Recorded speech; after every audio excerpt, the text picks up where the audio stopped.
Cavendish experiment with the Cavendish cage, the cage.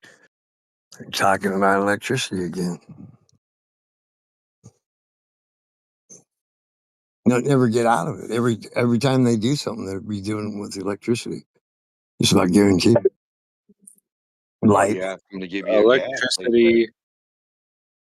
Electricity has an even flow. Yeah. You say, give me some gas from nature, they'll say, hold on. We'll have to get you some electricity. All of this is deeply logical and definitely makes sense. These thoughts all flow. It's how we can tell the Earth's flat. Because you say electricity flows. How do you know what round stuff does, Eggs? And then the Earth's flat. How do you know what's round? How do you know what acts round, Eggs? How do you know what acts round and what round stuff does? Tell us. Good globe Earth debunk. I'm getting convinced. Good never answer any questions, weirdo. So how do you know what round stuff does?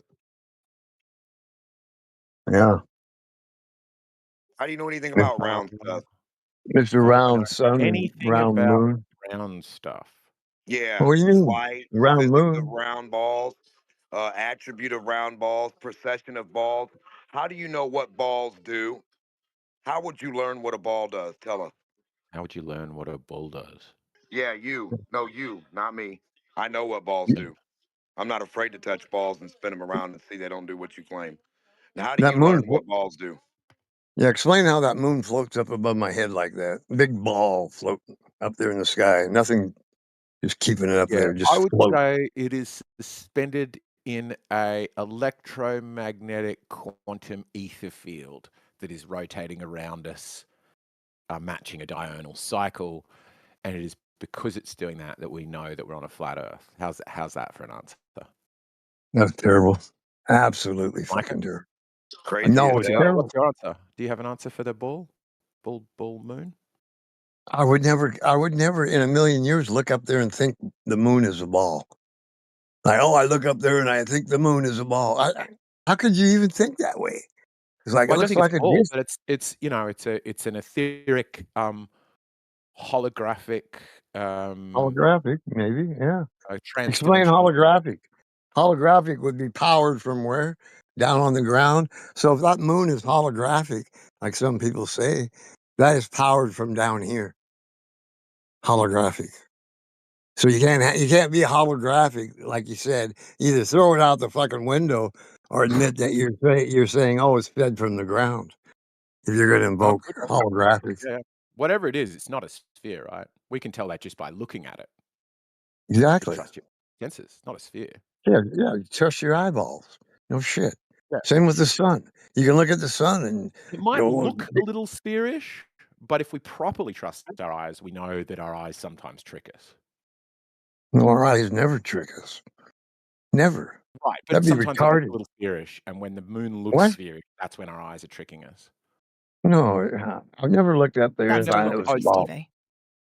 What'd you say? Am I interrupting? What'd you say? That's derogatory, Steve, eh? Derogatory? What was derogatory?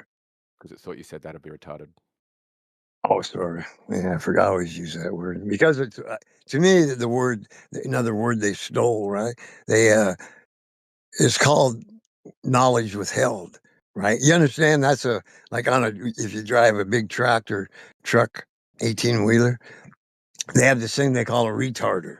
You ever heard of that, Eggs? You know what a retarder is?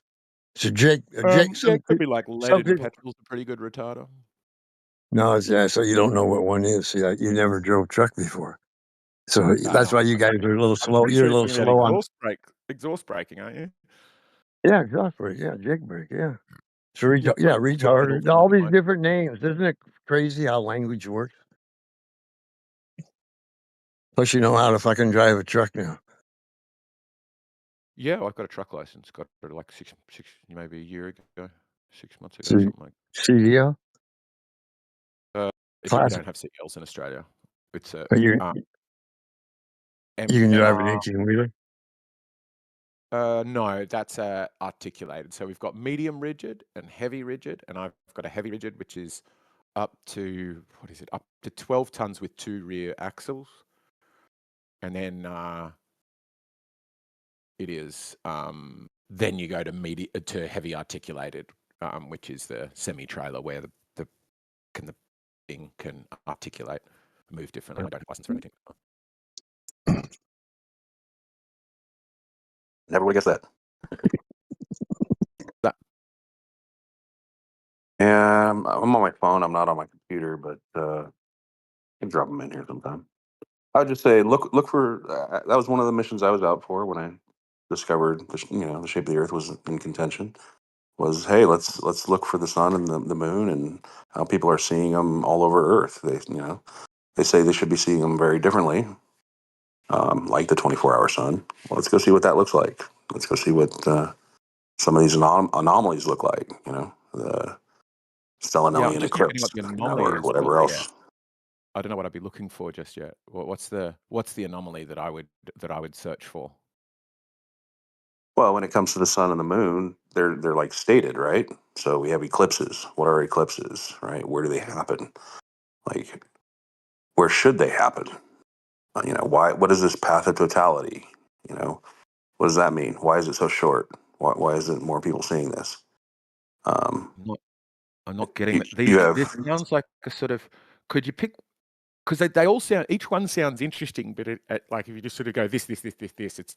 I'm unconvinced, and what it sounds like to me is this sort of skeptical glober is you're naming a bunch of things and we won't actually dive into any of them. And I think it'd be more fun to pick one and go, here's a real smoking gun issue. Here's just one thing that we can discuss in depth and resolve completely. Yeah, I guess I would say. Yeah, I guess I would say that the totality of what's available as far as anomalies go is amazing, right? There's so many of them. And I think the breadth is more interesting than the depth here, because you're trying to paint a whole new picture without any assumptions, right? You're not trying to say, oh, it's this way because of this, or oh, it looks like this because of that, right? You're just trying to find the anomalies first. And once you discover, okay, let's try to combine these anomalies together, right? And come up with an idea of what we're looking at, and as far as what it's doing, right? So it's got. I'm not getting it, if I'm honest.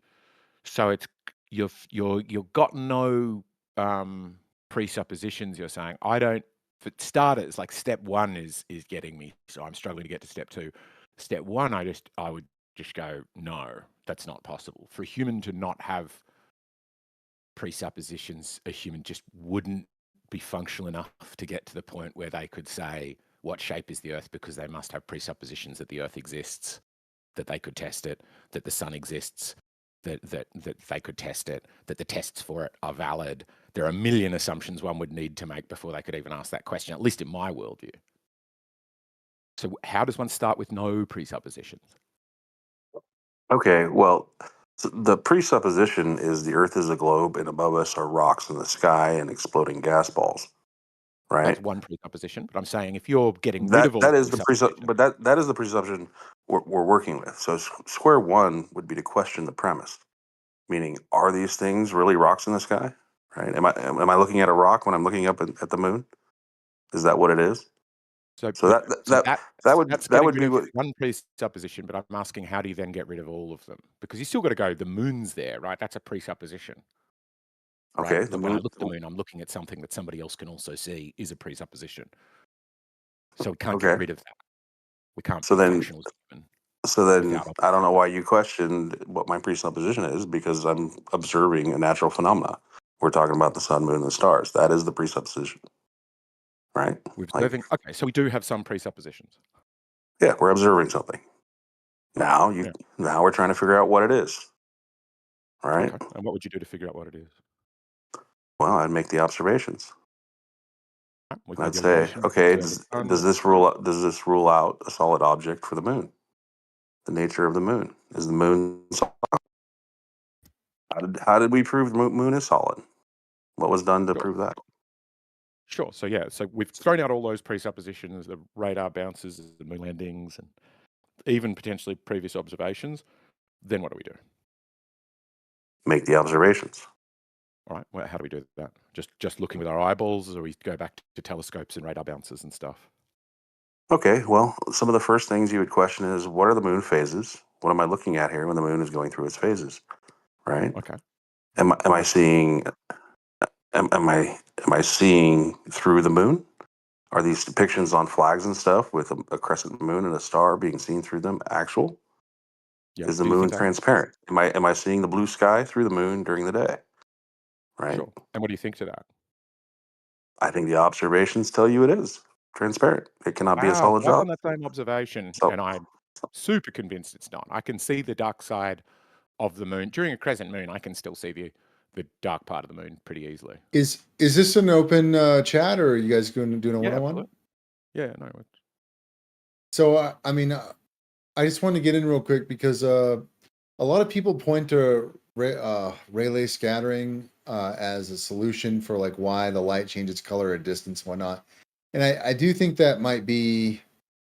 I mean, I think it does play a part. It's a real thing, but I don't think that's why the sky is blue. I think the sky is blue because of oxygen, the oxygen content in the sky, and one of the byproduct of that is that when you're looking at the face of the moon,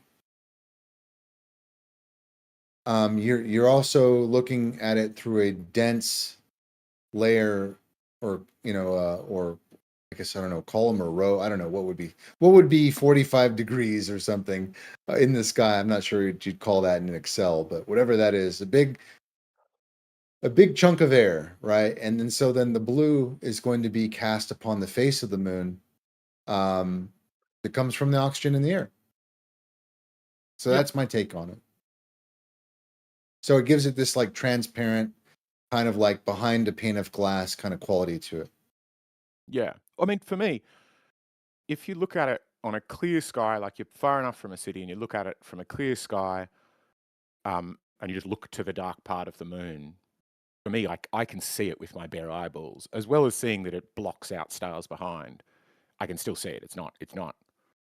It might be transparent in that I'm seeing still a physical thing, like if you imagine a glass orb up there where one side's lit up and shows the dusty surface for some reason, and then the other side is glass, is a kind of awkward maybe from me. But the dark side to me is clearly there by my observations. Which observations are you making, Moors? Because I'm with you, Riggs, is during the daytime, if there's blue sky and the sky is closer to me than the moon, then I should see whatever the color of the sky is blue. I should see the dark part of the moon should be filled in with the blue of the sky that's closer and brighter. So that bit, the observation wouldn't take me either way. okay, so can we see stars through the moon? How about during the new moon? How about during the new moon phase? Why doesn't the moon block out any stars at night? It does, absolutely it does. It would disprove a Really? lot, in my view, if it was blocking out stars, and if you could see a discernible star. If you say like, hey, that's Alpha Centauri and I can see it through the moon, here is it still sitting in its constellation and there it is behind the moon. Yeah, that would be huge. I would love to see that. You know, Okay. I've often heard people say that they see stuff through the moon, but I've always, well, I wouldn't say always, but I've asked a couple people, and I don't know what they claim to have seen through the moon. Like, where's the picture? Like, what star are we looking at, or like, is this a real thing?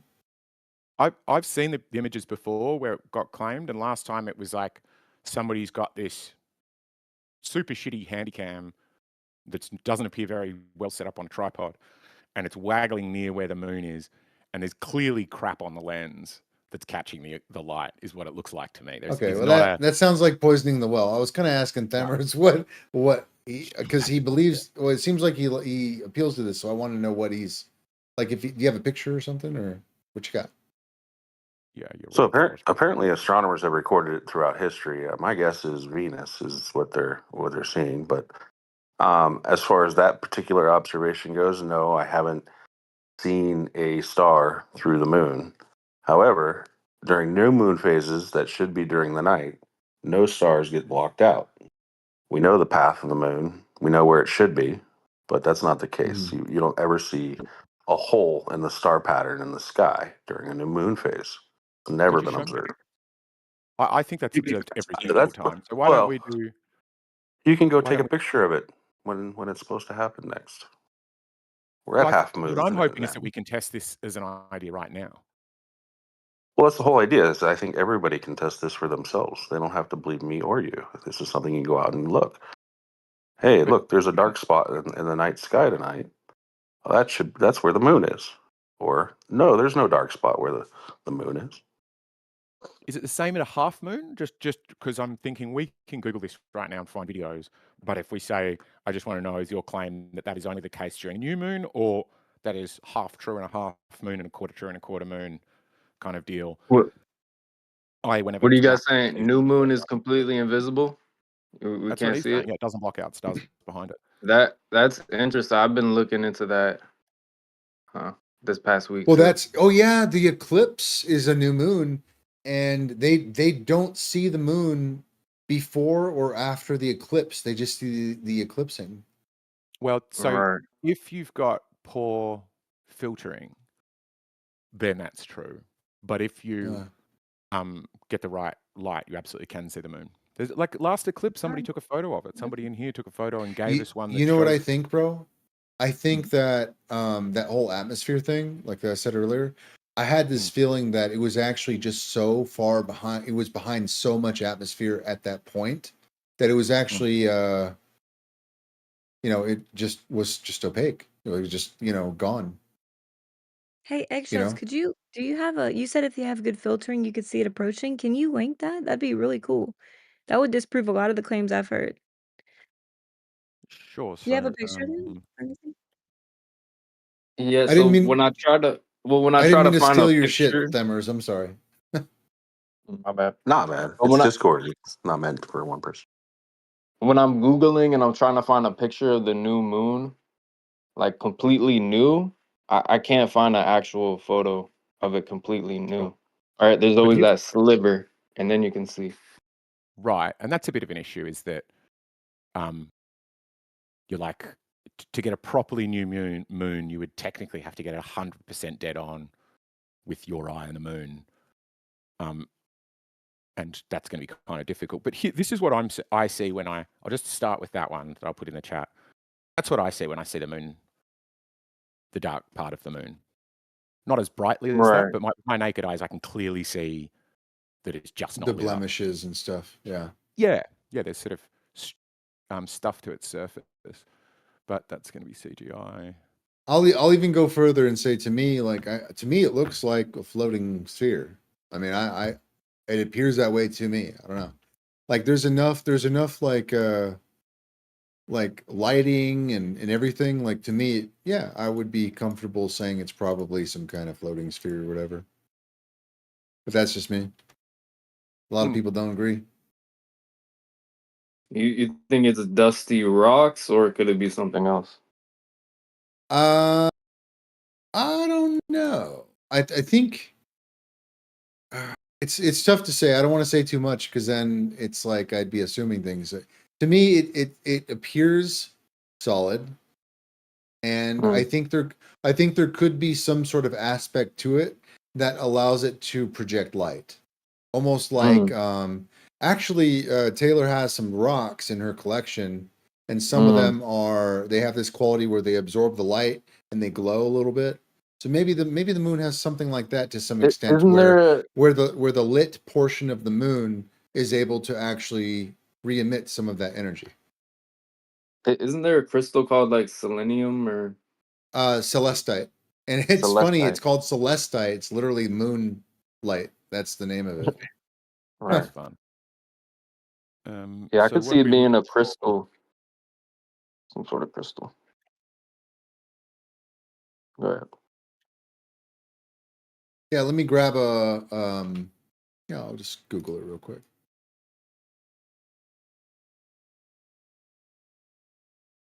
Yeah, the fact you can see it in focus at all tells you it's very close to you. So if this rock is that close to you, then you have some issues. Because we all can't be looking at the same rock. Probably right, that it's about 250,000 k's away. Can't be that close, right? Because the closer it gets, then a few things start to happen, I think, is if it's a physical object, and I think Riggs is given a good case that it certainly looks physical, but if it's a physical object and you and I in Australia and America are like, you know, what, 20, 30,000 kilometers apart, then if we move between us, if I've got the moon dead overhead and then we move to you and you see the same moon way low on the horizon, but exactly the same size or roughly the same size, then it couldn't be too close because 20,000 kilometers should have made a big old triangle, right? Whereas if it's very, very, very far away, then me moving 20,000 kilometers is nothing, right? Well, I think there's like an optical thing happening in the sky, like this perception of the moon being like really close or far. I don't think these are like reliable. Personally, I think there's like a magnifying effect happening in the sky, just in general. I don't know how to support that, but like just presuming like it's actually right in front of you or right there, or whatever. Like just because you can't see the moon and it's supposed to be right there, and then it eclipses the sun, for example, doesn't mean it's not far away. It could be far away. It could just be magnified to the point where it's in that position in the skies, so that it doesn't appear far away. And then just let me know. I wanted to read this thing off.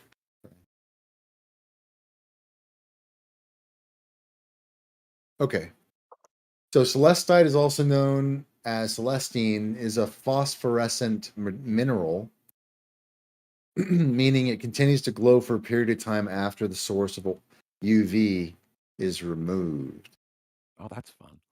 Yeah, so you charge it up in the sun and then you just leave it out in the dark and it just has this glow aspect to it. And it's only the parts that are charged up that do that. So if the moon had a face, then only the face would glow. Kind of cool.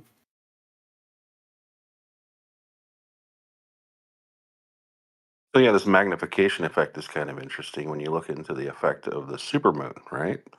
The idea that the moon appears much, much larger. And if you want to answer how that might be possible, you know, are we getting another lensing effect here? Like science has no explanation for this. There is Dude, no I mainstream had narrative this of talk why with this Omnivore occurs. yesterday. I'm sorry I cut you off there. I thought you had finished. Omnivore said that the angular size of the moon never changes. I was like, bro, you can't be Changes only a serious. tiny bit. It looks No, perceptually, it I'm looks sorry. huge. At sunrise and sunset, it Perceptually. looks huge. It's funny. Well, it does. You It looks saying? like Are I you saw saying the I other need a night. solar filter to look at the moon now, or what are you saying? No, get a coin. Well, yeah, I've No, seen get the a coin. moon look Honestly, really small get and a like also I don't know. really big. But if you just get a coin, and anytime you go, wow, that's big, or wow, that's Uh-huh. small, figure out what coin at full arm's length will do it, or like a stone or something. But just find one object that you can hold at a fixed arm's length from your eye, Uh-huh. and check it at different times. So anytime you think, wow, that's huge, pull out your coin, hold it up to the moon, and then when you go, oh, look, it's tiny, pull out your coin, hold it up to the moon. What I think you'll find is I'm saying angular. compared to different days, just in general, the nature of the moon has different angular sizes. Oh, so it can do that by a tiny Yeah. bit, I think, can't it? How much does the moon? I have the Yeah. numbers. Yeah. So it says 11% over the year, and then 30 arc minutes, 36 arc minutes, roughly 0.5, 0.6 degrees across. That's how much it'll change. So this means that the Yeah. moon can look and be around 14% larger at perigee than at apogee How would we know though, without a moon filter? by Supposedly measuring it the takes angular. hold on. Supposedly it takes the sun filter to know what size the sun is to see the perfect size of the supposed non-changing sun. Supposedly, so where's the moon filter? Such a good And point. shouldn't it be the same as the sun filter if it's using You sun can rays? blame I me don't for know. that one. Solar filter and sun I take filter are full just responsibility for that one.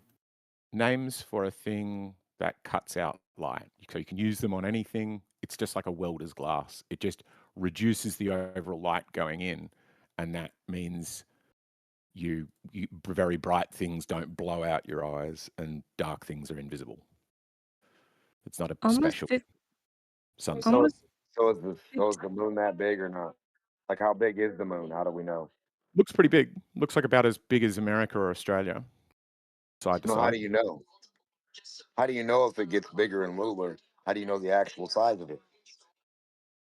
There you go. Yeah. Thank cool. you, Demok. That's actually that's how they hide part of it. Thank you. 15% seems like quite a large change though between apogee and perigee. Yeah. Sure. Yep. Like we just need to So know what's the apogee, what's the perigee, what should be the size, and like that's such a simple maths question, right? We just need a triangle for that one. I'm still trying to find this thing, so I've posted a few in the chat. I can't get exactly on the eclipse. I'm still looking for that one, but that's the bit that I'm saying that we could talk about. here, I'll just copy this into Before we the get chat, onto I guess. Oops. 400th topic. But how come there's none where there's like no sliver of light? Yeah, so that's what I'm looking for. I don't think there's none. I think it's harder to photograph or harder to find, but I don't think there's none. I think that's an argument from absence, and they just always fail. We just 99.9% of the time, a flat earther says, "How come there's not X?" Well, We do a yeah, little bit of googling, and sure enough, find X, and then the goalposts move.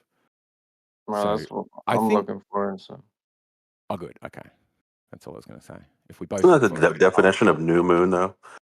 Sorry, isn't new moon no moon? Isn't that the same thing? uh, I'm also looking up sure, yeah, it's like when you've got infrared. a fairly moon. If it's not going in front of the sun, it's pretty hard to pick it. But do you want to show while I'm working on trying to find it during the eclipse? See, that's going to probably be a CGI thing. Could you find the thing that you're showing where you say the new moon is there, but we can still see the stars, allegedly where it should be blotted out by a black disk? Because that's the most interesting claim you've made. And I think Oh, it's see, that's an interesting claim. But who made that claim? Themorz. Oh, okay, Yeah, okay. sure. I was about to say. Fine Yeah, when the it's fine when the next new moon is supposed to be at night. But It's do you that see how simple. that's kind of asking me to get your evidence? It would be like, I don't Well, mean to No, be, I'm asking I you don't to mean to be gather thick your about own it, but evidence and not trust anybody else. I'm saying don't go to the sure. internet. Have you Don't gathered trust your own anybody evidence? else. Don't trust somebody that took a picture of something. Go look for So you yourself. can't trust anybody else. So you haven't just trusted anybody else. So you must have done it yourself. Can I see what you did? I'm not asking you to do any science. I'm asking you to go make an observation. This is not Have you made an difficult. observation? Sure. It's easy. Exactly. Absolutely. Every time there's a new moon. You've done it? Okay. And how did you observe it? What did you use to look at it? Well, my eyes. How did you, Like there's no blocking out of the stars. yeah, That's I right. How looked do you at the know new where, moon but last hang on, other week. hold up. I want to know how you made this observation, because what you're saying is I looked at exactly where the moon should be. I don't know where to look for the moon. That's a pretty impressive thing, to know where the moon should be at any given time so that you know there's not a half a degree bit blocked out. How do you do that? Can you explain it? You can't track the moon. Go to Yeah, you can't track the moon when it's timeanddate.com. dark. He's saying, I know where the moon should be, and I look in that tiny, tiny patch of the sky, and I see it not blotting out stars. So I still see the stars where the moon should be, but I don't know how you determine where the moon should be. Could you tell us how you do this observation every time the moon comes up? It's a very precise observation to be looking for something that's not there and knowing that you're looking in the right spot and not just looking in the wrong spot and not finding it because it's not meant to be there. Could you show us how you did it, Themorz? Yeah, go to timeanddate.com. Know when the moon is supposed to be out at night. Okay. So we're going to find, Timeanddate.com. Yeah, so we, during new moon phase. sure. So I go to It timeanddate.com. shows you the path of the moon and when it should Yeah, rise and when it should set, right? the timeanddate.com, it has a rough model of Sure. where it But should would you, be. but if I go, But when you actually look, it's not always totally precise. Like there have been anomalies with like the sunrise and sunset, for example, that where they have their estimated time, but it doesn't always work out that way. The moon actually can have a bounce about it. I've heard people describe the moon to go up and down within a day, like go down a little bit and then up. Now, I don't know how quick within that day. I don't know within a minute, within an hour, within 5 hours. And I also know the moon can stay there for like 18 hours, right in your vision. So I don't know how somebody's tracking it anywhere else when it's sitting here and I'm staring at it and they're like, their moon tracker tells her it's somewhere else around Earth, and it's not. Clearly, it's not. so can we, so the question I have is, Riggs, if you went to, or Themorz, tell me how you do this. You go to timeanddate.com and we go, when's the next thing? We've got a solar eclipse coming up on 12th of this. What you're looking at is, my understanding is 0.6 degrees, so tiny little moon. And then what I'm trying to do is go, I know that it's going to be black today, so it's going to be hard to see. Me just looking up, I'm not going to go, oh, there it is. But I don't really know my solar, my lunar, moonrise and moonset time, nor do I guess I could sort of guess and go, it's going to be roughly in the same path as the sun, but where it is through that path, I'm not going to be able to look at. And that path, Who's that would looking be at?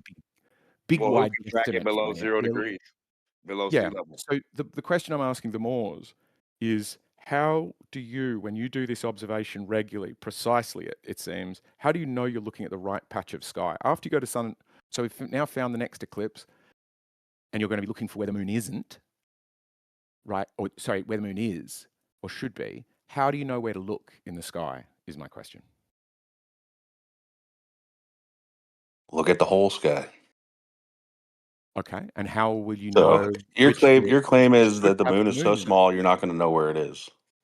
Nope. Like It's no black. one's ever taken a You're picture saying of the it's there. sky You're saying I and said, can't "Oh, see look, it. there's where the moon is during the night, So how do you during a know, new moon like, phase." it's not always going to blot out a visible star, right? The visible stars, depending on where you are, might have big gaps in them that the moon could fit in. So you need Why to be don't you looking tell at it. us how you would do it? Sure. Right now, Here's you how I would just do it. heard that no one else knows where the moon should be. Right? Yeah. You just Here's how made I would that do it. claim that no one knows. Everybody says Well, here that it is No. confirmed that no one knows where the moon would be.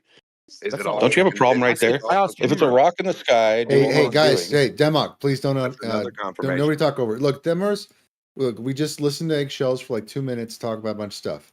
Themorz is speaking. Do not interrupt him. Thank you. I didn't say nobody knows where the moon is. I asked you how you know just it. claimed that I can't figure out where the moon is. That means you can't figure out where the moon is. Demox just Oh, stated that nobody knows where the moon is. Isn't that an issue? nope. So here's how I would do it, since you've asked. I would say, when is the next new moon? And then I would ask the next question, which is, what star should it occult and when? And then that should give me a star, which I can find, because it's going to be like the middle star of Orion or something, right? And it should give me to the second when that star should wink out of existence.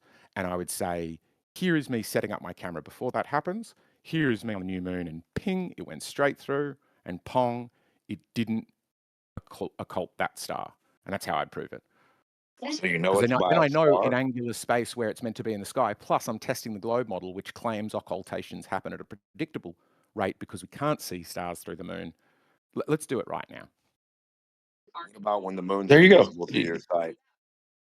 So I've got a method that would work. You said you've done this regularly, but it seems like your method wouldn't work because you don't know where the moon is, so you just look at the whole sky. Do you see that as being a bit of a problem? I do. No, I see it clearly that you have your own method to go do it for yourself, and I don't need to explain how I did it for myself. Right? Somebody It's a should bet claim. money. It's a claim that no one needs to believe. If you can do it, you Somebody can do should it. bet Great. money on where it's going to be and guarantee it. Nobody I'd needs to put believe it, something but on it. would you, when you come with something as a bolder claim that I can No one's ever see, done what you said. You understand that. You would be the first. You guys described the same test though. You guys described no, like pretty much the mine same knows test. where the moon's going to be. He doesn't know where the moon's going to be in his What do you test. mean? He said you go to timeandday.com, you get a general location, and then you can test Look at and the see if whole you sky. see it.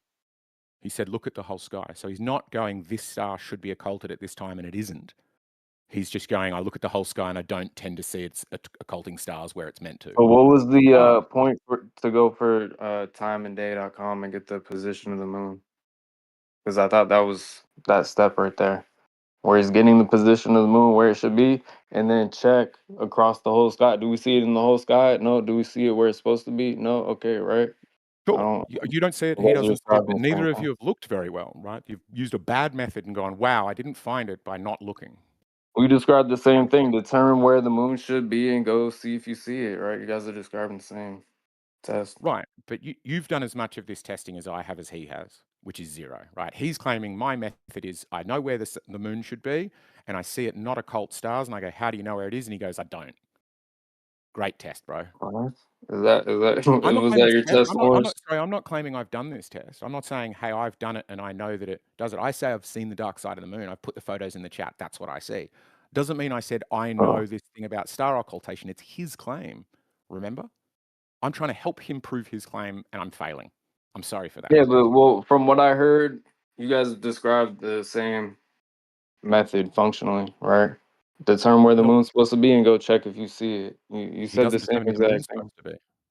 He just determines when it should be a new moon So based on time and why date, did he not bring when up look at time and date? Why would he bring up that? know when the next new The moon thing should that be. that tells you all the details about the new moon and where it should be. Well, the new You're moon's just talking over everywhere, each right? other. It goes. New moons Yep. last for roughly a 24-hour period, right? So it doesn't. But whereas time and date, well, actually let's ask Themorz. Yeah, so that's like Themorz. You Yo, you guys are pretty much describing the same test. yeah, I think So he only now has a we just problem ask with it you a because he hasn't question done to it do it. himself, right? Like, I don't think you have to. absolutely. I mean, be as precise as you want to be. Use telescopes. Use whatever you like. Exactly. No one's ever made this observation. That's the issue we have here. You haven't even No made one this has up. ever seen the stars being blocked out during a new moon phase, ever. And it's on you to prove that they have. Like, so do the test, go find it, go see it, or not. It's up to you. So your claim is I know the moon doesn't occult stars, and the proof for this is nobody's ever tested it. Have I got that right? So let's No test one's it. ever observed it, All right, ever. let's say what this video is.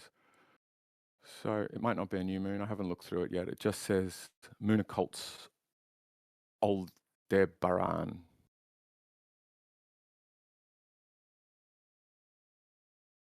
So looking out here, oh yeah, Orion's belt, just as I said. Bingo. Mm. So there we go.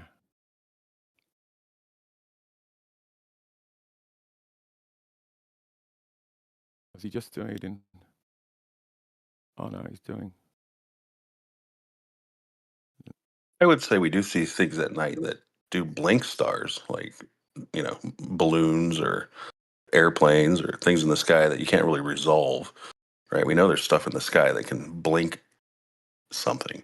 However, that's far different than the moon and the moon's pace, right? That star is going to be Do you gone for quite a while. do you think that it's important to know exactly where the moon should be in order to do the observation you're describing?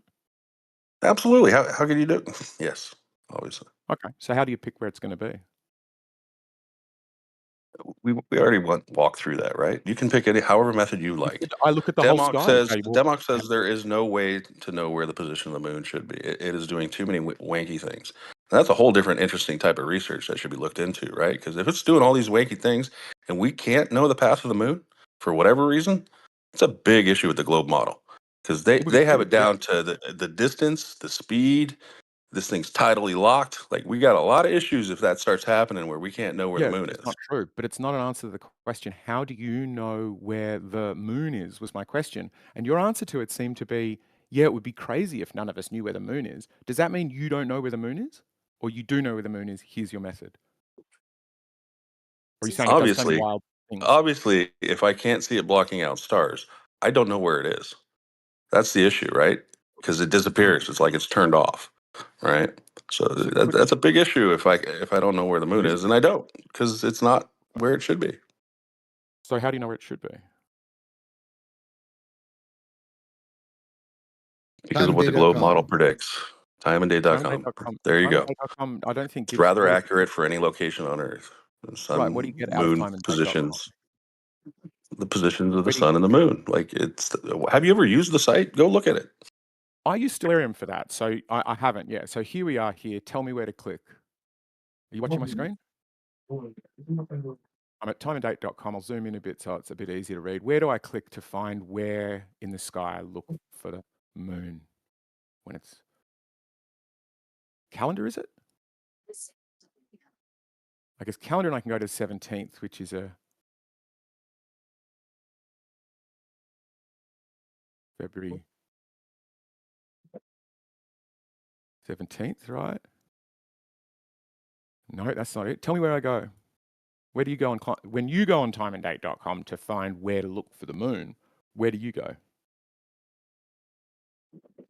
Or can we get over this fast that you actually do this? Can we stop pretending and just figure out how to do it ourselves now live rather than pretending you've already done it, which you clearly haven't?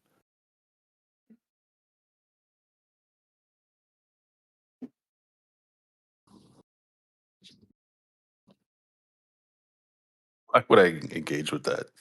You want to talk about other lunar phenomena, or you want to figure this out for yourself? No, I I think want, I everybody, want, I I think just, everybody here would know how to do it one way or another. If you're saying you use Stellarium, why the hell would you use timeanddate.com? Go. I'm Do not you saying I do it think I gotta yourself, go and then come back to us and say, "Oh yes, this start doesn't the matter. Orion's belt was Sure. occulted." Like, I've prove found it it for yourself, man. happening right now on my screen. It's about to get occulted.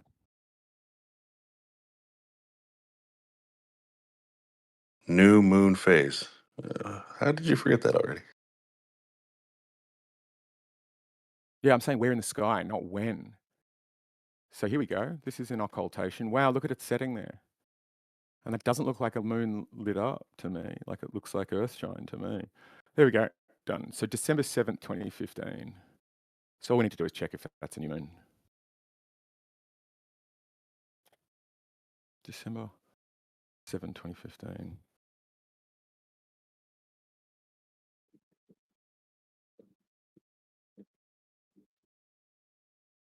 Was a waning crescent. Ah, so close. Okay, but that's the first one of it occulting. So that's it. Definitely occulting something. I'll put in the chat for you. Now we've done one observation. You're relying on somebody else's videos, but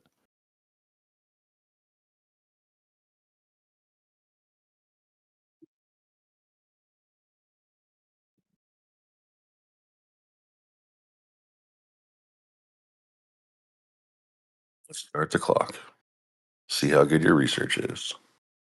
I mean, sure, come yeah. on, we're only looking One for of, a video of the moon blocking out the stars. That should be easy to find. I mean, it happens all the time. sure, I just put one in the chat.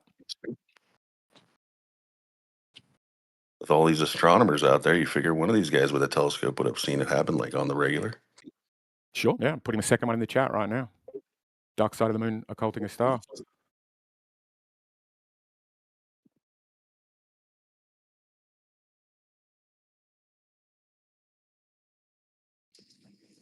Yep, the second one I'm pretty confident with. It's still got a bit of the sun over the other, the line over the other side, but still the dark side of the moon, which is what the real substance of the debate's about.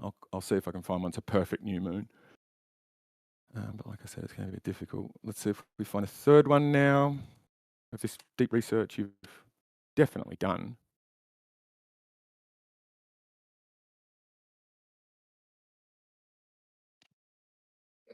Hey, you're 0 for 1 so far. Start picking those dates out. What do you mean? What am I 0 for 1? Which was not the dark side of the moon occulting a star? If you see light, it's not a new moon. You just said it was waxing. What are you talking about? Yeah, I just Keep said plugging your dates in. I've got two that are the dark side. Remember, this is me doing your research. So I would really cool it on the victory laps that my research doesn't effectively prove your point. Come Right? on, it's easy. You're the one There's who thousands of videos out there. But think about it, Themorz. You brought to us this claim that we can see stars through the new moon. And your evidence is prove me wrong. Is that wrong? Have I strawmanned you there? Because I've described your case really stupidly. Surely it's not correct. Is that your case? We see stars through the new moon, but the observation's never been made, and my evidence that it's true is prove me wrong. Hey, I claimed no evidence.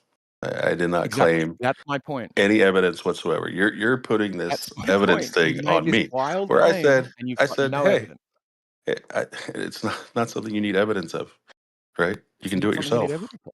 You can do it yourself. Why do you not need Well, evidence for it? hey, look, man. If it's this simple of an observation, somebody's done it. You're 0 for 1. It shouldn't take you more than 5 minutes to find somebody that has done it. So this is something that you don't have evidence for by your own admission. Is that correct? Are you dismissing the challenge? No, Like no, I'm currently I've doing the challenged challenge. you If you watch here my to screen, do I'm your own showing you the research, own research, and find evidence of the contrary. You're thinking, oh, this is so easy. I'm going to well, find I've seen evidence it of the with my own contrary, eyes. and that's It why you doesn't. went in there and started looking for videos. Oh, this is going to be easy. So far, you're 0 for 1. If you'd like to So keep going, I'd here's be happy here's to the see what easier. evidence you might have of the contrary. Sure. Here's the easier thing to test, though. Could you show me anything while I'm doing this evidence for your case? Could you also do some, which is, could you find me the video that would really convince me of this wild claim? is the new moon failing to occult a star where it should, and we know which star it is. So we're like, at this date and this time, it should occult, even if it's any part of the dark side of the moon, so that we know that the moon's there. I'm happy to be quite open on the gates for this, but I just want to see what convinced you that the dark part of the moon doesn't occult stars. What was the evidence you saw that convinced you? I never said the dark part. I said the new moon. Sure. What during the new moon phase? Sure. What convinced you the new moon doesn't occult stars?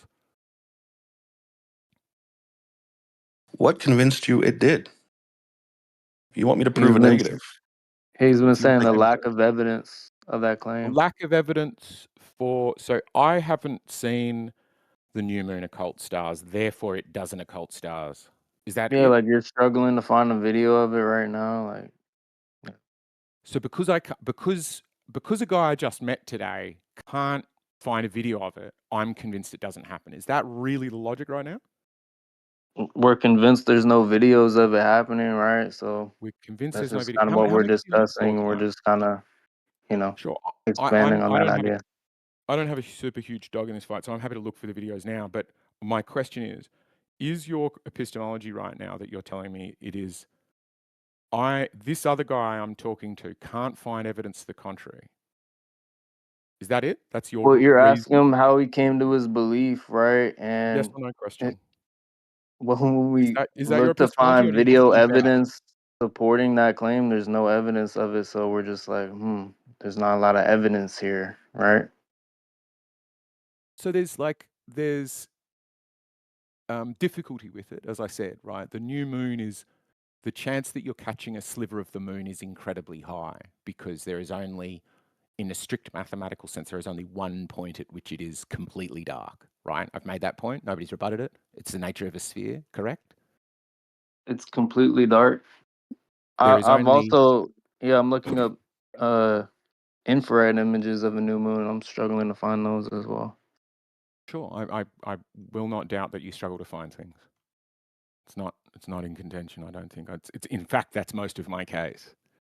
All right, so you're struggling to find, this new moon phase occulting stars. We're struggling to find infrared photos of this new moon phase, right? So there's a lot of, just a lack of evidence, right, for these claims. So we're not, jumping to any conclusions. We're just discussing and, brainstorming, letting the idea marinate, and just, Are we, though? We're looking into it. Do you think you guys are doing much looking? Or do you think I'm doing more of the looking for this? I mean, but we already went through this phase that you're doing right now, right? Trying to find the videos of it. Yeah, exactly, right? No, That's but he's hang on. sharing your I experience, think and you're like, I think you've got the burden of proof kind of backwards.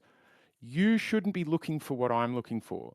You should be looking for the opposite, right? You should be looking, if you're trying to test this case, both for examples of it occulting stars and for examples of it not occulting stars, which is the wild claim, right? That's the really improbable thing.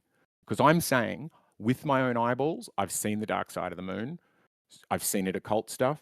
I'm quite convinced it does that. So we've got this wild new claim. Nah, bro, it doesn't do that. Once it gets to a complete new moon, it's suddenly see-through again. That's a wild claim. And the evidence I've asked for is, by Themorz own admission, zero.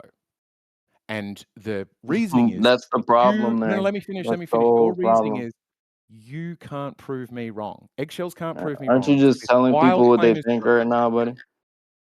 Is it a wild Yeah, claim? we're saying all we're saying is there's like a significant lack of evidence of this new moon phase occulting stars, right? So, and you're living proof. You're looking for this evidence. You still haven't found it. Yeah, in the first 15 minutes, I haven't been able to disprove your claim. I'm sorry for that. Okay, This claim so to be we're made with sharing no our evidence. experience. We already went through what you're experiencing right now, this first 15 minutes. So we're just sharing that experience with you, and you're confirming that, it's the case for you as well, at least 15 minutes into your journey, right? Could change. But as of now, we're on the same page, right?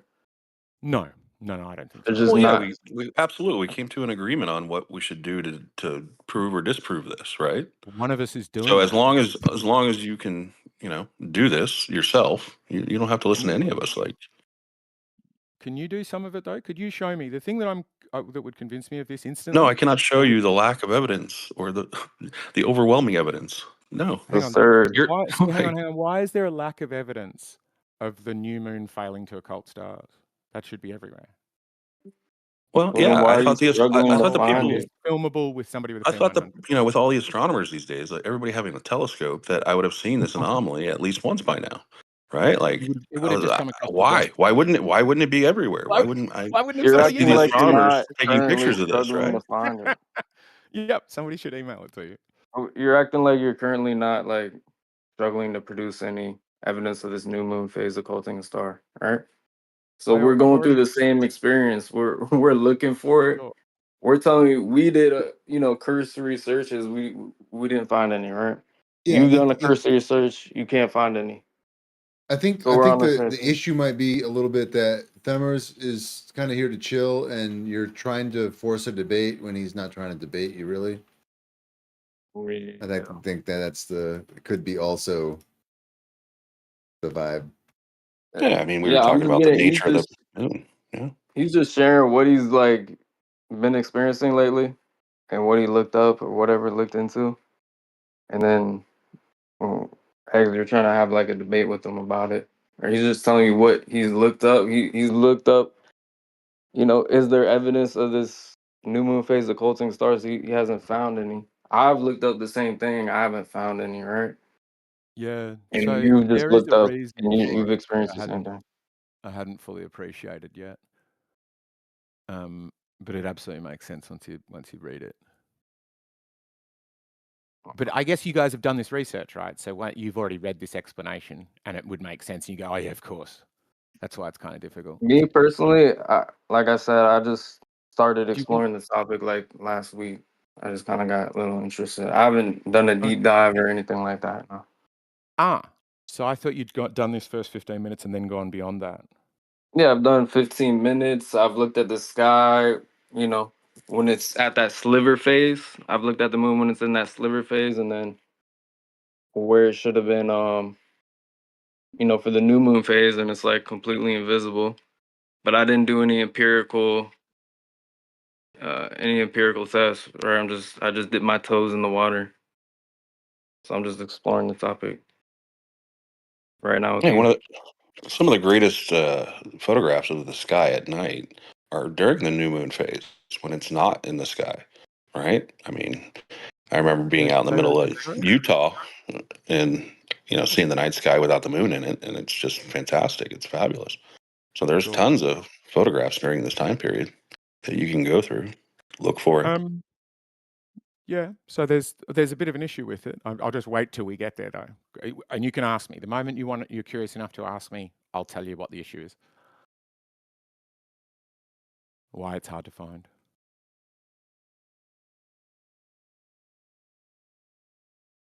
But you must have found this, right? You've done the research. You've gone, why are there so few images of this thing in particular? And I didn't say so few. I said none. But Sure. okay, And you must have sure. can None. Why are you there can no say images? there's an explanation, but I've heard plenty of explanations about all kinds of things that can't be possible. So why don't we rely on the observation before we have Sure. explanations? But if you If said, you why have I never seen a married bachelor? You wouldn't be like, hey, that's confusing. Obviously, men don't exist. You might go, is that thing difficult to see for some other reason? have you found Right? the explanation for the supermoon? I mean, because I know there's a lot of people guessing. We could switch topic But if you want. We could finish this one. I'd prefer to stay on this one. Where is the sun during a new? Where is the moon in comparison to the sun during a new moon?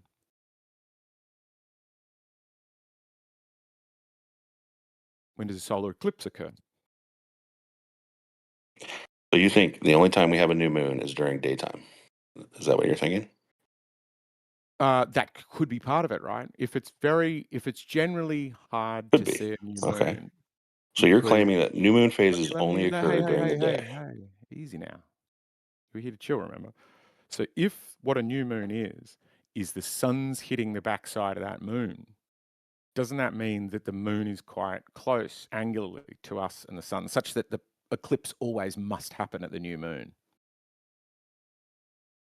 So that would mean the new moon should be roughly where the sun is. And if it's roughly where the sun is, then the moonrise and the sunrise and the moonset and the sunset are at roughly the same time. So you'll only see it during the day. You already knew that, though. Can I ask you a quick question about stars? Do you see stars, Themorz, during the day? Is daytime a good time to check for star occultations? You can actually see the stars during the day, sure. Is it a good time to look for star occultations? In this thing Well, you're why going to? not? If they're in the sky, if you can see them, absolutely. Which star? What did you do? Tell us how you did that. You knew which star you were looking at, and that it didn't get occulted by a moon you couldn't see. So you really think the new moon phase is only during daytime? It never happens at night? Maybe you should look into that first. I'm not saying it never happens at night, but I think that it would be the very early stages of dusk or the later stages of dawn, or however I might have had those back to front. But like, Do you know it's how not gonna long? be. Do you know how long the new moon phases are? What do you mean? It's like well, I mean, as I said before, to me, it's only a fraction of a second is a true new moon where where it would be impossible to see any sliver. But generally, you wouldn't look at it more than a night, I don't think. And I'm not sure on that. I haven't really looked into it. I'm looking into it now for the first time and finding reasons why your I don't see it occult stars when it's a new moon might have some problems with it. And I guess you, having looked into it, know what those problems are and how you got around them. Would you say it's a tough observation to do during the day? Would you say it would be a tougher observation to do during the night? Because you can't find anybody that's done it at night. So Sure. you got to deal with that first, right? Because I would say that looking during the day wouldn't a kindergartner say, no, I don't look for stars at night or during the day? Like, I mean, come on, this is pretty elementary stuff. It wouldn't be the best time. But it does happen. It happens that we can see stars during the day. So, but the new moon's not up at night, right? So that's the thing you asked me to look It's never into. up at night? You've checked that. You looked into that. It's never up at On my night? screen right now, I'll put the AI overview in. No, the new moon is not up at night. During this phase, the moon is positioned between the sun, the Earth and the sun, causing it to rise and set at roughly the same time as the sun. That sounds staggeringly similar to what somebody just said to me a moment ago. Who was it? Oh, it was me. So it seems like a difficult observation to do at night when you shouldn't be seeing the moon at night, don't you So think? the moon's not physically there for a new moon phase? What you're saying? That's not what I said. No, that's a wild, crazy person thing to say. Okay. Who said that? You said we shouldn't see it. It's not up at night. I don't know what you mean by Yeah, up at does that night. mean it's not physical? Like if I say my mum's not in the Well, house, I'm are you asking like, for what, your clarity mum's on. made out of imagination? Or would you go, she Well, might be when you say somewhere else? the moon is not up at night, Right. I'm asking for clarity on that. It's not very clear. Sure. What is a new moon said to be by the mainstream thought controllers? What, the dark side of the moon? Yeah, like for us, when we say new moon, we're saying the dark side's facing us. What does that mean? What's happening to cause the dark side to face us? It's not being shined on by the sun.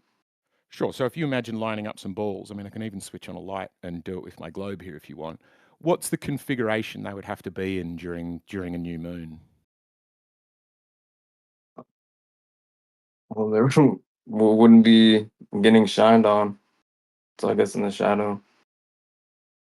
Right. It's going to be facing us with the dark side. Like, just imagine a person walking towards you. The car's pulled up. You're down a dark alley doing something strange. A car pulls up. Somebody gets out of the car. They walk towards you, and now they occult the headlight. They step in front of the headlight so the light's no longer hitting you. Do you see that that's the only time that can happen is because the headlight's facing you? And if he's walking down the beam of the headlight, then he's only going to be, if you look everywhere, all around the night sky, he's only going to be in one spot. And if that's where the headlight is, that means it's daytime. Do you get me now? So the new Nah, I didn't moon really follow that. okay. So all you need to do is read what's on my screen, that the AI overview and the mainstream model and the people who aren't flat earthers say the new moon is not up at night because it rises and sets at roughly the same time as the sun. That's what the claim is. So he's saying, So it's not I've even never there. It's seen. not. What do you mean it's not up at night? So it's roughly where the sun is in the sky. So sometimes at nighttime, everywhere you look, you're not gonna detect the physical moon, right? Because it's not in the position to be seen. you're not going to detect the physical moon. Yeah. So I think you're not going to see the moon anymore. It's going to be, according to my model, straight under your feet, roughly. Right. Okay. So it's And not there so, to occult stars in the first place, then. bingo. So he's saying the new moon doesn't occult stars. And I know that because I check on timeanddate.com, find out when the new moon's going to be. I go out, I look at the whole sky, and I never see it occult a star. Do you see any problem with that so far? Given what we know about new moons not being up at night, that he's going out at night to look for it. Yeah, that's the globe model explanation, right? And I'm Pretty saying no, crazy, isn't it? that's kind of in contention, right? That's kind of what we're Is it? contesting here. What's Yeah, in like just contention? go look at the path of the moon, watch the path of the moon, follow the moon, understand when it should be a new moon. It's sort of like, during the day we see crescent moons, we see that little sliver. During the day we even see half moons, and you know what? Almost full moons during the day, right? Do you see a full So, moon so do you during the understand day? how that poses a problem? Yeah, full moon. Can you see a full moon? I said almost full moon during the day. Yeah. Yeah, almost So, fine. Yeah, you see quarters and stuff around it, but you can't see a full moon during the day. No. So maybe a little bit missing, right? yeah, like I said, Like, there will be okay. videos like I've put in the chat showing the dark So side of the moon. obviously that's not matching, right? Like What's not it's matching? already not matching the globe model. It's Because not if you matching can see your. if you can see like any part of the moon during the day, that's an issue, right? Nope. No, nobody says it is. No? What, Nope. No. But can we stay okay. on the one topic? Okay, I feel like how we're much of just the like, moon what is the maximum amount we should be possible seeing during the day? don't know what that means. Well, you're saying that new moon phases only happen during the day. But I'm saying, No, who well, said that? all I these didn't other say that. phases happen during the day. So if the sun and moon alignment are what they say they are, how much of the moon should we see during the day? The thing it sounded like we agreed on that I'm happy to say, so we can get back to the substance of what we're trying to talk about, is you won't get the perfectly new moon during the day. Sorry, you won't get the perfect new moon during the night because it's roughly where the sun is. Same as you won't get the full moon during the day because of, again, where the sun is, right? They're going to happen half a month apart or 14-ish days apart. And that's when the moon is at the opposite part of its orbit if you line it up with the Earth and the sun, right? That's what we define them as. So going back to our question, do you need to change anything about how you did your test? Would you be willing to do the test again now that we know actually a completely new moon is only visible where the sun already is? We don't Right? It's know going to that. be rough. You're assuming that. You don't know where the moon should be. You haven't done What do you that mean? research. You've admitted that. You admitted that you haven't done any of the observations or looked at when there So would be a you, new moon during the night. so you You don't you know just went where the straight to the moon. claim that, oh no, they don't happen at night. That's what you did. You just jumped Oh, right there. that just Because obviously makes because that's what they say. They say they shouldn't that makes happen at night. yeah. So what are you testing? You're And testing a model that is going to ignore part I'm of it. saying there's a lot of things that shouldn't happen with the moon that the globe model predicts. I'm saying the supermoon can't even be explained. The I get you distance want to from change the you. topic, but I think we need to finish There's this so one many other first. anomalies. Right, but let's finish this anomaly because it doesn't look that anomalous, and it seems like you want to talk about a different anomaly because you realize this one is just the moon doing what the moon does. And if you accept that, let's just move on. Well, I think Demok talked about some of the more interesting anomalies when it comes to the moon position and us having a hard time understanding how it can get how does it rise at this time and set at this time, and then all of a sudden it's all the way over here, and like a jump on the position. So there's a lot of unexplained things when it comes to the moon, and definitely need to look into whether or not a new moon actually happens with your own eyes. Follow the pattern of the moon. We know what the pattern does. where it Sure. should be, what you've been observing night after night or day after day, whatever it might be, and understand there is a time when the new moon should be in the night sky. When? When is that? That's what I need evidence for. That's the main claim in contention at the moment. That's what I'm calling bullshit on. Could you show me evidence, please? Where did you come to the conclusion that the new moon should be visible during the night? Is that what you just said? Where's my transcription gone? Like, should it be in the the observer's visible sky at night, Yeah. even It if should. it's invisible? Yeah, I think the idea here is just like in the globe. Well, and this is just my maybe you guys could tell me. Maybe I should ask the question. So in the globe explanation, the new moon happens at a time when it's not like visible, but Yeah, it still claims as such, and therefore it's like, oh, interesting. You know, like so you have like during the eclipse, you know, you have this thing you can't see Mm. that is, you know, not there, but officially in the globe model, it's there, kind of thing. Yeah, you can't see it at that time because an eclipse will only happen during daytime, right? Because it's the light is what you got to see, and it will only happen. Solar eclipse will only happen during a new moon because it's got to happen when they're in the same part of the sky, right? And so the moon, they Yeah. both are on the ecliptic, so both are going roughly around the equator-ish or between the tropics, but the moon cycle will go from full to full again within 28 days, is if I've got that right. I'm pretty sure. So then 14 days later, you should get a full moon, and that's when the guy from the headlights of the car has now walked past you and then turned around, and you turn back to look at him, and now his light his face is bathed in light, and your face is now dark. He can't make out your features, and you can make out his. And one of these is a good test for, hey, is that guy occulting things? But not when you're facing the headlights. That's the challenge for Themorz. Mm-hmm. He's looking straight into the headlights and going, hey, I don't see any stars getting occulted. How sus. The whole model's falling apart because I don't have evidence of something that shouldn't happen.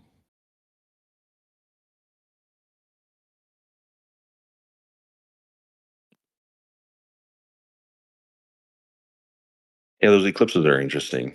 I would contend that it's an absence of light, not an obstruction of light.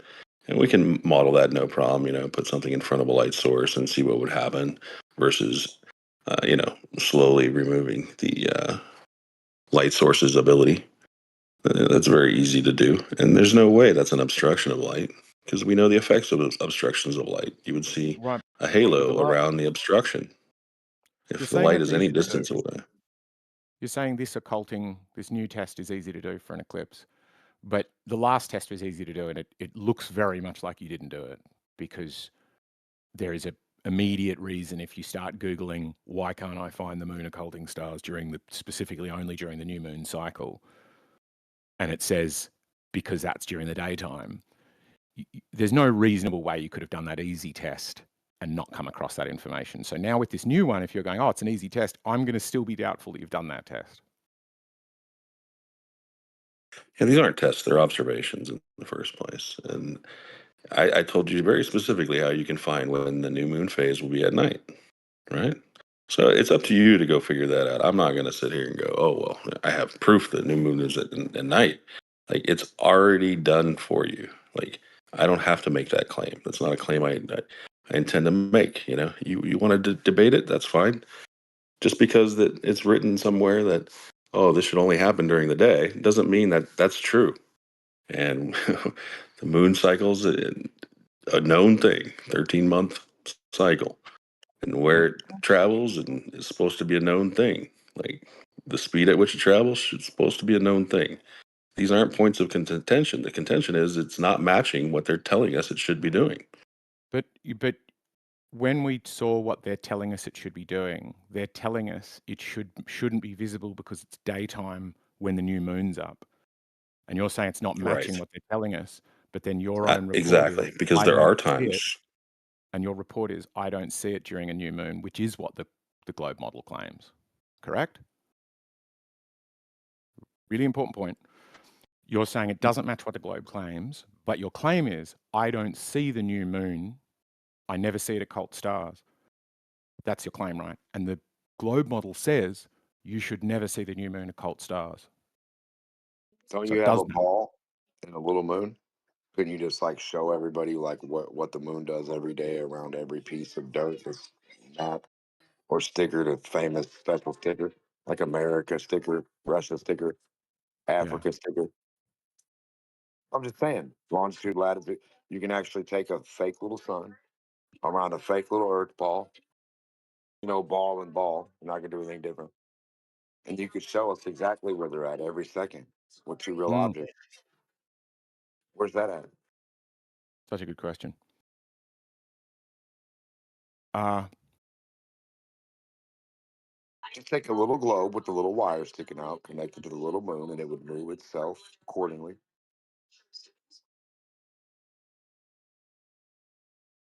The fact that the sun and moon travel at different speeds tells you that this has to happen.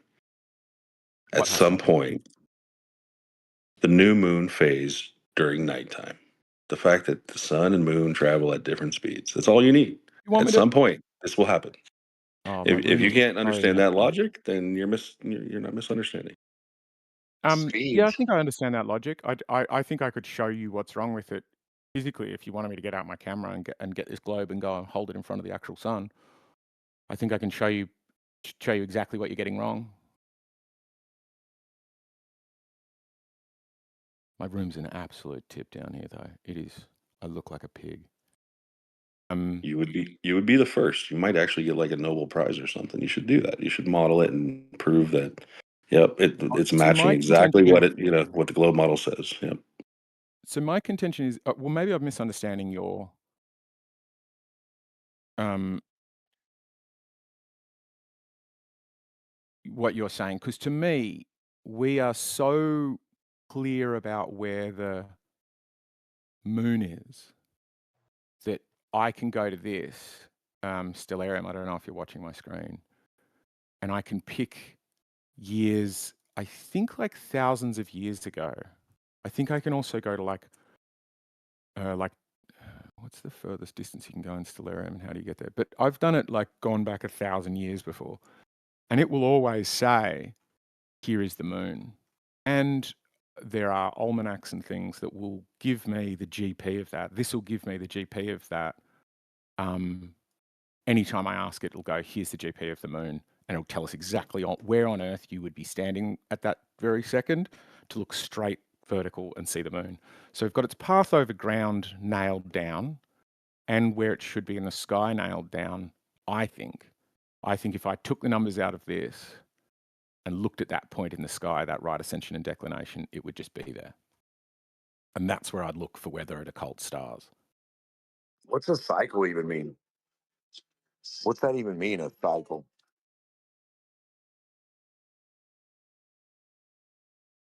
Yeah. I mean, if it's a cycle, shouldn't everybody know exactly, since they've been recording the cycle and it's the word cycle, it follows the word cycle. Shouldn't you know exactly shouldn't everybody know what the sun's doing and where it's at and whether you live on a ball or Exactly. not? That's my claim is everybody knows exactly where the sun and the moon are at any given time. It's kind of funny to suggest that that it's mysterious to us. I could Did tell you you to the demonstrate second that? when it will rise at your. I can, yeah. If you want, you say, "Here's my latitude and longitude," if you don't mind giving that to me, and I'll plug it into what I've got on the screen now. And if I'm right, it'll tell you when it should rise to the second and tell you when it should set to the second, with a little bit of wibbliness for refraction. And it should tell you what stars it occults, and you should be able to go down to the second, even on the dark side of it, and it will go blink and the stars will disappear. No, I want to know where it's high noon for everybody. Okay, Every we time can that do it's that high too. noon. Yeah, you Yeah, get you want. a ball Earth and a little ball moon, and Hmm. you have your little wire and you connect it and you have it put set on your cycle. And then every little fake human that would be underneath it at high noon, you could be able to see, right? Or whatever, because they would be directly under the point where it's above. You could be like, hey, Tom, longitude, latitude, whatever. Is the moon high noon above you right now? Yes, it is. Okay, got you. Yeah, and so exactly, I should be able to tell you when the sun will be at high noon for you, and I think I can to the second. The point it's at the Okay, highest everywhere. in the sky and then starts going down again, I can give you that to the second. Yes. Antarctica too. Anywhere. Anywhere So on the surface Antarctica, of the Earth. so when the sun does a 24-hour ring around you, when is it at high noon? Let me know We can real do quick. this we can do this so well that we can give you to the second when Europa will disappear behind Jupiter. That's how good we Okay, are. well, the people are in Antarctica and they have a sun circling above their head. When was it high noon for them?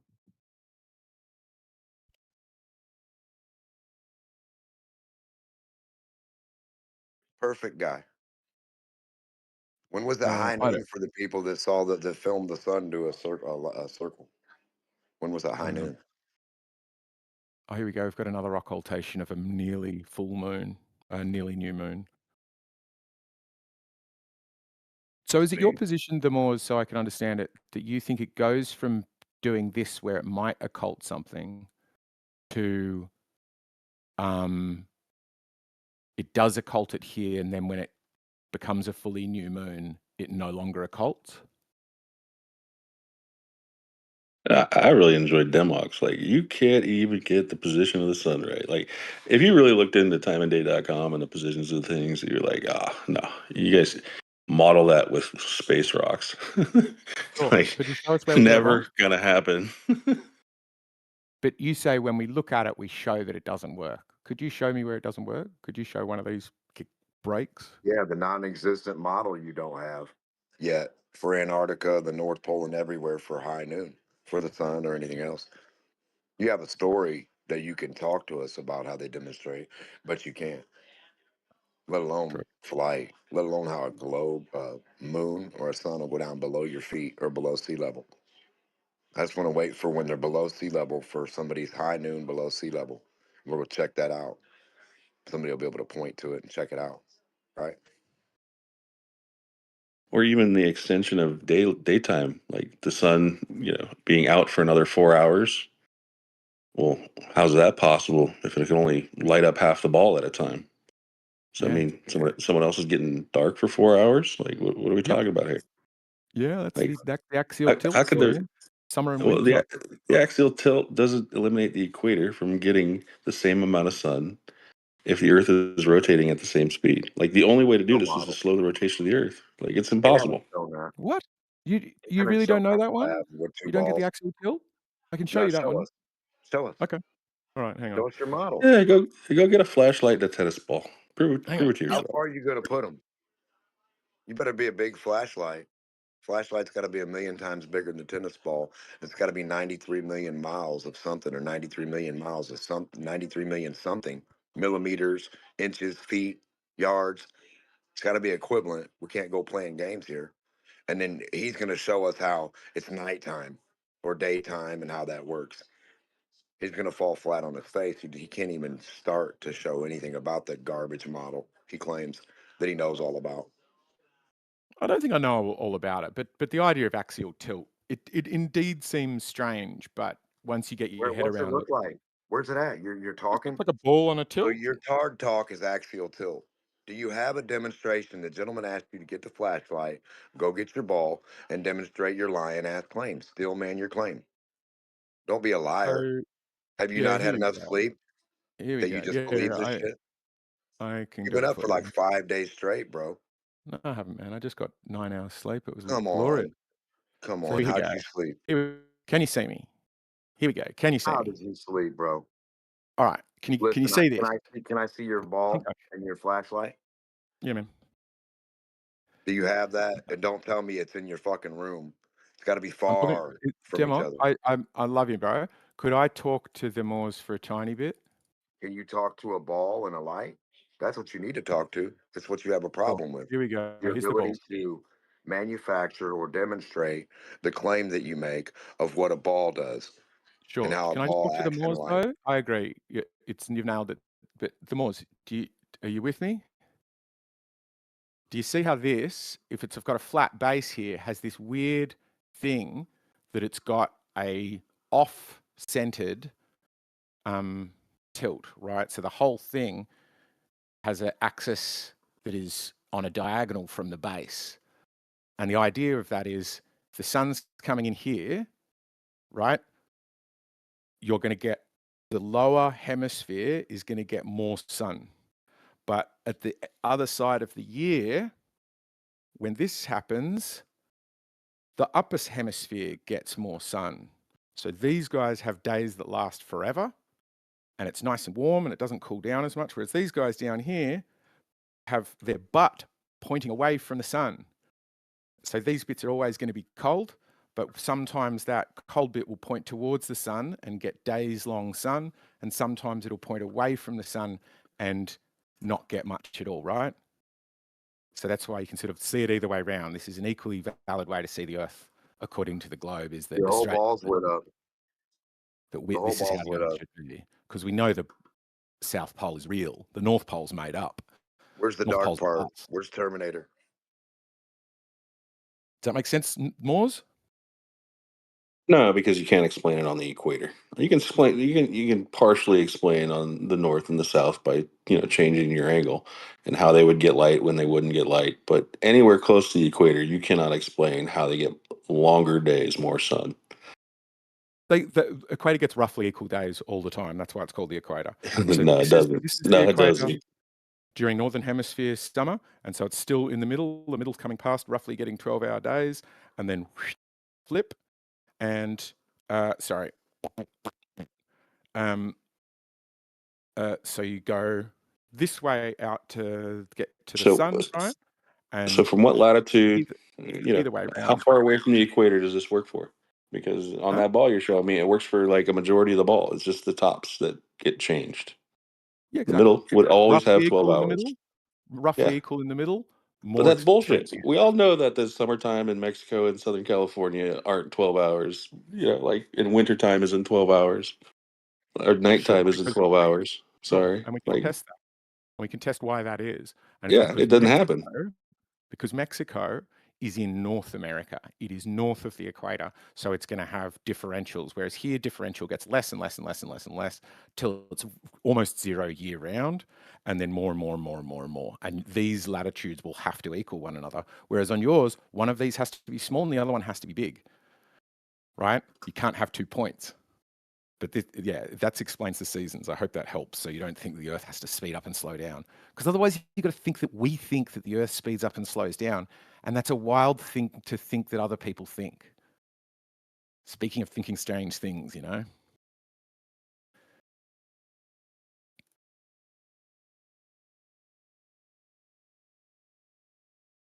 Yeah, the sun clearly speeds up and slows down. It's clear, no matter where you live. Where does it speed up and slow down? That's an interesting claim. Longer days and shorter days. It's obvious if the sun is out for a longer period of time versus a shorter period of time. And you can check that all over Earth all the time. Is it greater or slower than 15 degrees per hour, and when? How does you have more sun during the summer than you do the winter? Well, I think that the only question worth asking is at the equator. Speed. It's the only question worth asking is angular speed, right? How long does it take to do a circle? And does that change? What you're saying is that if I looked at the sun, the days are always 24 hours in your model too, I assume. But if you looked at the sun, sometimes it's speeding up and slowing down. Like it gets closer and further. That's an interesting bit. But that's over the course of like 6 months.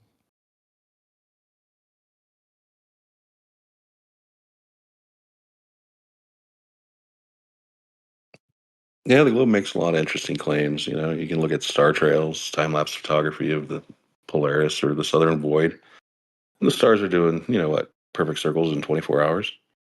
So, I mean, that presents a huge issue with your 6 months going around the sun and all the positioning of the sun. Oh, yeah. Like, are you kidding me? You can't see the same stars all year round. You'd be looking at through the sun to see the same stars. Like, are you kidding me? Yeah, true. Yeah. There's your star sign is generally where the sun's meant to be for the Northern Hemisphere. Where does the sun rise in? What is that one it should rise in? And for half the year, half the things will be during your daytime and half of them will be at night. Yeah, that's necessarily the case in the globe. If you show that's false, it'd fall apart. God, you'd destroy the globe if you could show that. It's just not true, though, is it? Yeah, time-lapse photography of the stars clearly blows up the globe model. Absolutely. But are you going to have evidence for that? Because you didn't have evidence for the others. Like I went to Stellarium and showed you that we know. Oh, actually, yeah, you could just search time-lapse photography of Polaris, I and there's find, thousands of videos. Same with the Southern Cross. There's thousands of videos. Yeah. done a lot of research.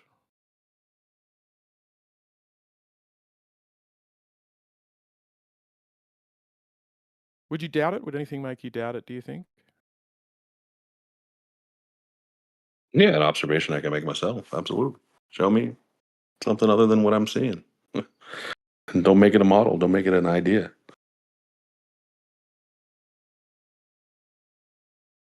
So show me something, don't make it a model, don't make it an idea. Ooh, I don't know what that would look like. It would look If you like the go real out- world, bro. Like go outside, make the observation. So I'm saying, would you ever doubt it? And it would be me going outside making the observation would make you doubt it. That's what I'm asking is what would make you doubt it. I don't think that's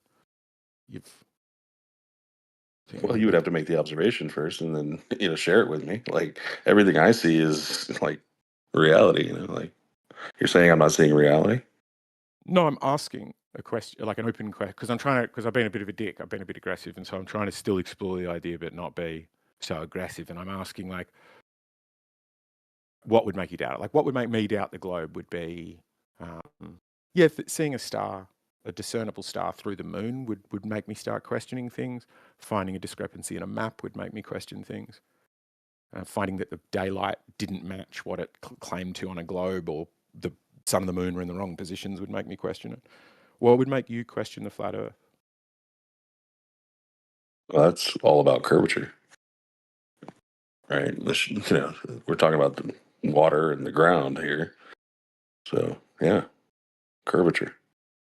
So show me that doubt, I go direction. Show me that I'm going downhill in every direction, and sure. do you see that when I say what would change my mind, it's things I could do. When I say what would change your mind, you say to me, I've got it on the board here if you want to follow along, go outside and make the observation. It sounds, if I'm not getting this mistaken, it sounds like you are asking me to go and do the research when I'm asking you what would change your mind. Is that correct? What would change your mind is me going outside? Or I'm asking what would change your mind, and it's hopefully not. I clearly stated curvature of the Earth. Okay. If I can observe curvature of the Earth. If you could observe curvature of the Earth. Got it. Okay. Yeah. So it's nothing to do with There you me. I don't need to. Okay. So how would you go to observe curvature of the Earth? Look at the Earth. Okay. Tell me how you'd look at the Earth. With my eyes. So in order to doubt it, you would go to look at the Earth with your eyes, and then Yeah, I can see too far. If you're saying I'm seeing mirages or something that somehow something curved looks flat, then I'd say you're full of shit. yeah, that doesn't sound like Nothing in balance on history is that's never happened in my life where I've looked at something and said, oh, no, there's actually Exactly. curve Yeah. there, but it looks flat. Like that just doesn't happen. No, obviously, this hasn't happened because the Earth's flat, and that's fine. I'm not saying it has happened. I'm saying what potential future event could happen that would make you question the globe. And it sounded like you got close to explaining it, and then you went, oh, but it's not true. I accept it's not true for the sake of conversation. I'm saying, if you were to come to doubt it, what are the bits of evidence you would want to see that would make you change your mind? Would anything? Is there just nothing that I could show you? There's no video, place I could take you, thing you could do yourself that would make you change your mind? Yeah, I just told you, find curvature. If you can tell me where to go on Earth to find the curvature of the Earth, I'll be happy to go there and say, okay, there it is, curvature of the Earth. So I would need to tell you a place to go, and then what would happen?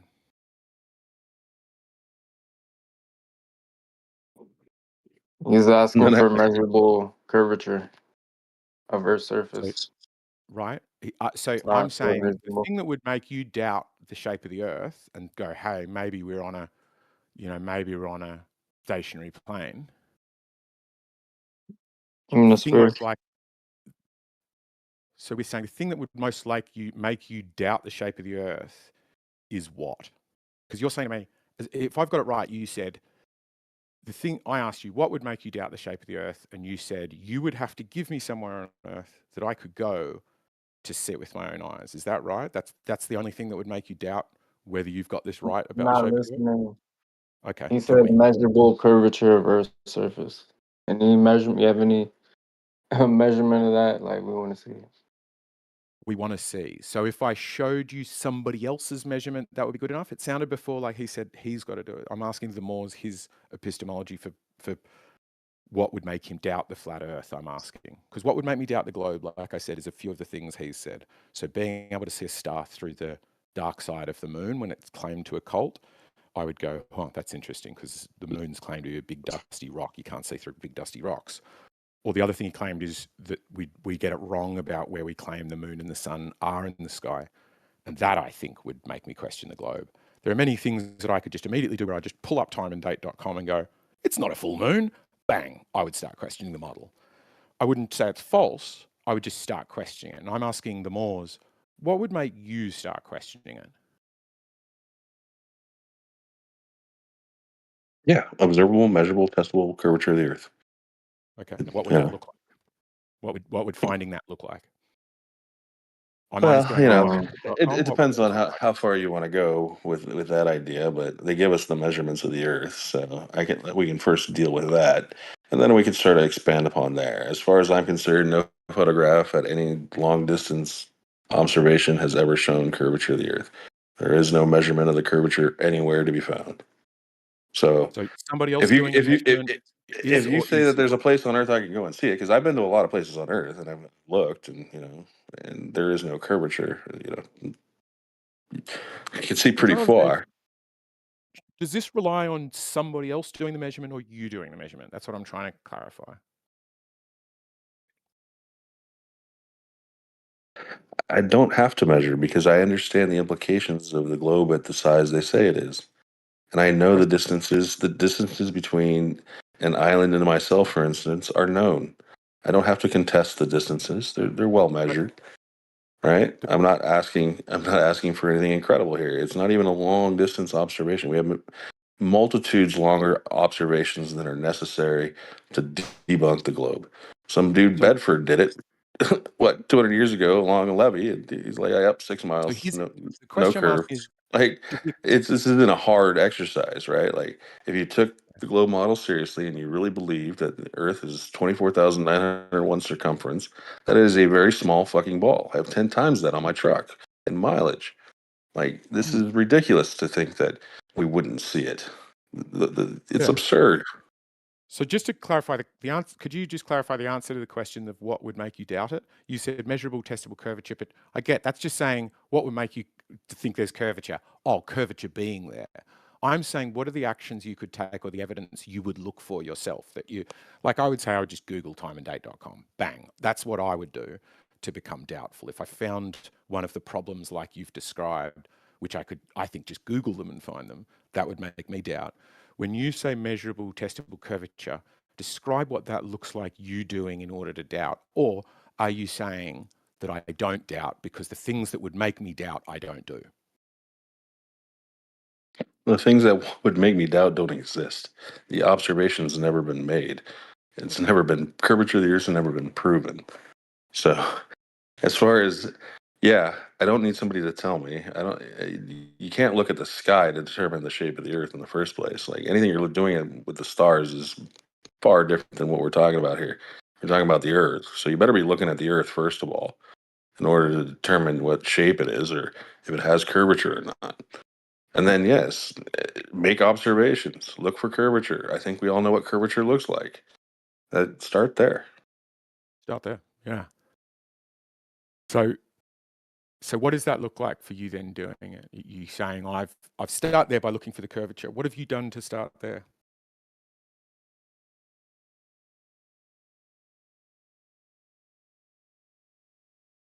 I've lived my life. Let's put it that way. I've seen plenty of islands off the coast of California. Growing up in LA and San Diego area, like you can see plenty of islands off the water there that are plenty of distance.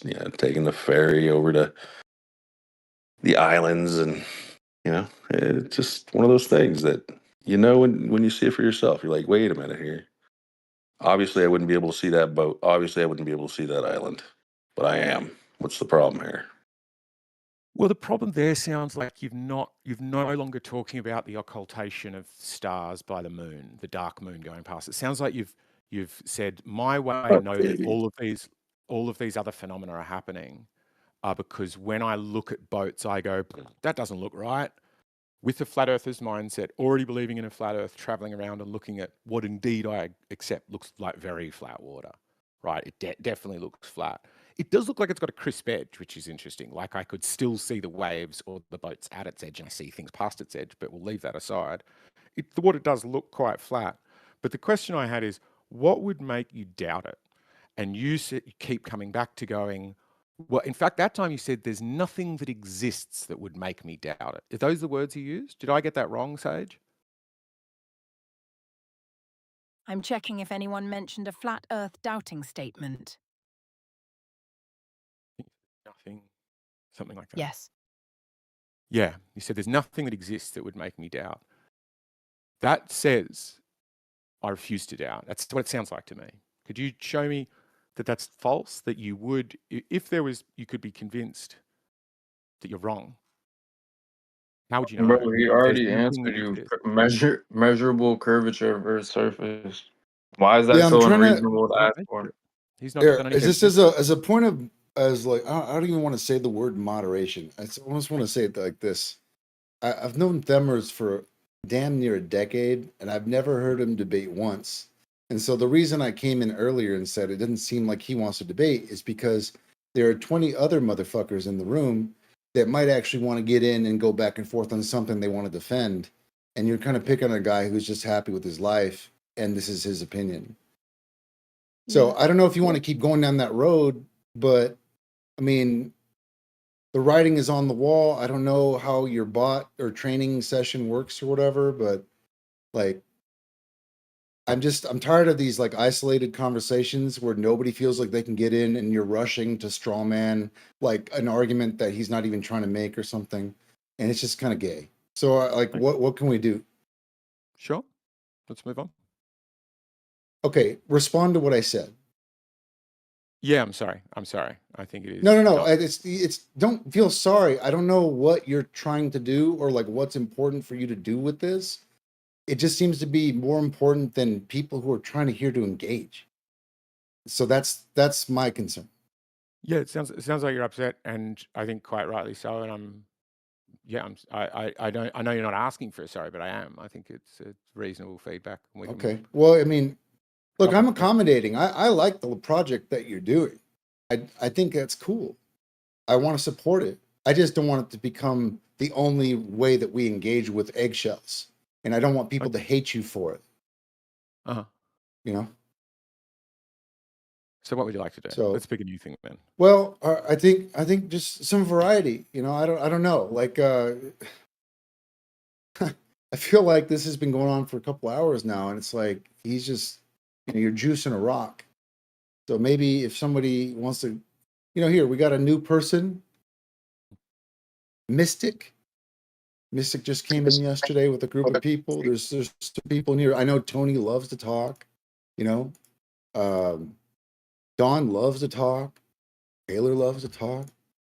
Can't shut Steve up. I mean, there's people here. Like Egypt loves to talk. Sure, yeah. Bro, shut up, Steve. Yeah, I was just getting ready to come off here. Yeah, and excuse me, like I am a little frustrated because I don't always know how it's going to go when you come in or if you're going to come in. It's like all of a sudden, boom, there it is, and maybe I should have a little bit more. I get carried away. Maybe. No, I think it's good feedback. I honestly appreciate it. Okay.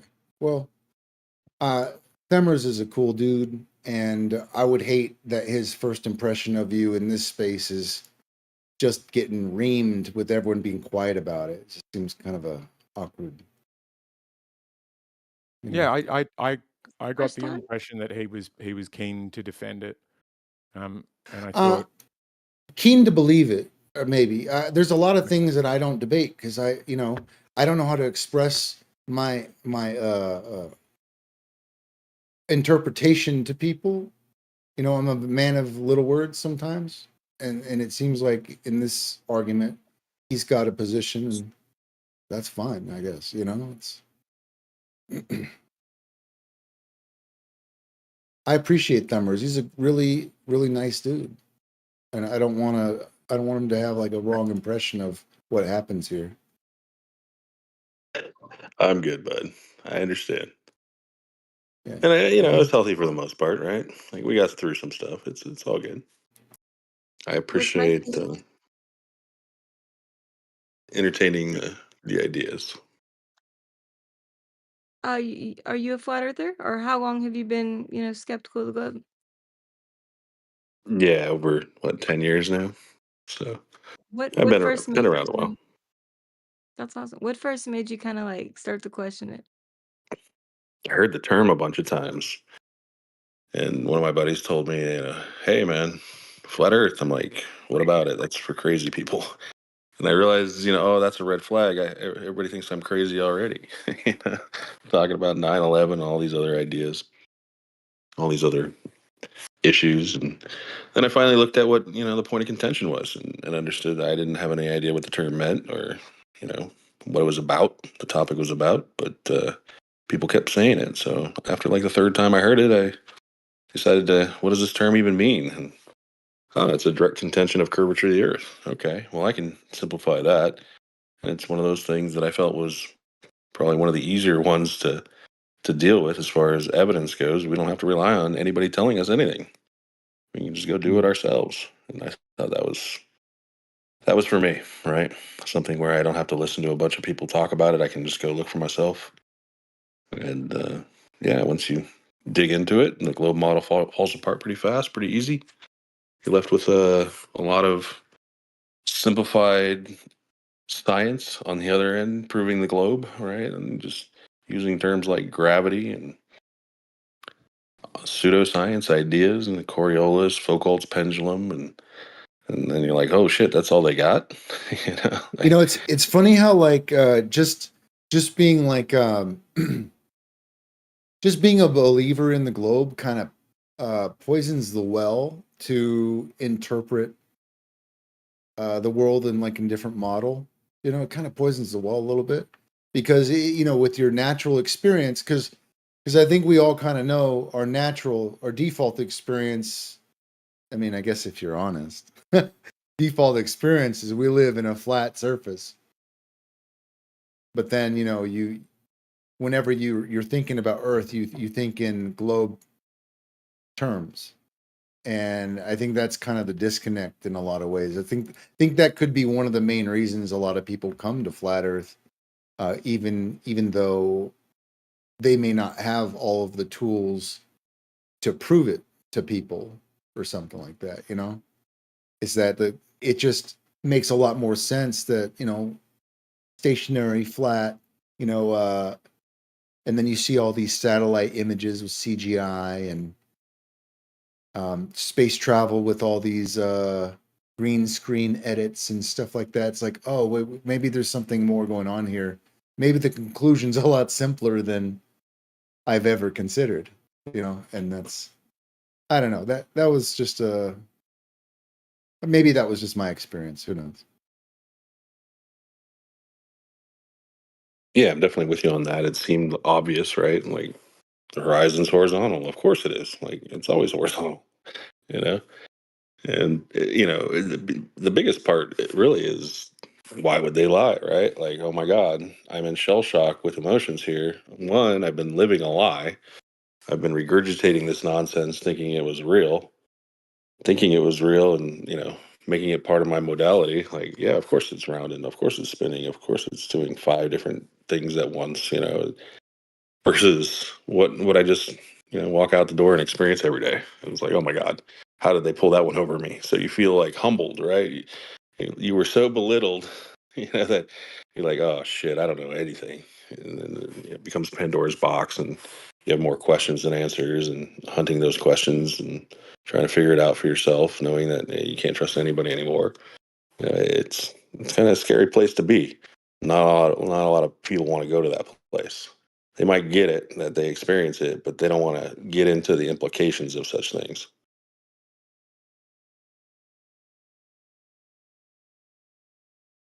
Yeah, I mean, for most people, it's just easier. You know, they've got a busy life. They don't want to. I mean, it's so fundamental. It would, and then if you did agree with it, or if it were true, or both, you know, the social ramifications, you know, the psychological. There's just everything would have to. There would be like a shift that comes with it. You know, in some way, it's kind of like the Bible, where it says, uh, you know, you have to become renewed. You know, just can't see things the same way. Once you see something, you can't turn back. Yeah, kind of like the born again idea. Absolutely. Feel Mhm. like a child, right? You're like, holy shit, I'm a kid again. Well, you get new eyes, and I really appreciated what you said a second ago about how, you know, show me an observation without a model and a story.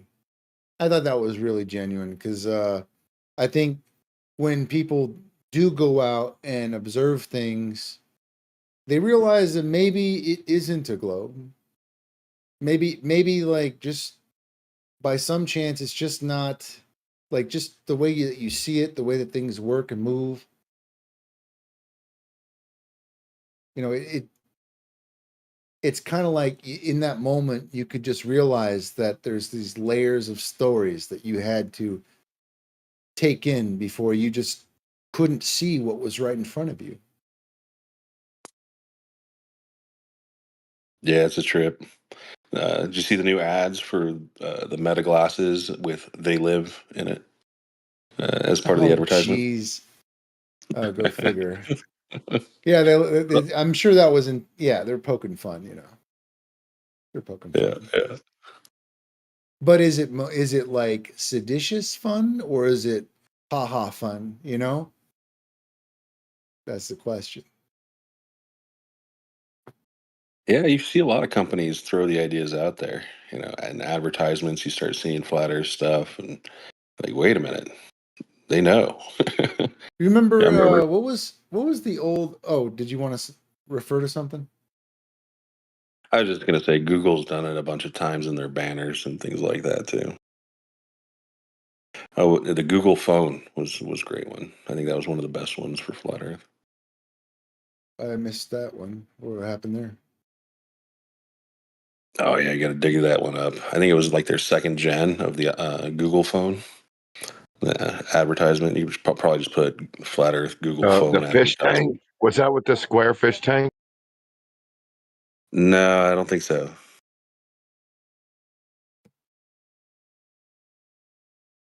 I could be wrong though. It's been a long time since I've seen it, but it's a good one. Riggs, were you gonna say something? Yeah, my favorite one is the Hennessy. Hennessy had Love this that. commercial uh, with Augustus Picard. Um, he he went really high in the sky in like a big bubble, like this, you know, kind of like Felix Baumgartner. They ballooned him way up there, really high. I don't know. I think 50K. honestly, I think it was only like 50,000 feet or something like that. It wasn't even that high. But back then, it was way high. You know what I mean?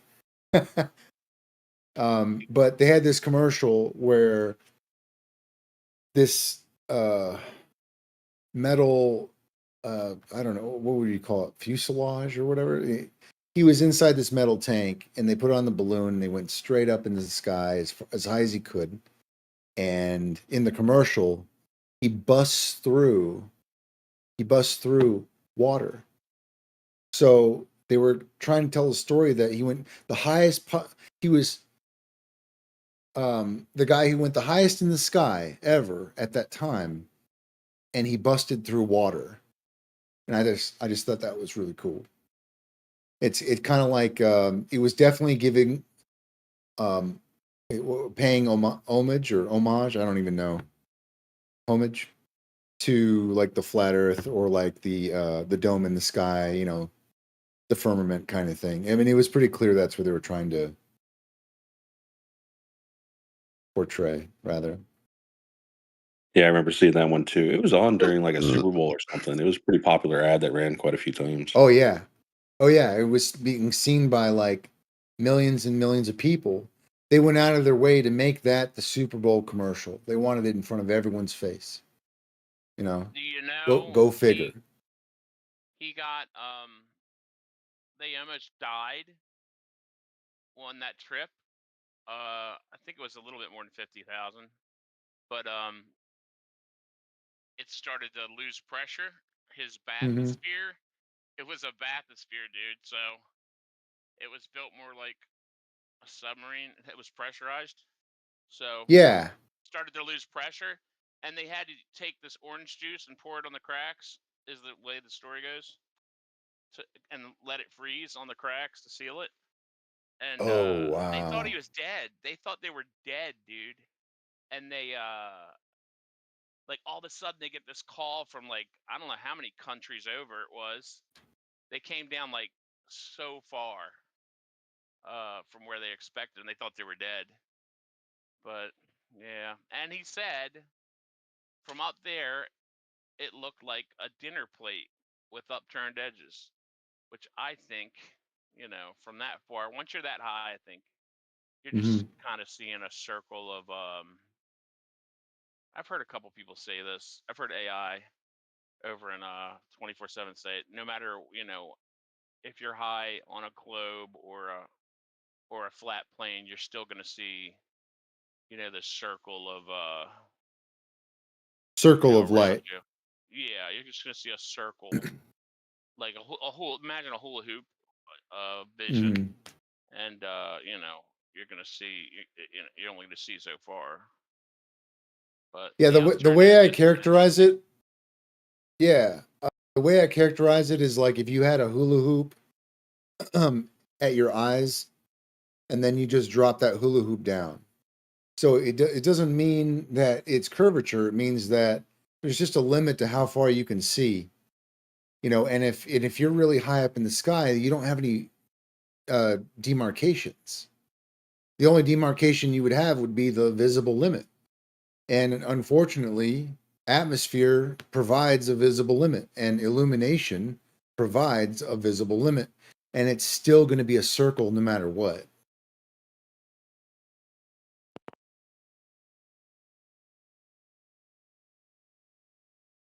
So you're just going to see a circle below you. And, you know, you could appeal to the idea that it's curvature, but, you know, I think that there's some arguments with refraction that Taylor's brought up and things I've thought about over time. Like, I just think that, you know, as funny as it sounds, or as weak as the argument is, like seeing too far is what gets a lot of people.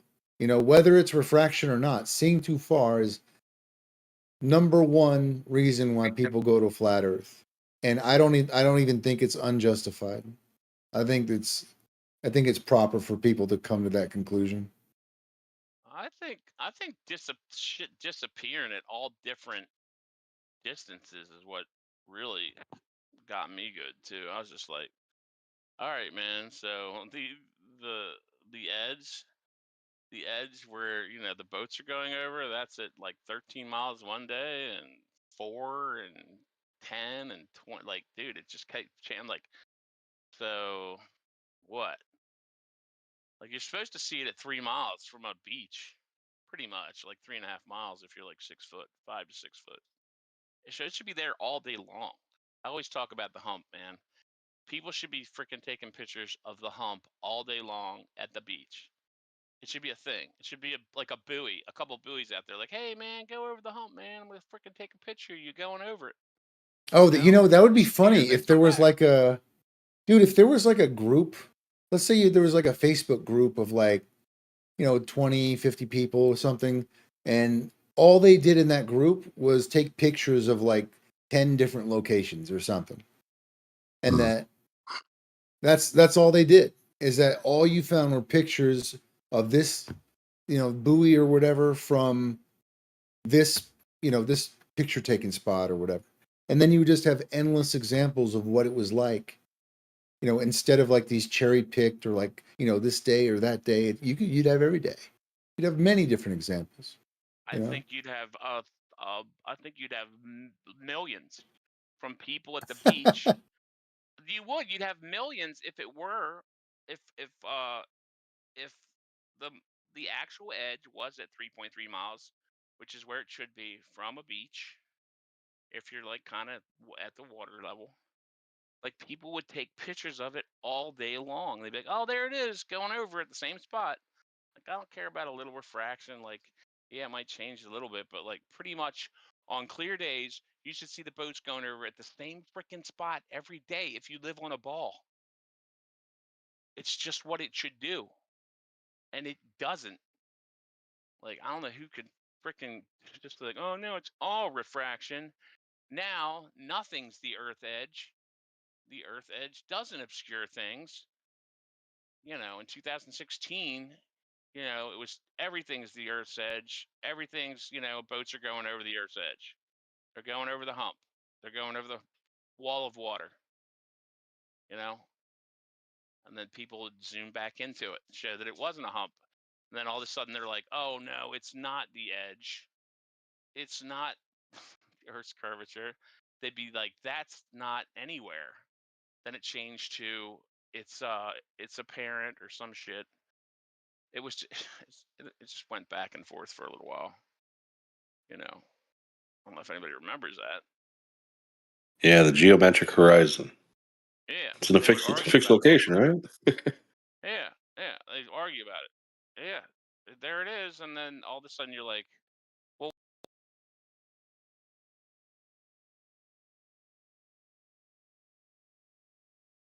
bigger and smaller, and they'd be like, oh no, forget that. I think what bites them in the ass the most is that they're not willing to give up even a little bit. And the fact of the matter is that the horizon is not always where it's supposed to be. It just isn't. So why double down and say, well, even if it's not, it's still a globe? I think that's having your cake and eat it too. Like I was trying to tell John earlier today, like, well, you guys have refraction. Why can't I have refraction? They're telling me what my model is, what my Earth is. Like, what? Like, I'm no, you guys took hundreds and perhaps thousands of years assembling your version of what you're appealing to. I'm just, double checking your work to my standard.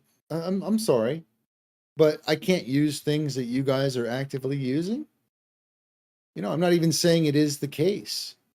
How dare me using my noodle?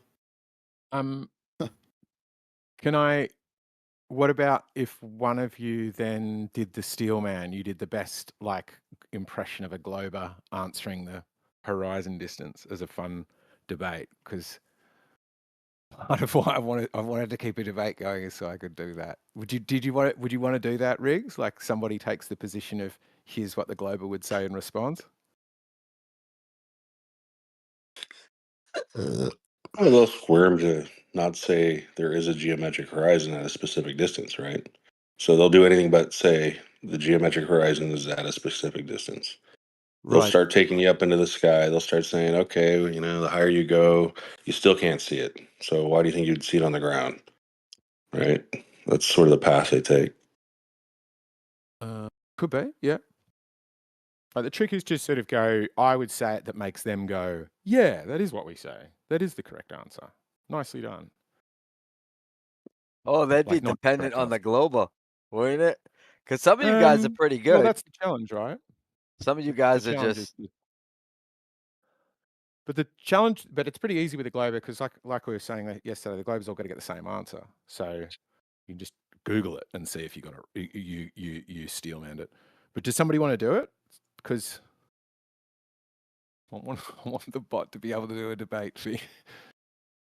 It's doing the chatting mode now, and that doesn't. Well, you would give be me best at it, right? So, at what distance is the geometric horizon for a 5-foot observer?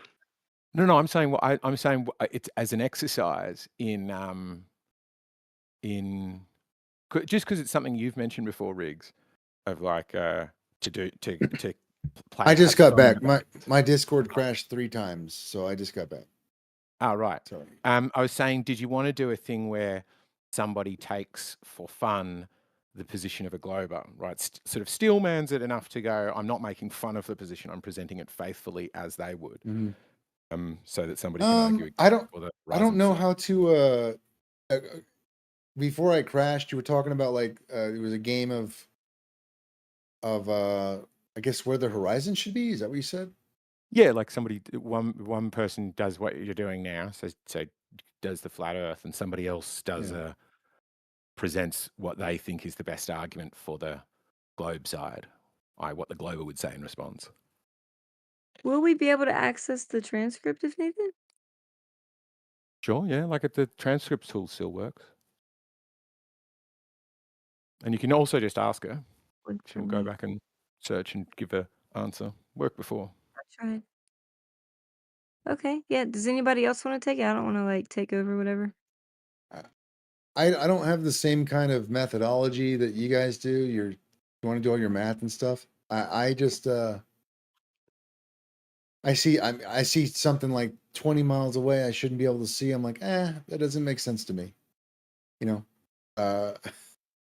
But then you look at boats and stuff, and when the boat disappears, it's not a uniform experience. So what's the math on that? I'm not too sure.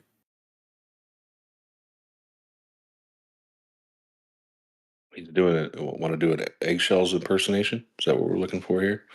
Yeah. So don't you know that there's like 48 different types of refraction?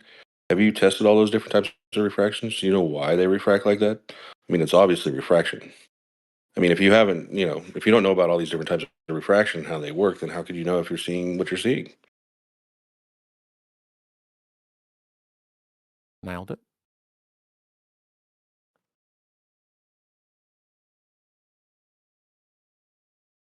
I think you'd just be picking a character. And which character do you want to emulate? And then how ridiculous do you want to be with that impersonation? Well, the trick is to not be. Like it's easy to sort of give a really dumb, obviously sort of self-serving answer to be like, I'm a glober because I'm stupid and don't know maths. But the challenge is to go like, I'm a glober for good reasons. Yeah, so I'm looking at it like I would just take on the persona of one of the characters that come in here. And you're like, oh, don't pick a stupid one. It's like, well, there's a lot of stupid ones. You wouldn't understand how to be that stupid, Rigger. Well, see, the thing is,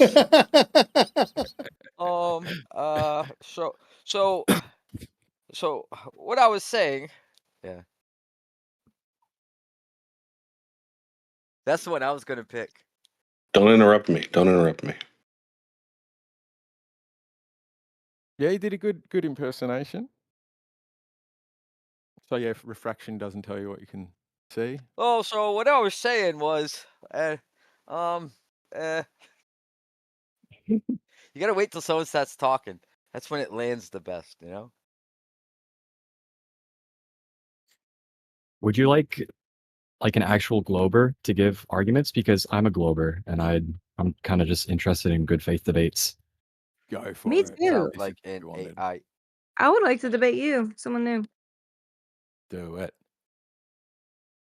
It sounded like an AI. Pick a topic, Mystyk, that you think, here's why I think we're on a ball, and go for it. And because I want to see if the bot can map it. I'll share my screen again.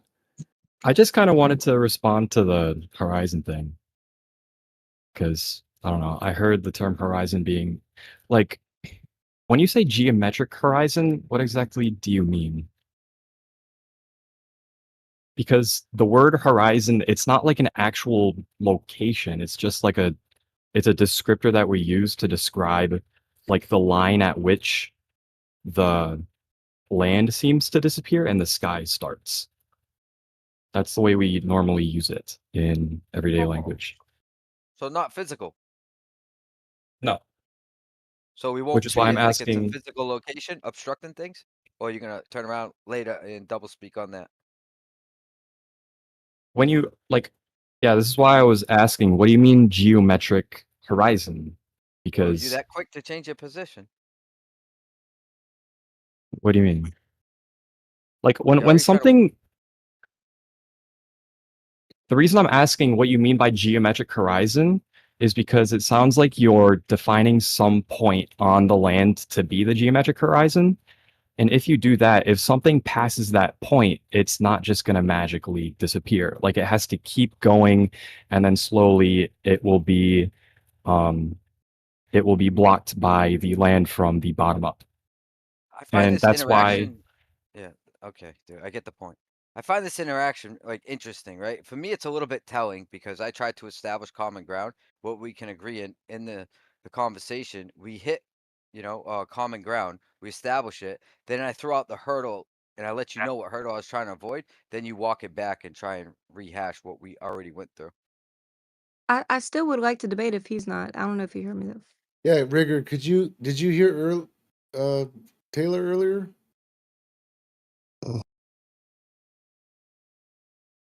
I mean, Oh, I did I was cut her also off? gonna I'm sorry. I No, I did not what? interrupt him. No, I just said I would debate. As soon as he proposed it, I said, "Yeah, I would like to debate you." That was before he started talking, I think. Oh, I know. Like, anyway, I thought you were just looking for an opponent. I'd be interested, but yeah, y'all can go ahead. It's no problem.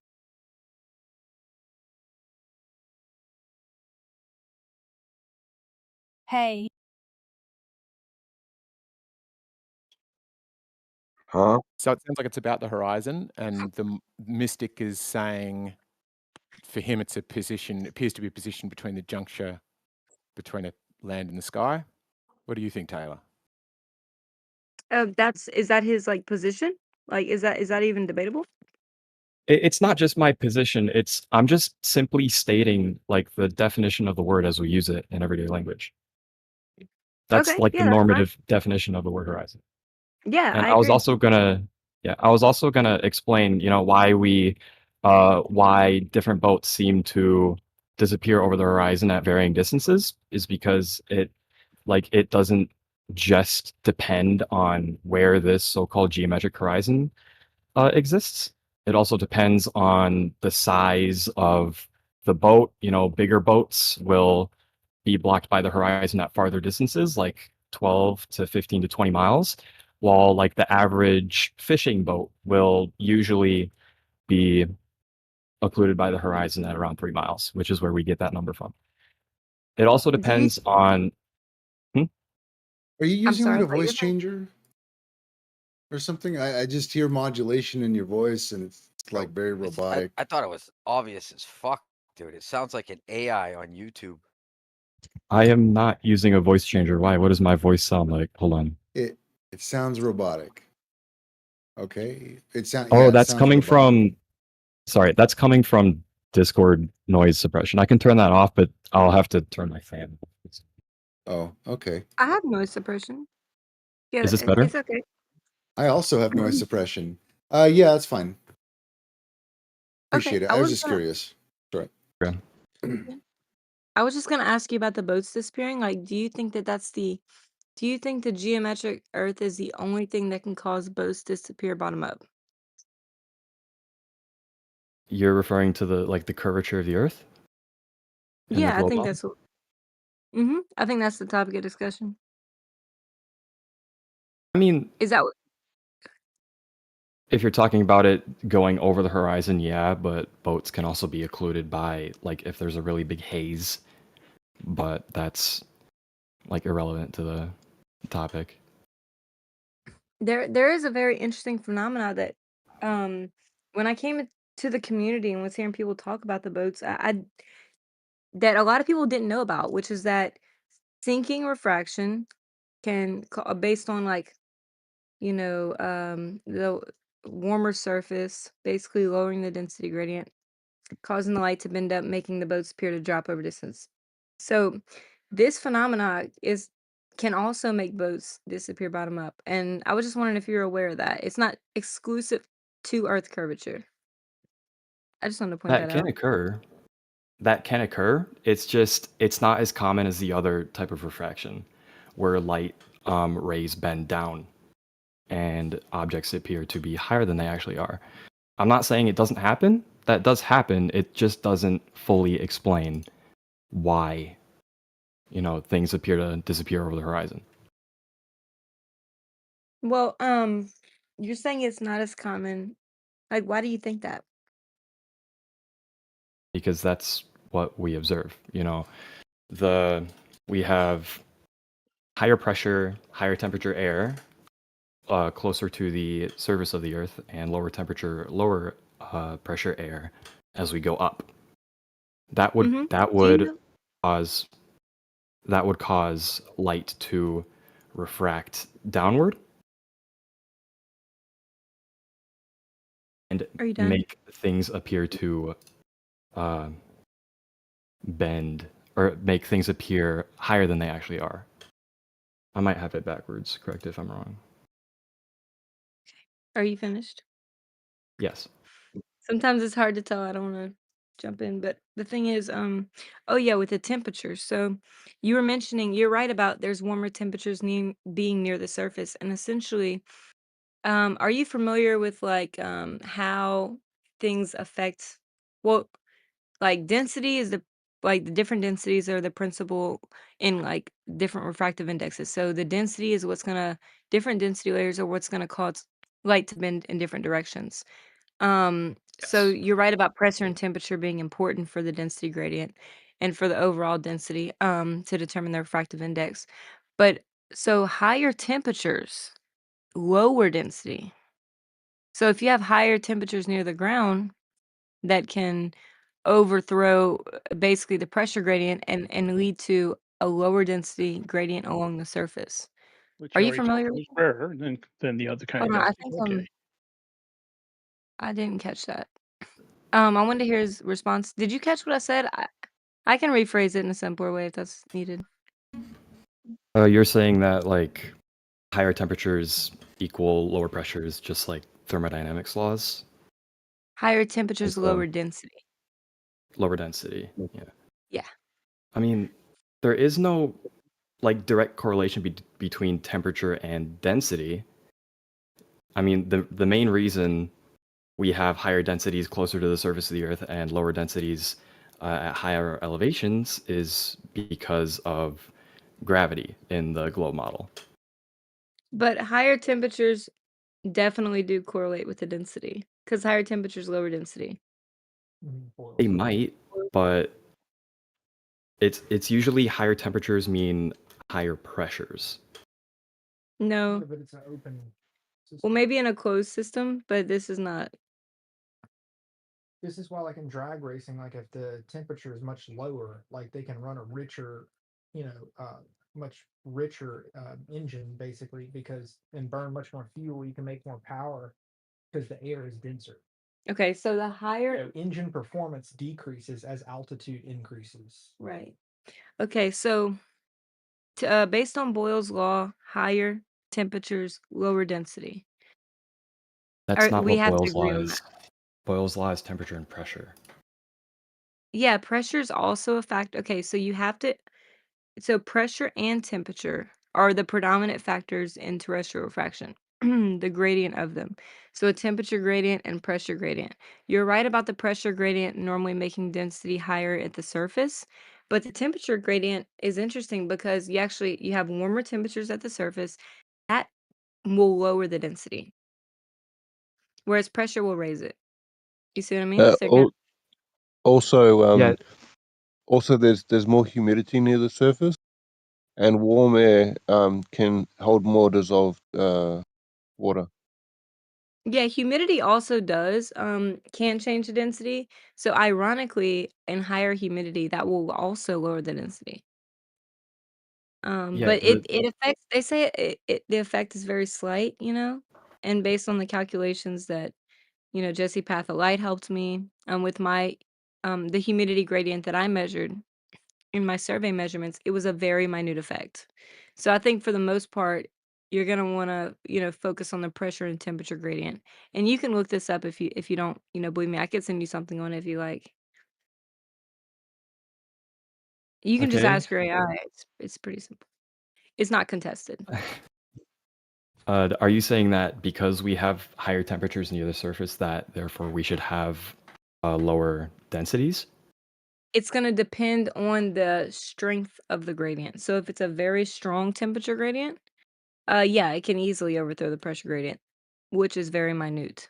But if you have a very faint temperature gradient, like you do in the entirety of the atmosphere, then it's not going to overthrow the pressure gradient. So essentially, with the standard refraction calculation, they took increments of like 100 feet to measure the different temperatures in 100-foot increments. So then they apply this to do the standard refraction calculations.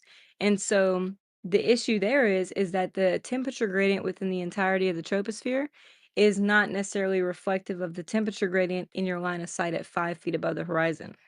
And I'm quoting other papers when I say this that I can provide, like peer-reviewed papers in the Journal of Surveying and Engineering and other very credible um, journals. And that's all right. And I'm not denying the fact that this kind of refraction happens. It's just, how do you explain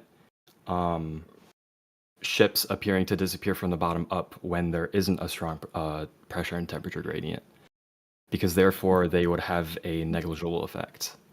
That's a really good question. So I don't mean to respond with your question with a question, but how would we know what the temperature and pressure gradient is? Because a lot of times people are making these observations, they're not actually measuring the conditions in their line of sight. You would use thermometers and barometers? Yep, which Can I is just what point my out whole that point is. I promote the uses of thermometers and barometers when you do these observations. And that's kind of my whole thing is just kind of don't assume the refractive gradient and just measure it. Because like whenever I did my survey measurements, it was very significant, like the actual gradient in my line of sight. So I think everybody, and also the journals and the papers I'm referencing also promote the same idea of measuring the temperature and pressure gradient when you do these observations or survey measurements. and I also got to point out that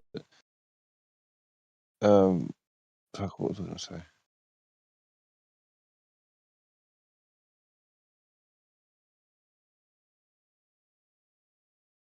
Oh yeah, that's right. The surface of the Earth, right?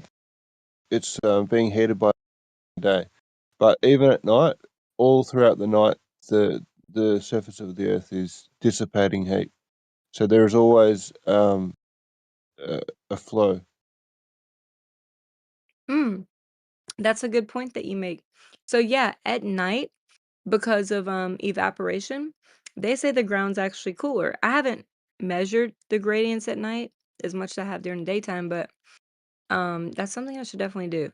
But anyway, so they pointed this out in a paper that I read. It was basically measuring the vertical displacement of a mountain over a valley in Arizona.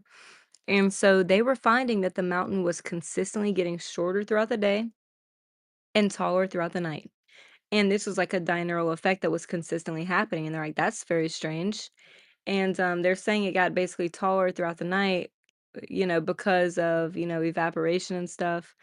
And so, like, yeah, and the progressive things to progressively get shorter throughout the day was also measured. And that would be, the sun's heating up the surface of the earth, making, that density gradient along the surface lower, making light bend up, and so on and so forth.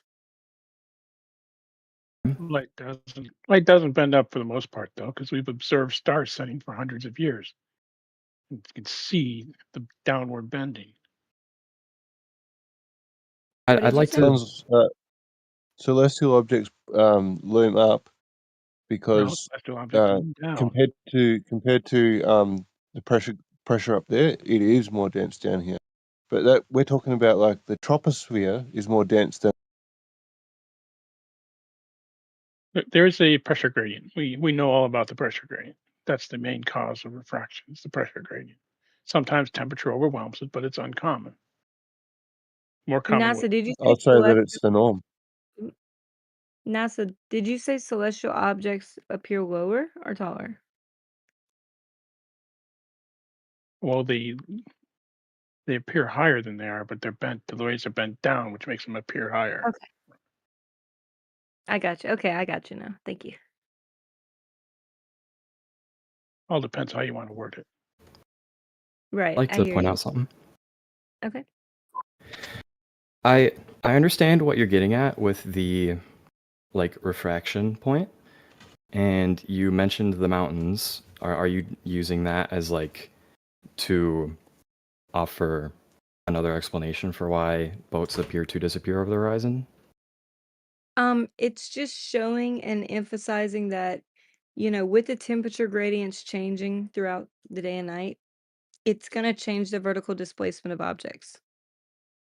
Yeah, And so but usually the boat I'm sorry, I was gonna add on one more thing. Usually the boat observations are done during the daytime, and so that's when the ground would be the hot from the sun. okay. Well, only I because mean, it's difficult to see boats at night. So that's why Well, most boat observations are done during the daytime. Let's I'd like to let him point out something respond. though. I think he was trying to get in and respond. Go ahead, Mystic. Yeah, the reason you can't use refraction as a point to completely invalidate the horizon point is because refraction has a negligible effect even if there's a strong pressure gradient. Because most, like, say you have a fishing boat that appears to disappear over the horizon at 3 miles, say. There is not, like, you're not going to have that strong of a temperature and pressure gradient over 5 feet of elevation. Refraction is Oh. not going to cause that big of a difference. You can talk about refraction when you have large like freighters that are significantly taller than those boats, but still that causes a negligible effect because even if you have like the strongest temperature and pressure gradient we've seen, it still wouldn't be strong enough in order to cause an effect that rivals that of the current horizon model. Is that based on It's something you read? no, sorry. that's based off observation. Because even Based if you on your go hundreds, yes, I've like this is based off my observations. I've taken a thermometer. I didn't bring a barometer, but I've taken a thermometer. Refraction effects, but how? I've taken a thermometer and measured the temperature at ground level, and then I've gone up into a tall residence hall building, which is about 250, 300 feet tall, and there was no noticeable difference in temperature. And most boats aren't 250, 300 feet tall. Did you do this during the daytime? I did do this during the daytime. Okay, I I did it have at some around noon to 1. Okay, yeah. So this the calculation about light typically bending up at around 5 feet during the daytime was a paper that was done by Hennes in 2006, where he measured practical temperature gradients along the surface over different types of terrain, and based on the temperature gradients that were measured, you would have like a negative 2.6 refractive index, rather than the positive 0.13 Gaussian refractive index, which is used for standard refraction. So, I mean, that temperature reading, I mean, I don't know if you have data on it or whatever. You can definitely share it, but based on my own measurements and measurements in papers that I've read during the daytime, it's been much stronger. I'm not saying that I'm not trying to discount your measurement, but I'm just saying I'm not sure I can't account for whatever you measured. I can just account for what I and others have measured and reported to measure. Okay. I'd like to see those studies if it's all right. Can you say what they are again? Yeah. And what studies in particular, so I'll make sure I get you all of them. Just the study about like the strength of the refraction over different kinds of terrain. Okay. Gotcha. Okay, until then, I guess anybody else can jump in, unless you had something else to say. I do still want an answer to my question. How do you explain how boats appear to go over the horizon when there isn't a strong pressure and temperature gradient? Well, there was actually a paper done where they actually looked at boats going over the horizon, and they were trying to figure out, what was the cause of it. And according to the paper, that was done by the Royal Society, um, it was like a paper from it was like a paper from like the 1800s or something. But this is the only one that I've been able to find. They're actually looking at boats in particular. Okay, so essentially, they saw the boats going over the horizon, and I'm gonna link this paper. Just give me a second. Um, and they were wondering if this was due to curvature or something else. So they said based on the distance away the boat was and based on the amount of curvature that would be present, it couldn't be due to curvature. And then he proceeded to measure the temperature gradients and based on those measurements, attributed the boat's disappearing bottom up observation to the temperature gradient rather than to curvature. I'd like to see that study as well. Yeah, give me 1 second. I'm spotlight searching it now on my notes. Oh, here it is. Okay.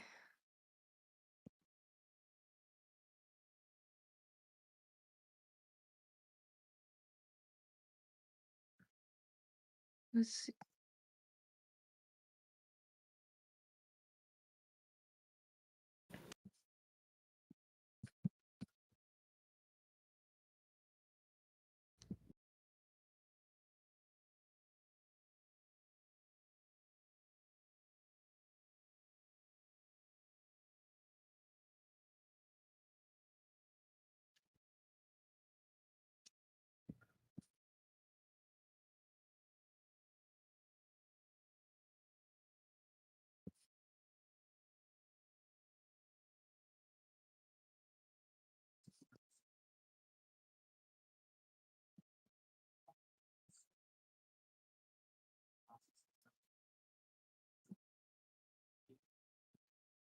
Okay, do you want me to DM them to you or put them in the chat? Doesn't matter to me.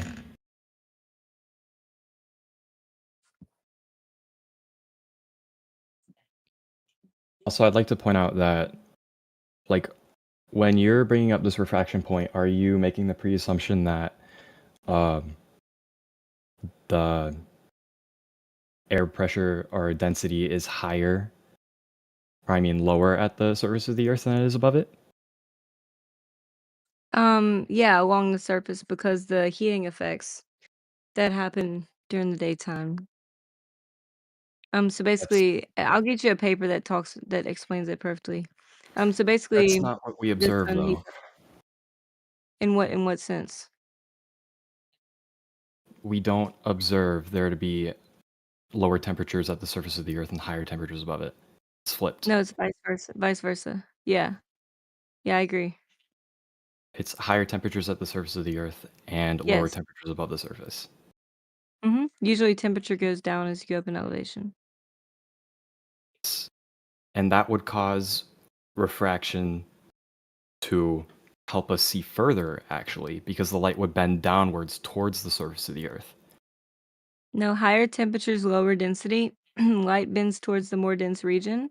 If since Yeah, the higher temperatures at the surface are lower I in don't density, mean they to. bend upwards, I don't mean making to things interrupt appear to you. drop over distance. I don't mean to interrupt you, but the reason you're wrong is because the temperature gradient doesn't have a strong enough effect in order to completely counteract the. I mean, I'm invoking gravity. I'm not sure if the flat Earth model has gravity in it.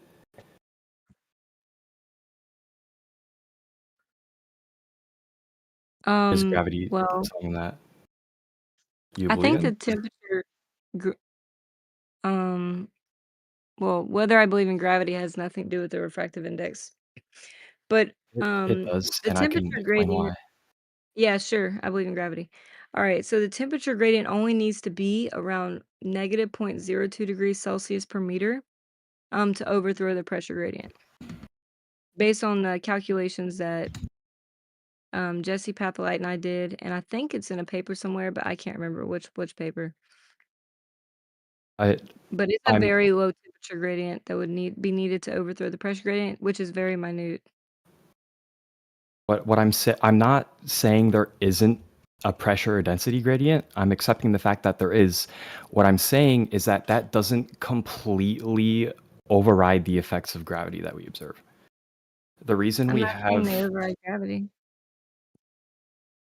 well, then you have to concede the point then, because gravity is why we observe higher temperatures at the surface or not temperatures, higher pressures at the surface, higher density at the surface, and lower density as we go up.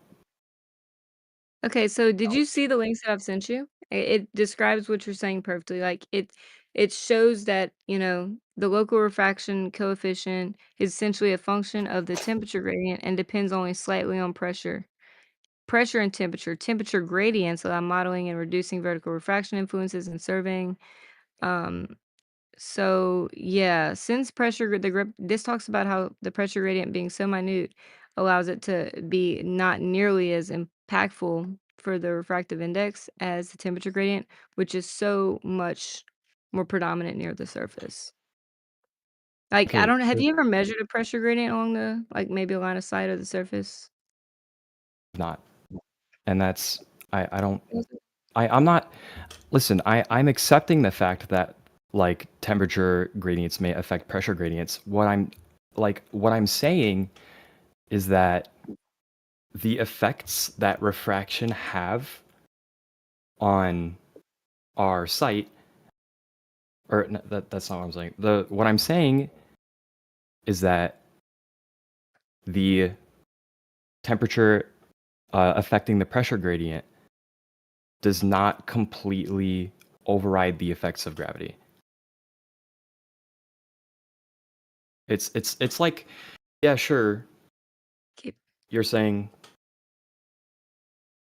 uh you're saying that higher temperatures equal lower air pressures? lower And densities. Temperature and pressure are both used to calculate the density. okay, lower densities. Yeah, you could say that then. Or higher temperatures equal lower densities, and lower temperatures equal higher densities, right? Yeah, pressure is also a factor. I'm They're both just used. relating temperatures to densities because that's what it Okay. sounded like you were doing. Right. Yeah. It's the ideal So gas relationship. yeah, I'm aware of the ideal gas law, but that doesn't even have density in it. What So isn't that okay. the ideal gas law only accounts for pressure, temperature, and volume, but that's irrelevant to what I'm trying to say. Do you accept the fact that we observe higher temperatures near the surface of the Earth than above it? At higher Yes. altitudes, we see lower temperatures. Yes. So then your argument would be that as we go higher and higher and higher in elevation, we see higher air densities, and that's not what we observe. We Higher observe temperatures, there. lower density. Yes. Then then you just said flip-flop. Yeah, I'm trying to understand something here. You like I understand that higher temperatures, lower density, right? Mhm. So Yes. and you understand that we like you already said you understand we have higher temperatures near the surface of the earth, and as we go higher and higher in elevation, temperature goes down. Yes. Go ahead, but I think that there's a distinction that needs to be made. You can go ahead. Then by your logic, we would have higher or not higher, we would have lower air densities near the surface of the earth, and as we go higher in elevation, we'd see higher air densities because temperature is lower as we go up. Okay, so this is a distinction that needs to be made. So, you can have different densities along the atmosphere. So, this heating effect near the surface, and you can read it like on the paper I just sent you about. You can go check it out. But like You can have different densities as you go up in the atmosphere. So along the surface, you'd basically have heating that would lower the density along the surface. And then depending on how strong that temperature gradient would be, that would depend on how high that would go. And then once the temperature gradient stables out, the pressure gradient would basically be overthrowing at that point. So just along the surface, because of the heating effects, you'd have a lower density gradient during the daytime. And and then it would just continue to the normal, like, standard refraction once you get to higher elevations.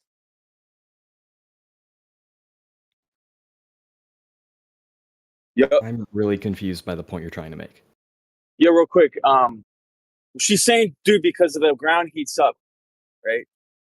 So because the Yes. ground heats up, it's going to be a little bit different at surface than 30,000 feet up or 60,000 feet up, vice versa. You're not dealing with the ground, right? You got the ocean layer, you got evaporation, right? You got pollen, you got all this other shit going on at the surface level that you don't have at 35,000 feet up. Yeah, normally density is gonna Yes. be higher near the surface, but during the daytime, there's gonna be a layer above the surface, that will have lower density from the sun heating up the surface, just to simplify it. But Does that make sense? You're saying like it's very localized, just like from 0 to maybe 30 feet above the Earth's surface? Yeah. Mhm. Okay. Now I understand what you're saying. And that's why you go to higher elevations and you actually don't like, you can see the full boat. Now, I know that you could also say, "Oh, well, if you go up, you'd be able to see it because you're getting off of the curvature." So it'd be kind of the same principle in each. You'd be getting out of that very messy refractive layer, Wait, like, wait a minute. Why would the refraction change if you go to higher altitude? You're still looking through the layers. because there's not so strong of a density gradient being implemented by the temperatures I don't suppose of you the have any heating sort of effect. experimental data to back up this refraction disappearing bottom up stuff. Yeah, I It's been do. done, dude. I have data. It's been done. Where is it? But Have you not seen my spreadsheets? Well, I've seen your spreadsheets. Where did you get them from? I mean, are you asking me for data that other people have done? Because I can give you that too. Are you asking me for the data I've observed and measured with surveying equipment and, measuring So you're saying that atmospheric when conditions? the going upwards is not a globe effect? This is the first I've heard of this. Yeah, so there's a very messy layer along the surface due to the heating effects during the daytime, which makes things appear to drop. And I can give you a graphic that the University of Georgia made for this.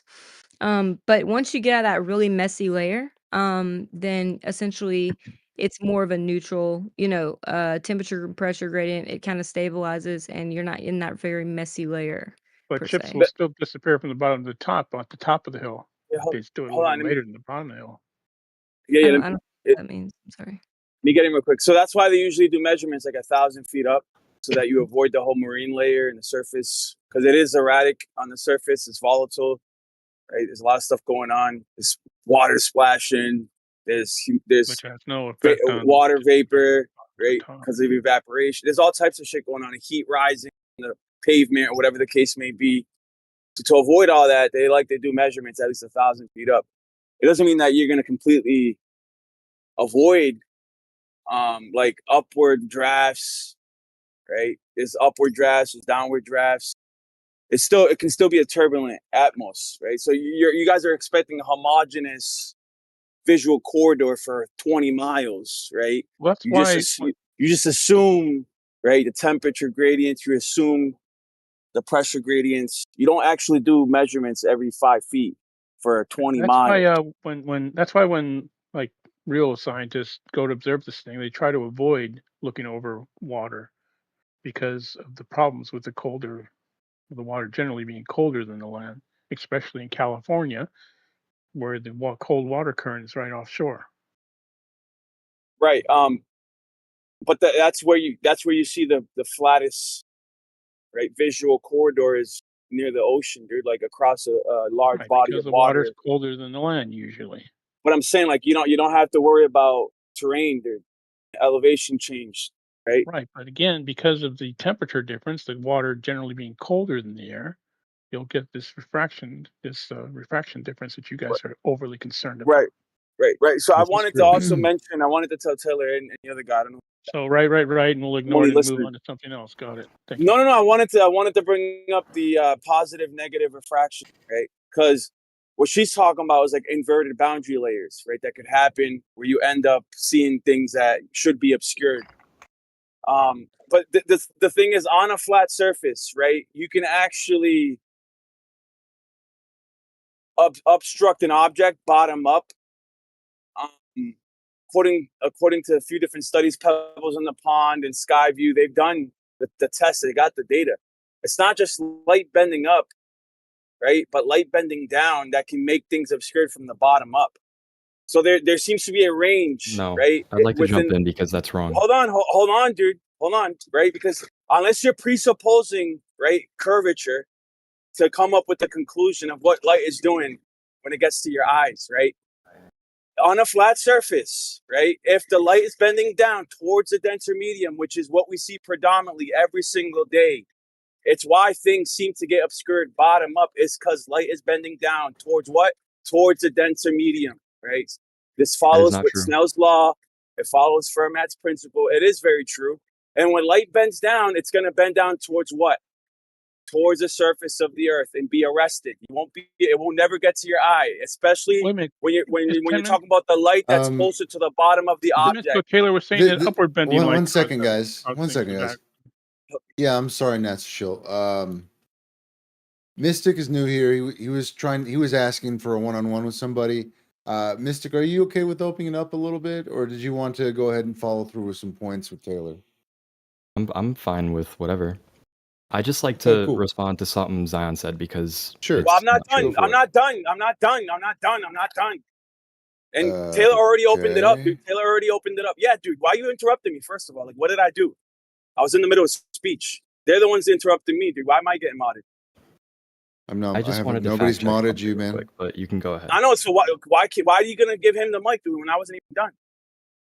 Because you were talking a long time and you stopped. I thought everyone. No, thought, dude. everyone I thought was you in were the middle. done. No. I'm in the middle of my speech. I'm about to land it right here, right? Okay, maybe So- your phone died off or something. Go ahead. So there's a range, right, between upwards refraction and downward refraction, between the positive and negative coefficient, right? Where it can bend upwards to the point where you will no longer see the bottom of the object, or it can bend downwards where you also will no longer see the bottom of the object. And then there's like this Goldilocks zone, right, where you can actually see things that should be completely obscured, right? According to the geometric horizon, they should be completely obscured, but yet they appear line of sight right in front of you. Now, that Goldilocks zone is why things seem to appear planar to us, right? And straight ahead, even though when you're looking at 20 miles away and you're seeing something that should be completely obscured by the horizon, you guys invoke what? You guys invoke upwards refraction, correct? We invoke downwards refraction. Or because downwards refraction. Downwards refraction does not cause things to disappear from bottom up. If you have downwards refraction, that would actually make things appear higher than they actually are. That would make them appear taller or higher. And I can draw that out if you'd like me to. A quick diagram to show how that's the case. So you're denying that upwards refraction can cause things to loom up? No, you asked me if our justification for why we can still see things that are really far away is upwards refraction. I refute that. It's downwards refraction. That is the reason So we can light see things really far away. It's light both. bending down.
presuppose the geometric curvature, right?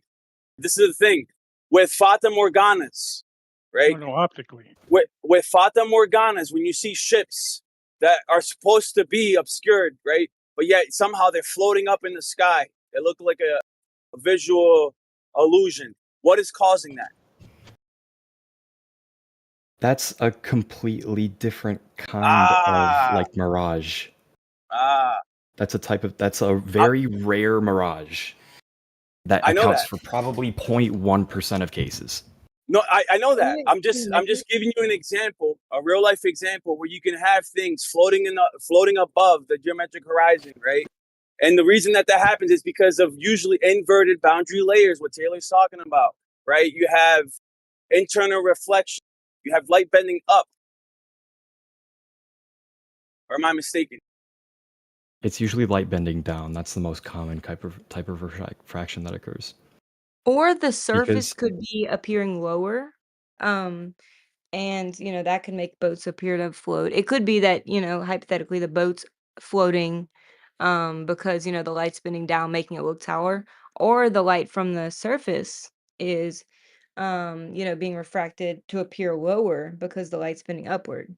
I guess it could go vice versa. Well, this is the thing. Like, how do we know? So which is it? Is it light we bending actually do the upward? test. So which is it? Is it light bending upward that causes the boats to appear bottom up, or is it light bending downward that causes boats to Light disappear? bending upward makes boats disappear bottom up. Well, it's exactly the opposite to what your compatriot here is saying. No, it's both. It's actually both. That's what I'm trying to explain to you guys. Both of them make light appear to boats appear to disappear from the bottom of the top. You can make Very things disappear. You can make things disappear with light bending up and bending down. And right? down. There's That's there's convenient. the Goldilocks zone. There's a Goldilocks zone where we can actually perceive objects that should be geometrically obscured, but yet, depending on the refraction index, actually you can have light bend down and obscure the object, completely obscure the object when it should be visible, right? And other times it makes objects appear when they should be invisible. Wow. Light bending down does not make things disappear. Light bending downwards would actually bring things back into view, even if they are occluded by the horizon. Think about what you're Because saying. if you have light, Guys, bended both down, of you are right, except it bends towards the denser medium. Sometimes the denser medium could be down. Sometimes the denser medium could be above. No, I know. That's so correct. depending on the altitude of the observer, sometimes you'll get more of those effects if you're closer to the horizon, where you'll see, a less dense medium where the sun is actually hitting the surface on a cold day where the air is cold, but the sun in the local area of the ground is warm to the ground right there. So now you have a denser medium above a less dense medium for those types of observations you're talking about. Okay, the reason we can, I'd like to say something. All right, go ahead. Give me respond though. Go ahead. The reason we can disregard that with the sun hitting the surface and making this wild pressure gradient is because water has a very, very high specific heat, and it takes a lot more energy to heat it up. And that's why you typically see water is at a lot lower temperature than the surrounding air, is because it takes a lot more energy in order to heat it up. So Right, cool. well, the surface hold on. of Let me the respond to that. Okay, Lion said he wanted to get in to respond. Oh, yes. I appreciate that. Thank you. Just give me a little bit of room here. So I'm gonna extend an olive branch and say that what Taylor's talking about, the inverted boundary layers, that is not as common as light bending downward, right, towards a denser medium, in my opinion. On a regular basis, predominantly, when we look out, right, light is bending down towards the denser medium. That's why when we talk about visibility, some days visibility is greater than others, depending on what? Depending on the refractive index. The refractive index is high, visibility is low. Right? The refractive index is low, visibility is high. Why? Because light's bending down. Right? You're going to say, humidity, no, light bending down is going to humidity. make things more visible. Go ahead. It's not just that. It's also humidity, not just the bending of light, but the diffusion. So that's why, like what you're saying is not just because of like refraction. Like there could be, when they say a less visible day, you know, it could be that it's more of a humid day, meaning there's like more solid particulates in the way between you and Yeah, the like dust thing and you're observing. whatnot. Yeah. Yeah. It's they're accounting for all the things that add up to visibility. But go ahead, Taylor. What were you trying to? I'm sorry you had to wait so much. Oh, it's okay. I was just gonna mention about there. I did look this up on papers about how the surface of the ocean is affected during the daytime. They said basically the surface of the ocean can be heated significantly by the sun, at least like 10 degrees along the surface layer. And also, I did some measurements measuring the temperature gradient above the ocean, and I have the data on that. I just have to like compute it to refractive index. If anybody sees Jesse around, tell him to help me finish. Because remember the other day, Riggs, I told you this conversation is gonna hinge on this data. That's where we're at now. Okay, so I have to put in this data from the temperature gradient I did above the surface of the ocean to like resolve this conversation. You know what I mean? So if y'all see him, just let me know. Yeah. So is the other guy still there? What's Mystyk? Mystyk, you still there? Yeah. Yeah, I'm here. So you think that when the refractive index is high, that thing should be more visible? Do you mean the That's what change you're telling in me. the refractive index? I'm asking you, if the refractive index is high, okay, you're saying that visibility should increase according to your hypothesis. That light bending down makes things more visible. That's what you're saying, dude. That's what's coming out of your mouth. But it's You saying counterintuitive that to the our everyday refractive experience. index? You saying that No, the no, it's not refractive index counterintuitive. is what causes visibility means nothing, because the are you talking about the change in the refractive index as you go up in elevation? Because that's what causes. No, dude. I'm talking about just looking out, right? Whether you're at 1,000 feet or you're at sea level, if the refractive index is high, right, causing light to bend down towards a denser medium, right? Because refractive index is high, you're saying visibility is greater. That's what you're saying, dude. It makes sense. That's Normally, perfectly Glovers true. would say that. Because of looming, right? So it's not light that's coming. It's so the light bending down. What that means to you is like the light is coming and being reflected from the object that you're observing. So that light is bending down, which creates a longer, like if it's over a horizon, it could loom up above the horizon with a higher refractive index, meaning that light bending down from the object is now meeting your eye where it would normally have gone way over your head. See what I mean? That's Yeah, why no, that listen, what he says I makes get, dude, sense. And I think dude, a lot trust of me, people everybody here, misunderstand that. no, dude, we all understand your hypothesis, but that's if you're presupposing the globe radius and light has to bend down around the radius of the Earth to hit your eye just at the right amount, dude. That is absurd, right? Well, no, there's experiments It's that not you can that see it absurd. happening, Creates such a negligible effect. what we actually see, right, when light bends It's not down absurd at all. towards it, hold on. When we see light bending down, right, it hits the Earth's surface and never gets to reach your eye. You guys are saying That no, is not true. it's just hold on. You guys are saying no, it's just bending down the right amount that it just happens to follow the radius of the Earth to hit your eye. First of all, you're misunderstanding. You're thinking that it shortens your view when it lengthens your view, right? You're saying it bends down and hits the ground. We're not saying that. We're saying it just doesn't go straight above your head like it normally would. Now it's meeting your eye from the object, the light that comes from the object. The reason you see that object is because light is reflecting off of it. That light is traveling and bending down around the curvature just a little bit, enough to where in which it's not going over your head anymore. It's going to your eye.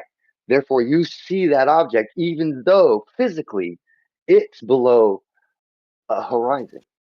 Yeah, dude, trust me. I get what you're saying. You don't have to repeat it 10 times, bro. Everybody here understands how you think light is working around a curve. Then how are you, like, where's the, like, contingent? What's the problem? You got have you seen the sugar in the tank contention is that experiment? you're presupposing the curvature, and you're presupposing that light is bending around a curve. You don't have any evidence of that. It's a dogmatic, baseless claim, dude.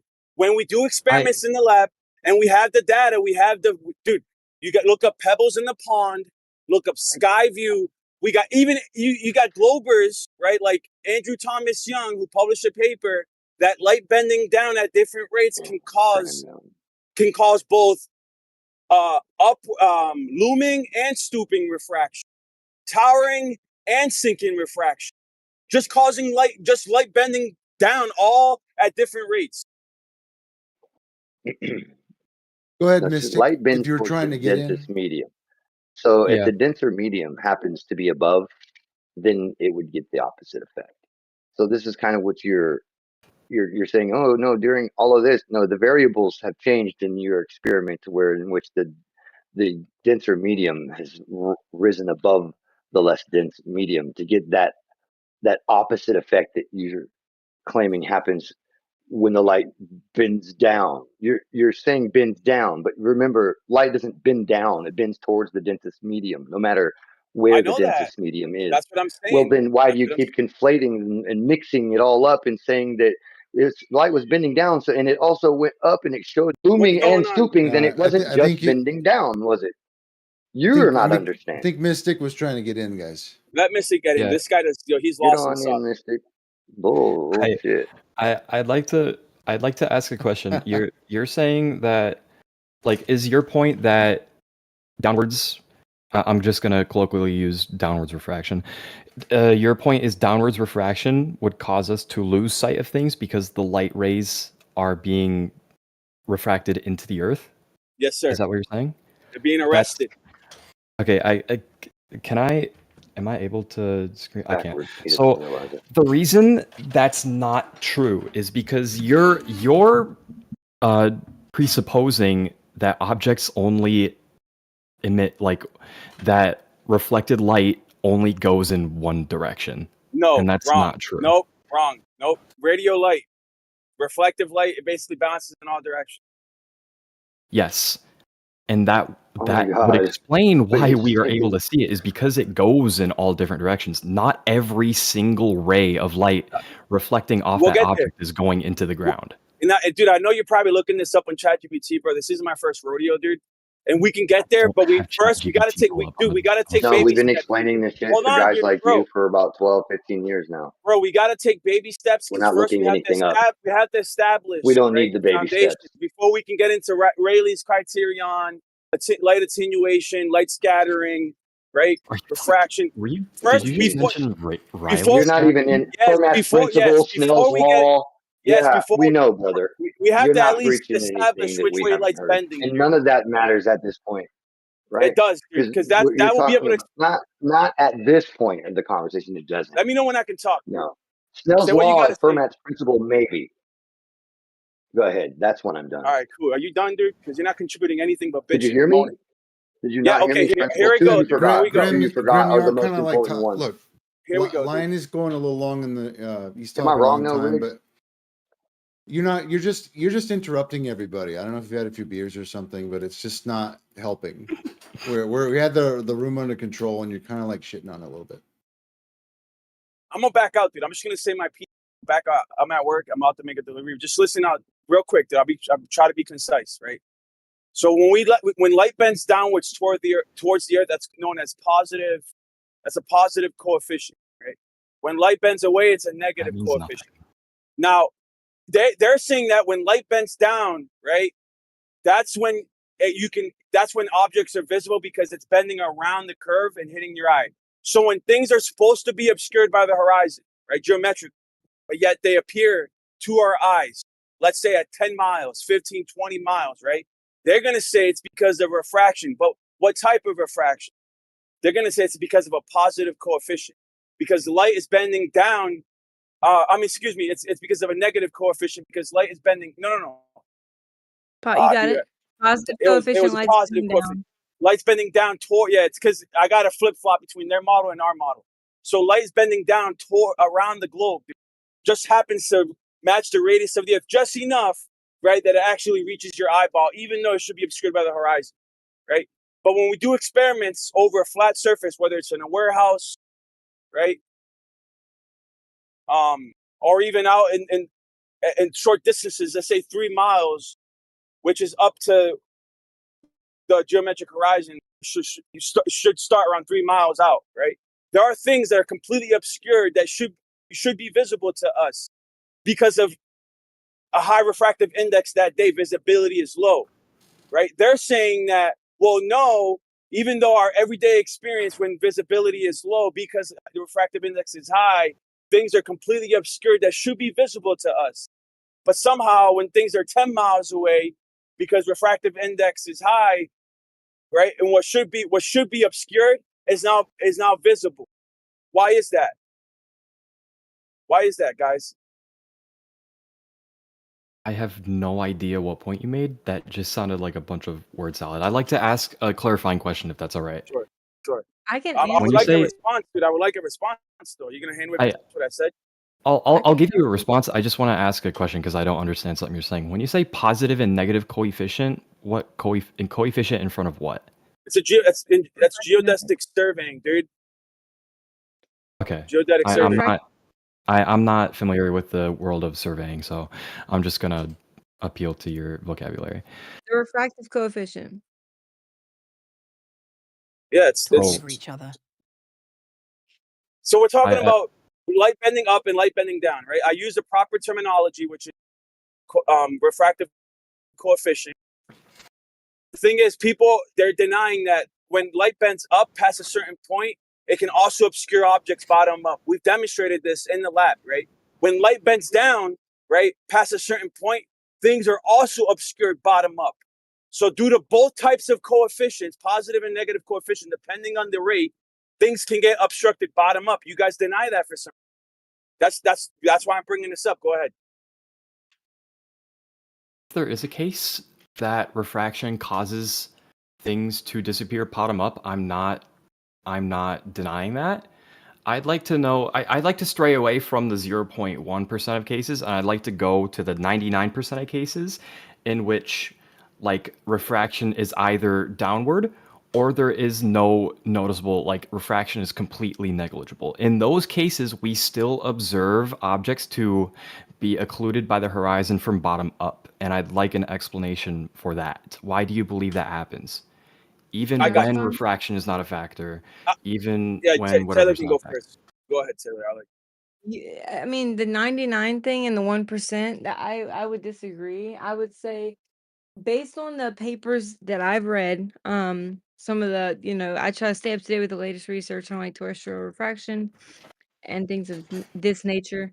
But it basically talks about whenever you're along the surface of the earth during the daytime, you will have a refractive index of negative 2.7 rather than the positive 0.13 Gaussian index, where basically what Ryan just described, light bending down, making things appear taller. Some people call it 7/6R. It's how much taller it'll make things. And I can just send you papers to check this out. And basically, they point out the issues where this whole idea of standard diffraction along the surface is not applicable because the temperature gradient does not represent the temperature gradient along the surface during the daytime. My mouse frozen right now. Sorry. Yeah, like when you say temperature gradient along the surface, along what kind of surface? The ground? They actually measured it over different terrains. They did over grassy environments, concrete. I did Did they measure it over water? Well, actually, yes. In the second paper I sent you, in the Royal Society, the paper they did with a boat disappearing over the horizon, quote unquote. They basically concluded it wasn't curvature due to the distance the boat was away. It couldn't be from curvature. And then he measured the temperature gradients over the surface of the water and concluded that this boat would be disappearing bottom up due to refraction, not due to curvature. That's the second link I DM'd you. Okay. Let me get in when you're done, or you can respond and respond to your question. Why things appear to be obstructed bottom up.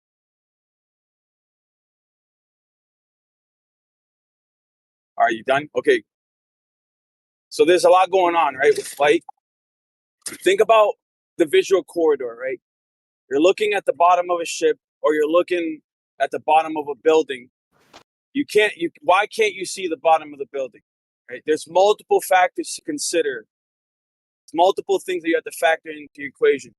calculations, right?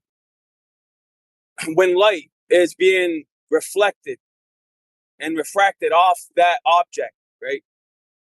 The bottom of the object, because it's closer to the ground, right? The ground level is where you're going to experience the most erraticness, right? That's where you get pollen, dust. That's where you get the heat rising from the surface over the ocean. You got the marine layer to contend with, right? And it's also the densest part of the atmosphere, right? It's near the ground level, sea level, right? Now, when you factor in both Fermat's principle and Snell's law, right? Light's going to bend where? Down towards a denser medium.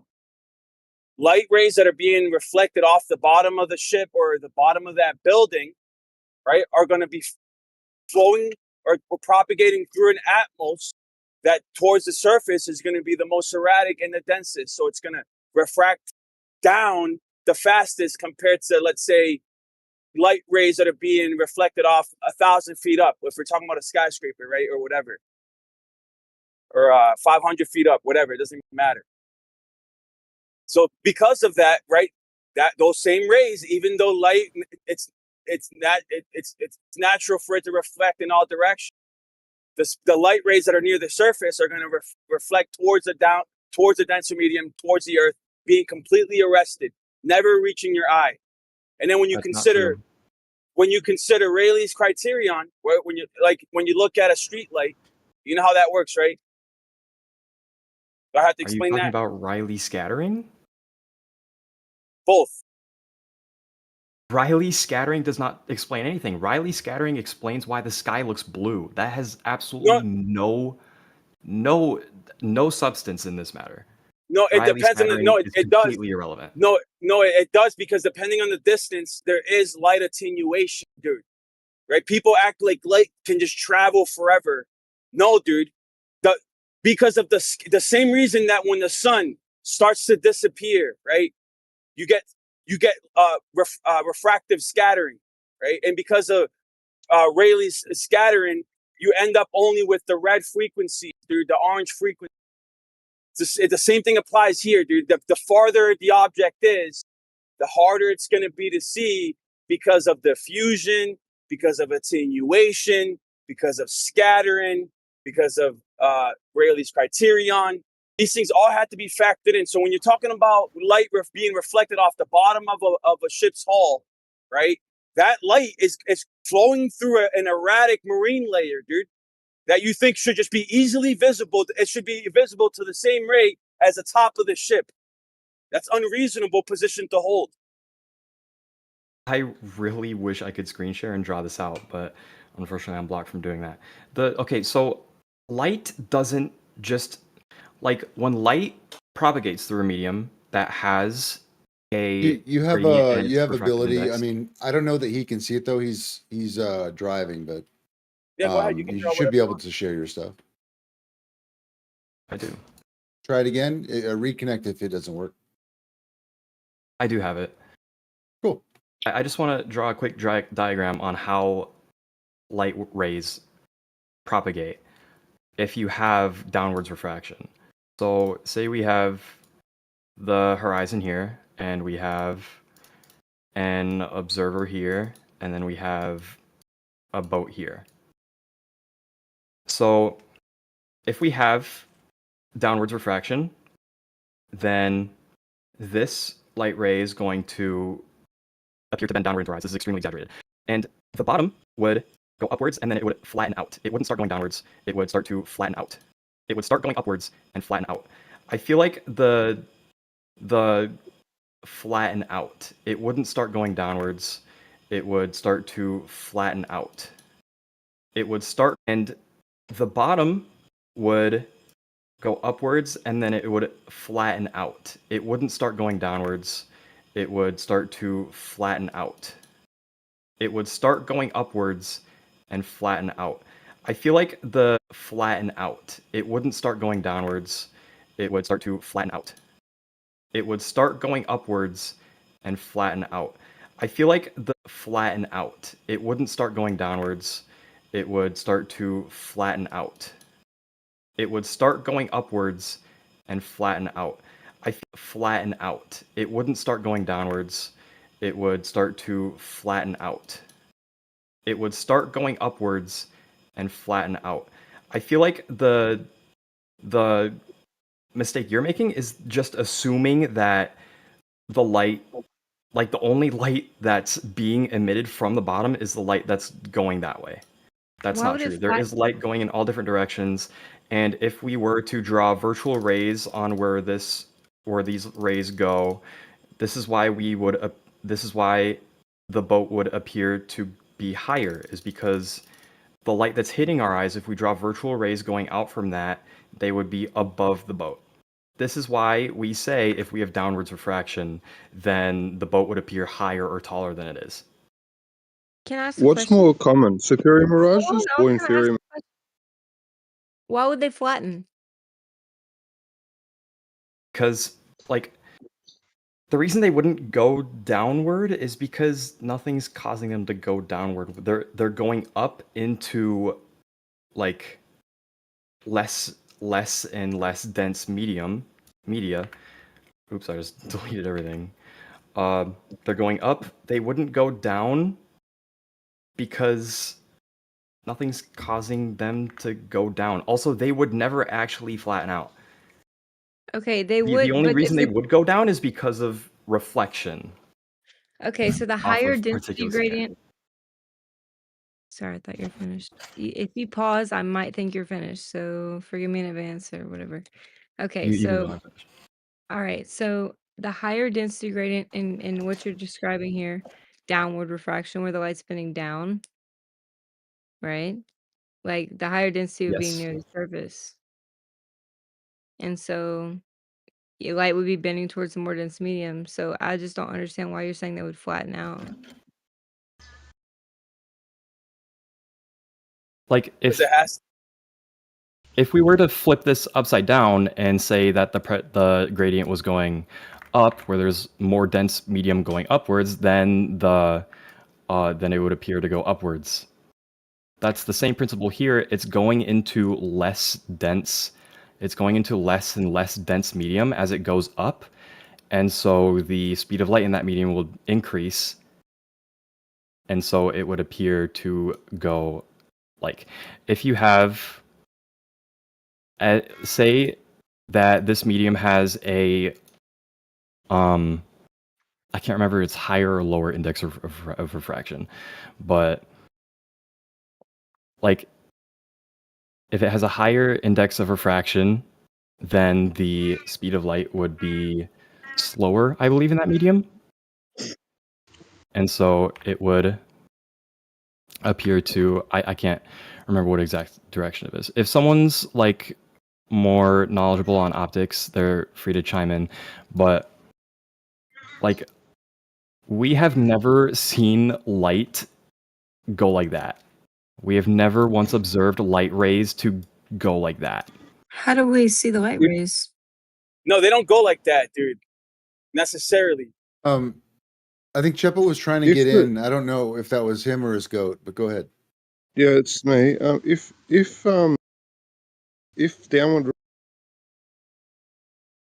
refraction, then you would see a lot. Inferior mirages are much more common. Yeah, again, you were kind of popping in and out. I was saying that superior mirages are downward refraction, right? So if downward, You cut out. Hello? superior mirages than inferior mirages. Your connection's not great, Jepa. You keep cutting out. Oh man, dude, I want to hear him. I wanted to hear it too.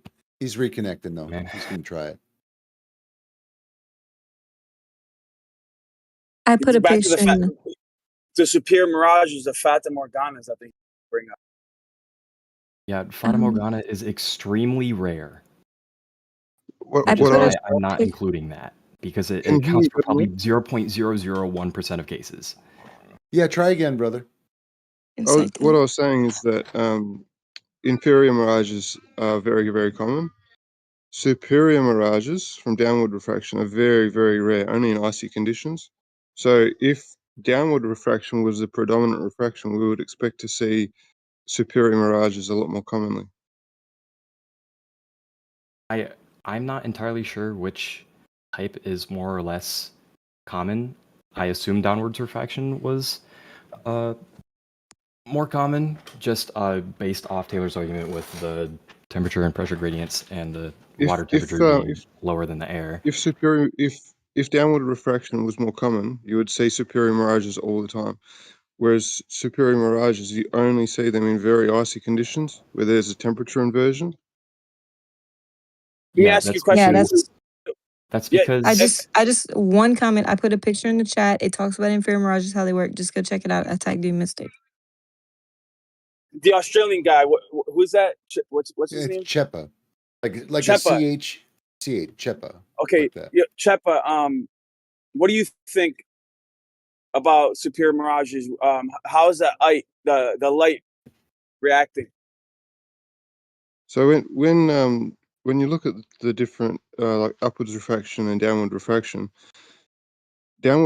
spreads the light out, and in that spreading, it actually crosses. So you'll see a ship upside down or projected above where it is.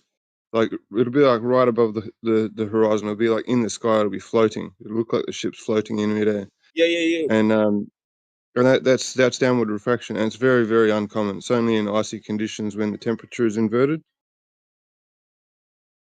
Have you earlier? I was thinking that the boat's floating. Could it be because the horizon is undergoing the most common type of refraction we experience at the lower layer of the lowest layers?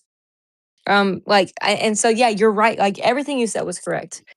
Just like I was just curious about the boats floating. If that could just be because the horizon, the surface is being projected, bent down in apparent position instead of the boat going up. But yeah, you're right about things like floating in midair. That is very rare. Sometimes they're upside down. Sometimes like it depends because the surface of the water can act like a mirror, and you got like an internal reflection on top of a boundary layer and cause weird effects. That's why I was wondering which way you thought the light was bending. That's all. I think it's definitely bending I up. don't know which way the light is bending, and I don't really care which way the light is bending because that's 0.0001% of cases probably. Dude, Can you cite get that, it, please? No. But can you cite wherever you're getting that? Also, NASA show said like the water is always colder. Can you cite that, please? Because I've done a lot of research on this and I've never come across these types of claims. So that's just why I want to see it. I'm not reading that off a paper. I'm just invoking just common thermodynamic principles. Water has a very, very high specific heat compared to air. And it takes a lot more energy to heat up water, which is why we commonly see the temperature of water compared to the surrounding air in large bodies of water is usually lower. But it doesn't even have to do with the water temperature. It has to do with the temperature gradient above the water. And from my understanding, the water can reflect the sunlight. It's still warming that lower layer.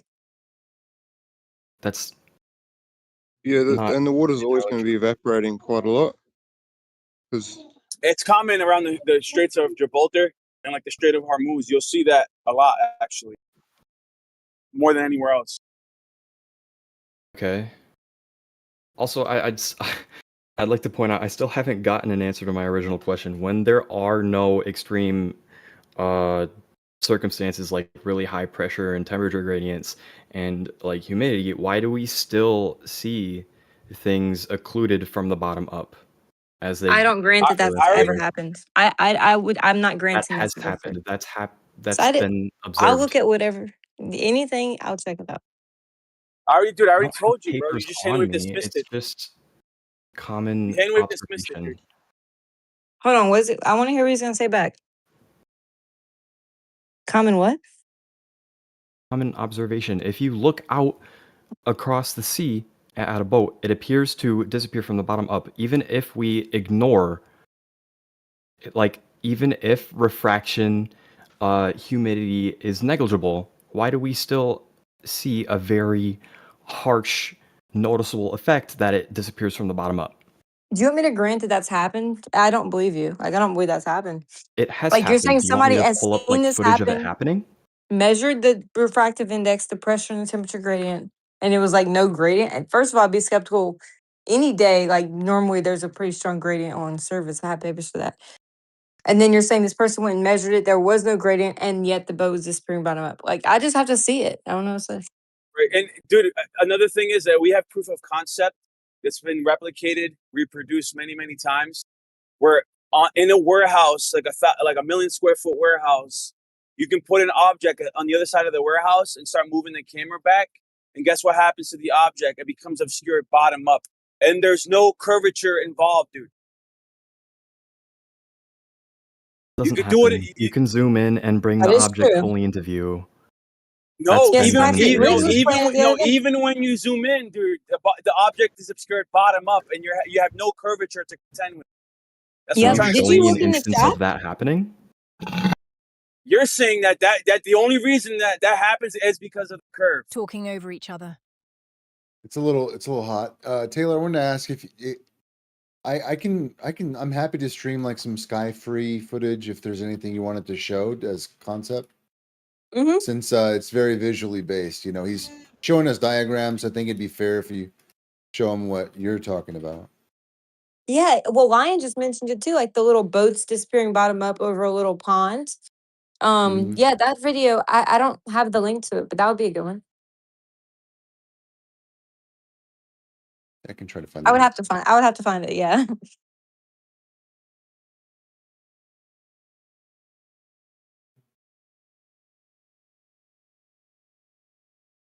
Yeah, that would be cool if you want to share that. That'd be awesome because that would show that we have proof of concept.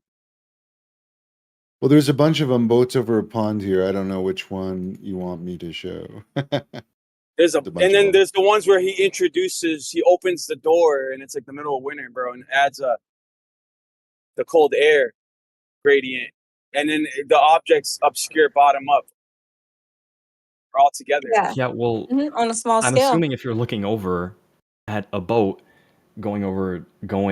being occluded by whatever, it's probably not the middle of winter and it's like 30 degrees outside.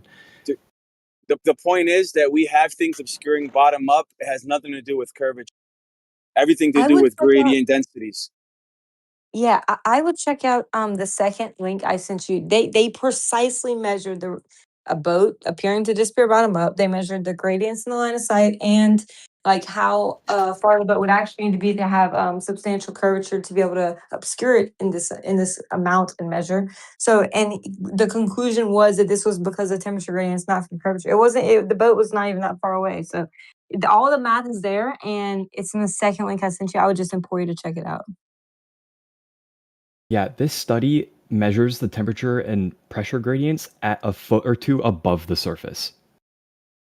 I'm reading the study you sent to me right now. Okay, I found the so greatest at the height of a foot or two. Well, maybe it's more than that. that was a comment that he made. Look at the charts at like figure 6 or 7. It's down in the paper where he has all the diagrams and the charts. That was a comment that was made in the paper. He was saying, yeah, especially if you go down lower to the surface. But whenever he actually did his observation, that I would check out how high the temperature gradient was done there. I believe it was done up to eye level.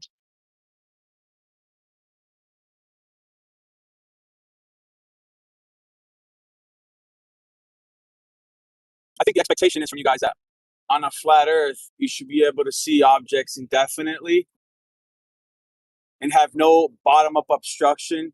And if there is bottom-up obstruction, like you demand an answer, and we're giving you the answers, but you're hand waving, dismissing them. Well, it's a tough pill to swallow. You know, it would take a lot of understanding to be convinced, I think. I'm reading the study that Taylor sent me. If you're wondering what I'm doing.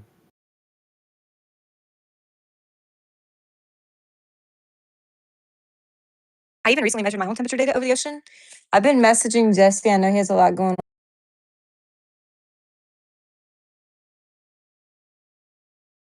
I even recently measured my own temperature data over the ocean.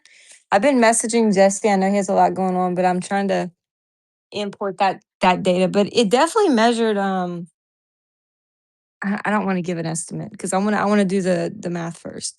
But you can definitely see a noticeable gradient above the surface. I have actually the chart right here of the temperature change at each elevation above the surface of the water.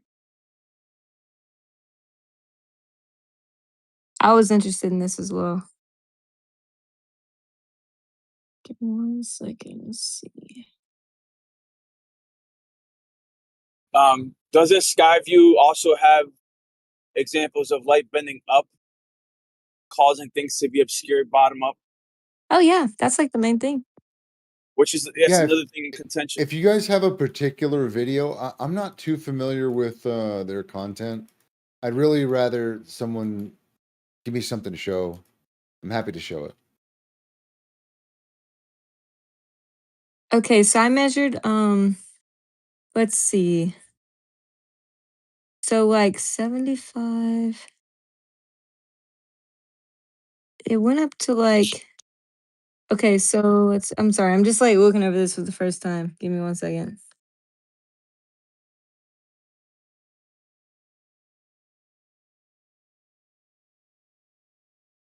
Yeah, so light can bend up, still reach your eyes, still make the object visible, but light can also bend up to the point where it's no longer reaching your eyes, any other light. And vice versa. Light can bend down where it's still reaching your eyes, but can also bend down to a point where it's no longer reaching your eyes.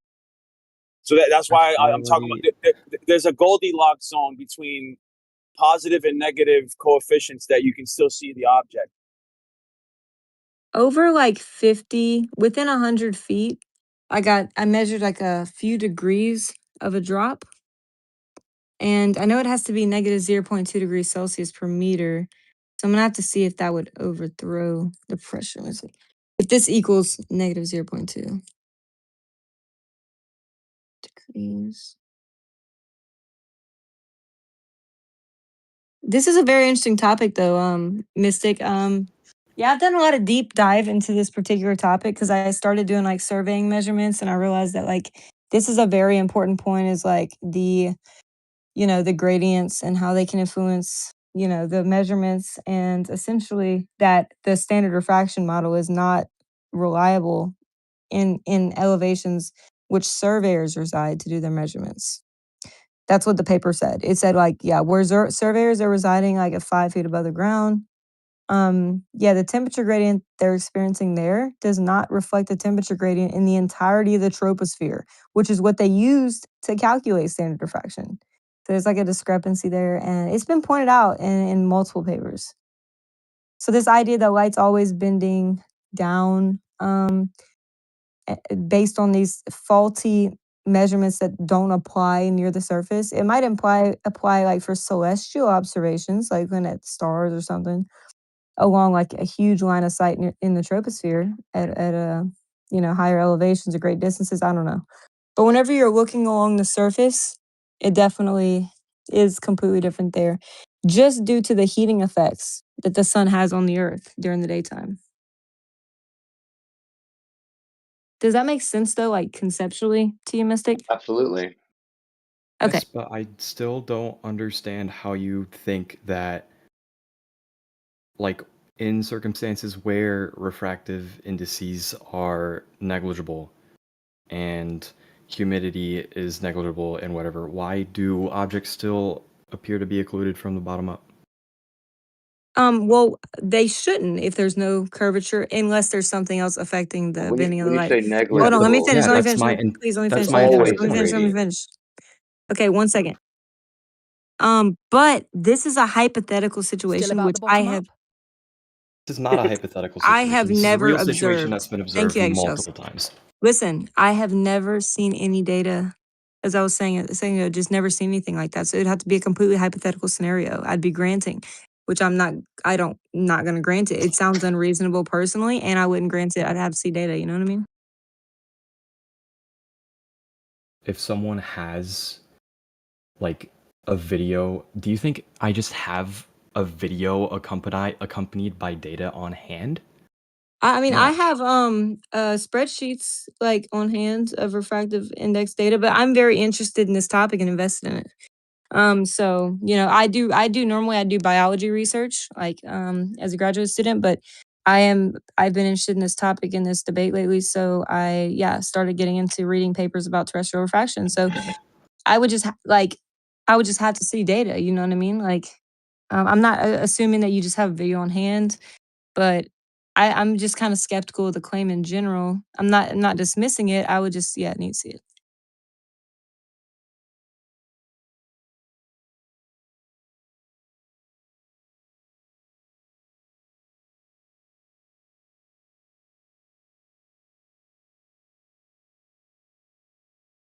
I think what she meant to say is it's extremely unreasonable to expect you to have everything right today. Yeah, but I'm I not gonna go understand. along with the hypothetical. But yes, it is unreasonable. I don't expect you to have video. I just can't go along with that. Yeah, I did hope I did answer. If there was theoretically no refractive index and nothing bending the light, then yeah, you shouldn't see things disappear bottom up unless like there is some other principles like the waves being closer and I can't remember what this is called, but basically closer objects that are, will obscure more of a larger object in the back. And so if you were close to the surface relatively, there was pretty high waves, then they would be like obscuring a lot of the boat that's in the far background. Lion, do you know the name of that principle? It's a I'm not name sure for what it. you're talking about. I know what you're talking about, but How you're talking about waves like can a 6 foot Angular wave could perception. no. a Talking six about foot wave. scintillating. No, hold on. A 6 foot wave could obscure a 6,000 foot mountain if you're far enough away, even And at it's Yeah, angular size. there's sea a level. principle, there's a name to that. I just don't know it. But yeah, Scaling taking Perspective. all that into scaling Twice the distance, half invariance. the size. Okay, thank you, Riggs. Yeah. I think the word you're looking for is perspective, linear perspective. And Yeah, our angular geometric perspective. Good to see you, Jesse. Hey, yeah. How was your night?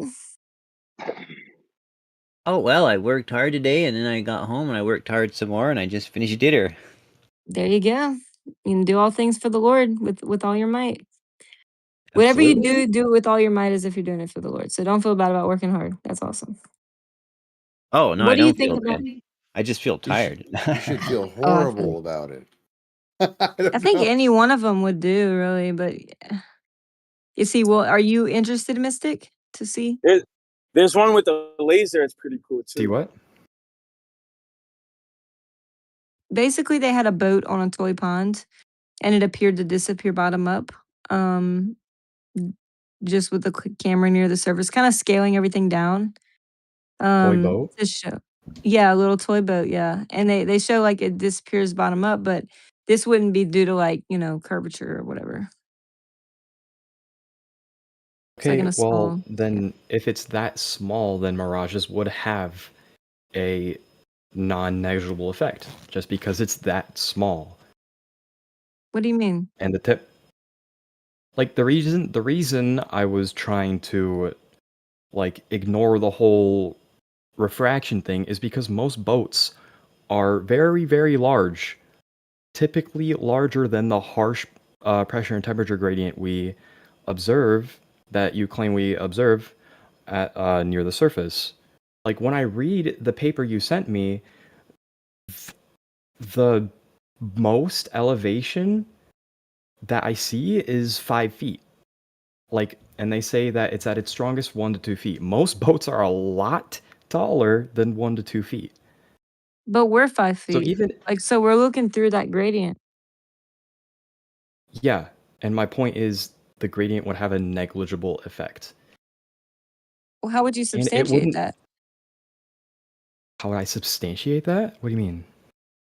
That the gradient would have a negligible effect at 5 feet. Because the paper you cited, the one you sent to me, only accounts for pressure gradients just above the surface. Like 1 to 2 feet is what they claim is the strongest, where the strongest is. They were the strongest, And but they most, still measured the pressure and temperature gradient up to eye level. yeah, up to eye level. Are most boats taller than high level? But our Eye level? optic field of view is at eye level. Yes, but can we agree that a lot of boats we see on sea, assume it's not a simple fishing boat, are taller than eye level?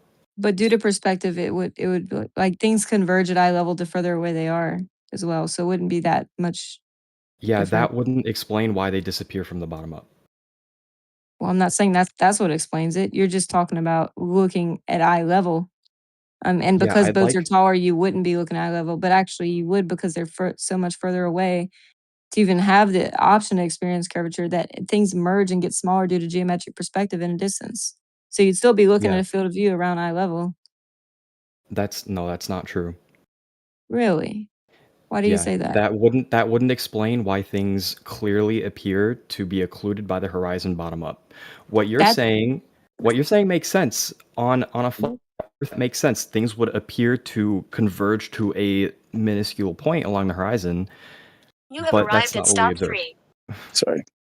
All right, I'm gonna leave you a quick little video. Wait, before you jump in, let me respond. I'm Right not there. saying I'm that's not why they saying just I'm shit. not Here it is. saying because Yeah, of I'm perspective. asking why you think that happens because the paper you cited me doesn't Yes. explain it. It only accounts for eye level.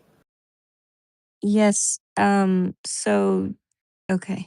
The only reason I mentioned perspective, I'm not saying that's what explains why they disappear bottom up. I'm saying that due to perspective, your field of view would be around eye level. You're not, even if a boat's 10 foot taller than you, you're not looking at like a 40-degree angle of elevation to see the boat that's, 5 miles away. It's still going to be looking relatively horizontally at the boat, which is at about eye level due to geometric perspective because it shrinks. I'm not saying that's what makes it disappear bottom up, but what makes it disappear bottom up, like in the paper, was due to the temperature gradients. Well, yeah, in the paper that they only accounted for up to eye level. And Right? like you're assuming that we're only looking at boats with the naked eye. There are videos people have posted with cameras that Yeah, zoom in cameras would have very the far. same. They would have the same effect. You zoom in, it'd still have the same effect of appearing to be cut off at the bottom. Yeah, but the paper you cited me wouldn't explain why they get fully occluded. Now we're going to full The occlusion of a boat. I mean, it's the same Yeah, the principle. video demonstrates it. I left a video. I don't know who's We're confused because I scattergunning don't a little know the bit. video. It's It shows you I'm it's Because a not. in the giant paper, ship, about 10-story tall ship.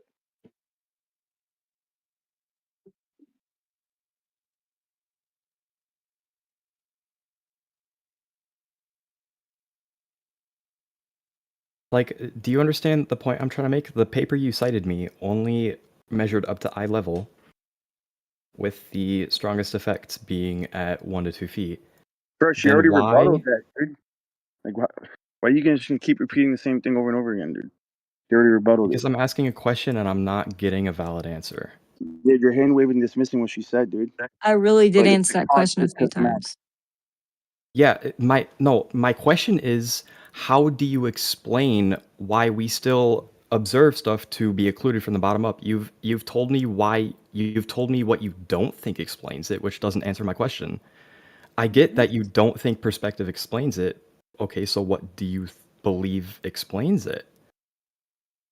According to the paper, Yeah, the also paper only accounts to temperature up to eye gradients. level, Yeah, he's at eye level which looking wouldn't at it. explain why boats that are dozens of feet tall get fully occluded.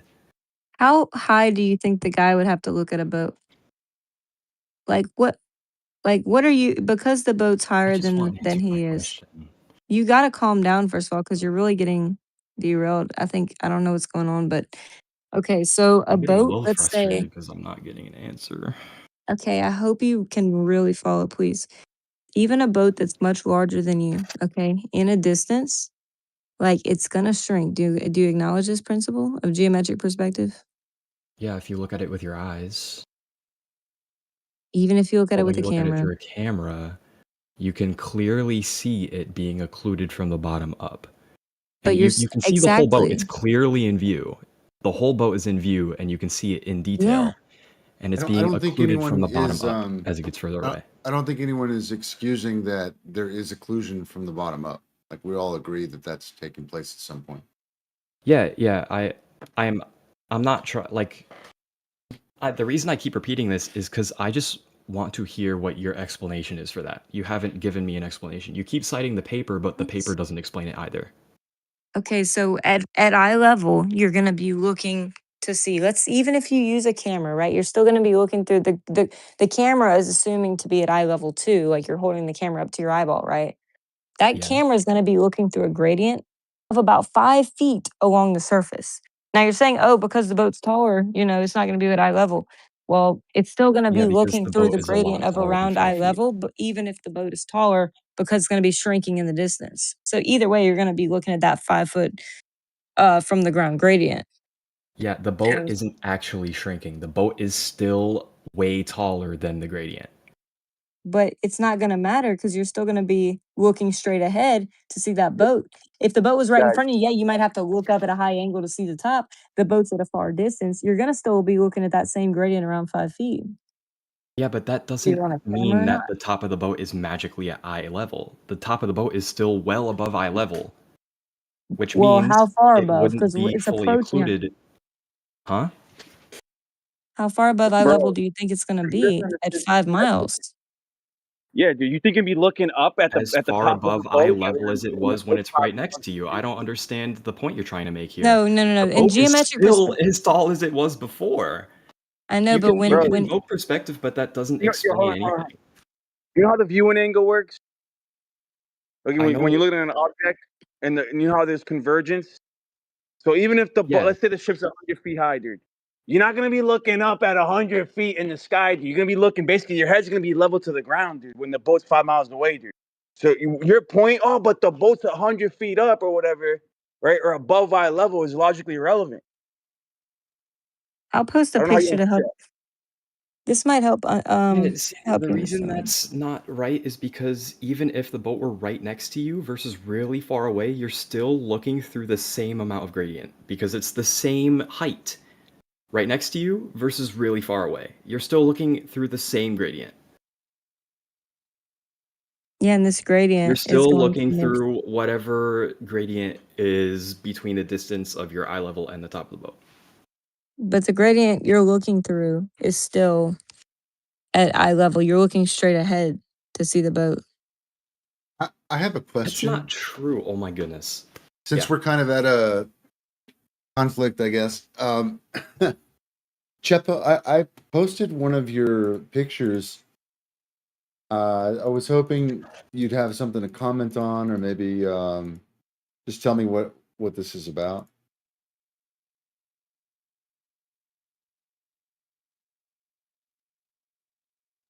What is that picture trying to tell me, Taylor?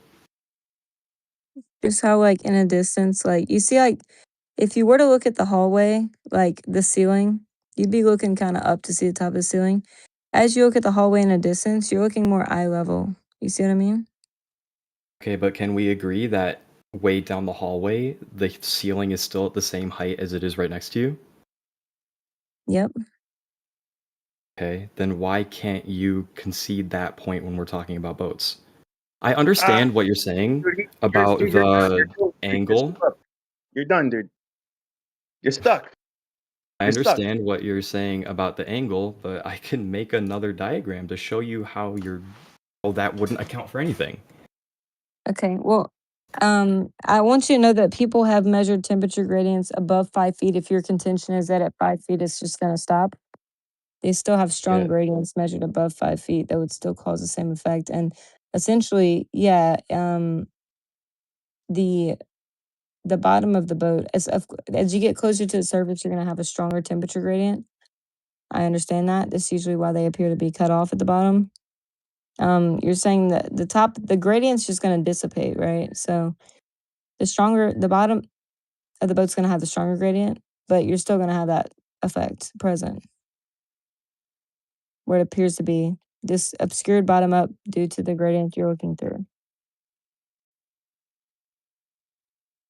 And it can go higher than 5 feet. That's just how high they measured up to on the data table on that paper. That doesn't mean it's not still present above 5 feet. I've seen Okay, it's but even if present you up to go above 30 feet 5 and 30 feet, feet. But can you even tell? but with all that, like taken into account, you're still going to be looking through your eye level and the gradient that it's experiencing. Yeah, you're still looking through the same amount of gradient though, because it's still the same height above your eye level. Because the gradient doesn't depend on the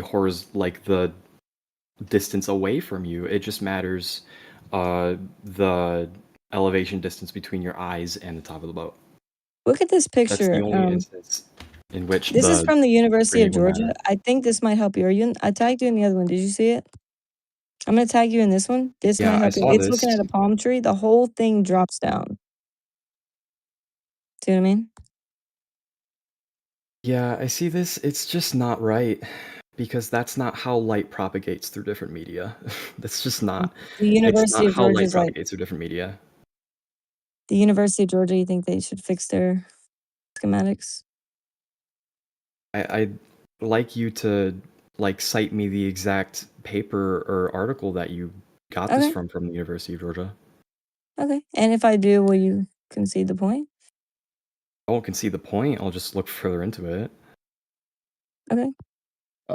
I think another. So Chepa actually posted. The reason I asked him, he actually posted a graphic very similar to that vanishing line. If you just look up it's that cyan blue chart. He's able to type, I guess, but I guess he can't talk right now. I was hoping he'd. I'm sorry. You see it? Yeah.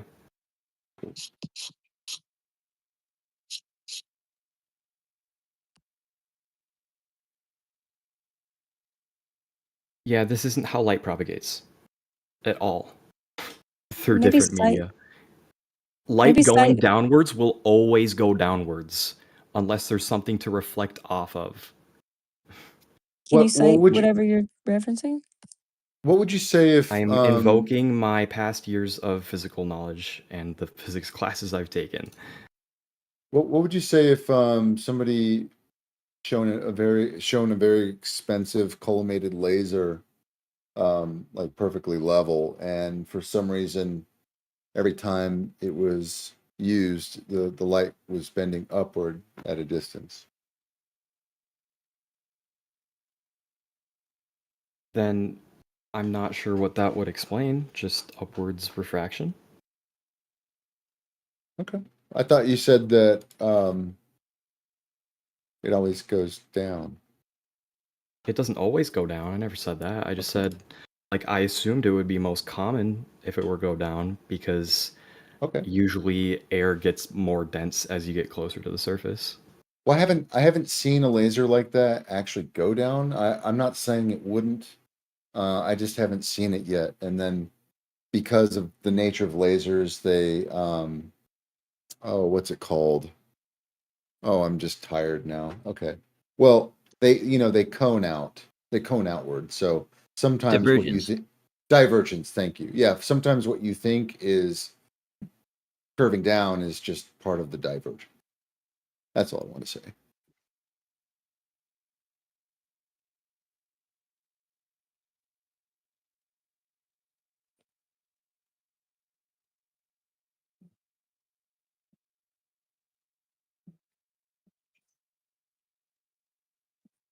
Laser didn't work every time. Figure just didn't show the ones that didn't work out, but they did talk about coal and it didn't work. The reason I'm trying so hard to move away from this refraction argument is because the only instances in which refraction would have a high effect is at very, very high altitudes. Even if you account, like the paper you cited, is what? A bunch of people made noises. I think you mean low altitudes. No, very, very high altitudes, because then you would go through the largest change in the refractive indices. At it's the other way. It's not the other way. Like if you take two spots that are really close together, very low elevation distance, there would be a very low change in the refractive indices in those media. If you go higher and higher and higher up above the surface of the Earth, the air would be very, very less, would be much, much less dense. And so it would have whatever index of refraction it is. But then refraction would start to have a non-negligible effect, assuming that, you know, whatever. Taylor, the paper you cited for me does not explain why stuff gets occluded from the bottom up. And I understand you're trying to say that, like, as stuff gets further away, then the angle at which you have to look to see the object gets smaller and smaller. But that doesn't change the fact that, it's still going through the same temperature and pressure gradient. The I temperature agree. and pressure gradient doesn't change as you go further and further out. It changes the higher up you are. I know. The I difference in agree. elevation is what decides it. And you agree, so I you mean, they concede conclude the fact that that paper doesn't explain it. the paper Because does that say the boat is obstructed bottom up because of temperature gradient. Yeah. But what I'm saying is that ships that are much, much taller than eye level still get fully occluded from the bottom up. And so that what's explained in that paper wouldn't explain why that occurs. You think the Jesse, can you explain this better than me? Well, I'm not even sure what I haven't read the paper recently. He's saying because boats are tall, they shouldn't be occluded from the bottom up. Oh, right. Okay, so That's not what I'm saying.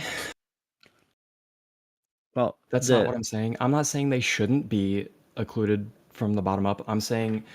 What I'm saying is that if they are much, much taller than eye level, the paper you cited me, which only accounts for up to eye level, wouldn't explain why that occurs.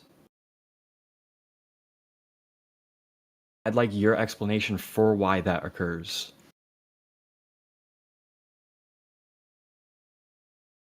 Because the gradient that you're looking through is going to make light bend up and make the whole thing appear to drop over distance. Yeah, it's still going through the same gradient if it's much, much farther away than if it's right next to you. Same I exact agree. gradient, same exact elevation distance. I So agree. that's completely. So what you said is just completely moot. What? What you're saying is moot. Like, I don't know what else to say at this point. Okay, so you acknowledged the fact that it's like the light you're seeing is still going through the same amount of gradient of density, pressure, temperature gradient if it's much, much farther away than if it's right next to you, right? Doesn't Of matter what course. angle at which you have to see. You have to look at it. No, but it just matters what gradient you're looking through. Yes, that's what I'm saying. And what I'm saying is is that wouldn't explain why stuff still gets Mystyk are the tops of mountains warmer or cooler than the surface. Mountains, well, I'm assuming boats aren't as tall as mountains. So that's yes, mountains are much taller than boats. You're trying to say that a gradient in which the light goes through combined with like the angle at which you have to look to see the top of the boat is what makes the boat fully occluded as it goes further out. And I'm refuting that because the distance at which the distance as it goes further and further out wouldn't change how much pressure and temperature gradient you have to look through. I know. So it would still only be First partially point. occluded by the horizon if you invoke that paper. Okay, well, okay, And we so we're observe talking boat. about Yeah, oh, we so we're talking about observe boats being obscured bottom up. large ships to be You're fully occluded from the bottom up. And I okay. still Do you haven't gotten have that? explanation for why Okay, that you have occurs. to land. You have to land your Say that plane. again? Are you finished? Like, It's I'm called trying to landing the respond. plane. It's so that people know when you've finished your point. Okay. So the thing is, like, I completely agree with that. If you're saying there's like you're invoking this some huge boat now that's been completely obscured. Uh Here's okay, a so video what I would that say in that explains case it. is we need to measure the temperature, pressure, and humidity gradient, in the line of sight and even up to the height of the boat. Like this is another hypothetical like scenario which I just can't speak on unless there's data on. That's a very good picture right there, Taylor. I don't think I've seen that one from you before.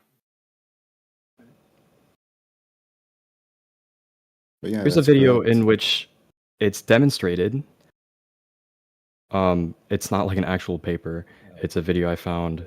Someone did their own math. I don't have a paper on me because I don't have the time currently to read entire papers. Where are you? I guess I can just paste it in here. This is a video that shows a boat being occluded up, like clearly past eye level, and it accounts for refractive distortion and stuff like that. And yet it still gets occluded far past eye level. Did they measure the gradient to determine the refractive They did index? have data in here. Let's see what this says.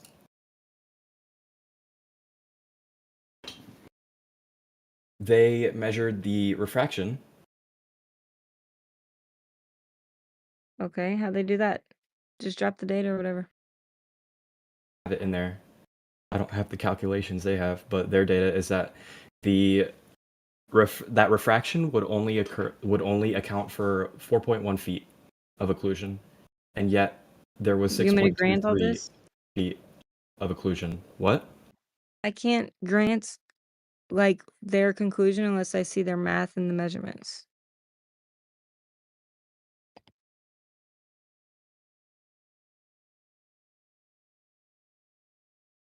Hey.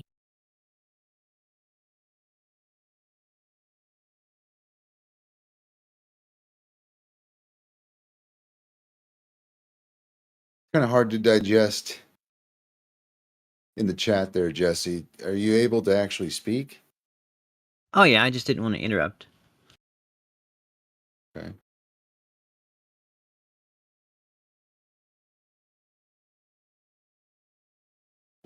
Are you interrupting someone right now? No, but I think they're busy looking at something, looking up something or whatever. Me? Oh, yeah, did you see what I put for you in the widestream chat? Yeah, I was looking at it. Cool. Yeah, see, that would actually explain why light is bent downwards. Because Still as light occluded from the goes, bottom? as light goes through, well, you didn't put the refraction indices, so I'm just gonna assume that the refraction index gradient is lower, or the refraction index is negative as it goes up. Refraction gradient is negative as it goes up. Light is bent into the media, into this. Light is bent into media with higher refraction indices. It's refracted closer to the normal. Correct. Would explain why light is bent downwards. I'm not entirely sure what point you're trying to make there. Earlier, refraction versus altitude backwards. Yeah, it sounded like you said that refraction would be negligible at low elevations and would only become significant at very high elevations. Okay. Maybe I missed. Our boat's 18,000 feet tall. Well, you didn't say how high, you just said very high. And then you said that it would very become high, meaning much, much, much higher than the height of a boat. And what happens much higher than a boat? Refraction increases or decreases? Effects noticeable by refraction would increase because there's there's a greater change in the refraction index in the medium at whatever elevation you're measuring and your eye level. The index of refraction of like Google search, does the refraction index increase or decrease as density increases? Oh, I see what you're doing wrong. You're trying to think of it as a boundary, as a Snell's law boundary refraction, and instead you need to think of it as a gradient refraction. I'm thinking of it as a gradient refraction. You can think. Yeah, the reason I'm thinking of that is because you can just divide it up into smaller and smaller pieces to get an estimate of it.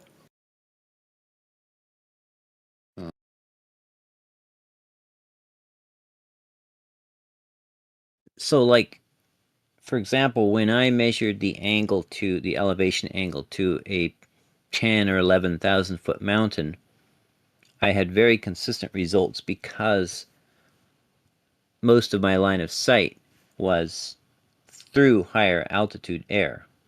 The fact that I was standing at nearly sea level looking at something up in the thin air did not cause any extra refraction to be measured. Does that make sense? Okay. Yeah, that makes Right. sense. So what matters is the percentage of your line of sight that goes through the strong gradient. So if you're the worst case scenario is near the surface, looking along the surface, because that's where the most of your line of sight is going to be in the strongest gradient. If you're looking up at something, or if you're high up looking down at something, your line of sight only spends a short period of time in that low, high density or strong gradient close to the surface, because most of your line of sight is, hundreds or thousands of feet in the air.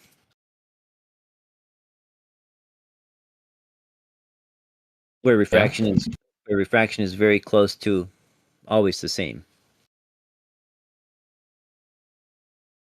You're saying that, like, at the top of the mountain, refraction had a negligible effect on your vision? Well, even being at sea level, looking at the top of the mountain, it had negligible effect. Okay. How tall was the mountain? 10 or 11,000 feet.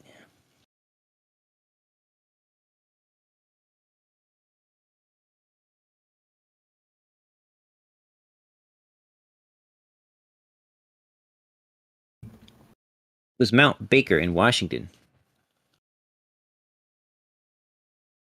Okay.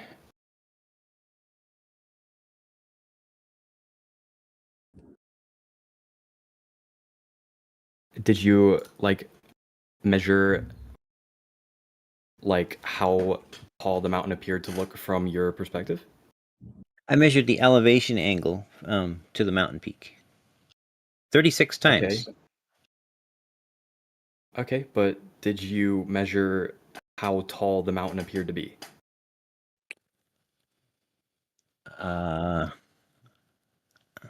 Because I measured that's the what would elevation determine angle. if refraction had a noticeable effect. So how do you measure how tall a mountain appears to be? Do you use a mountometer or something? You could like measure the distance from you to the base of the mountain, the elevation angle, and then you could use some trigonometry to find So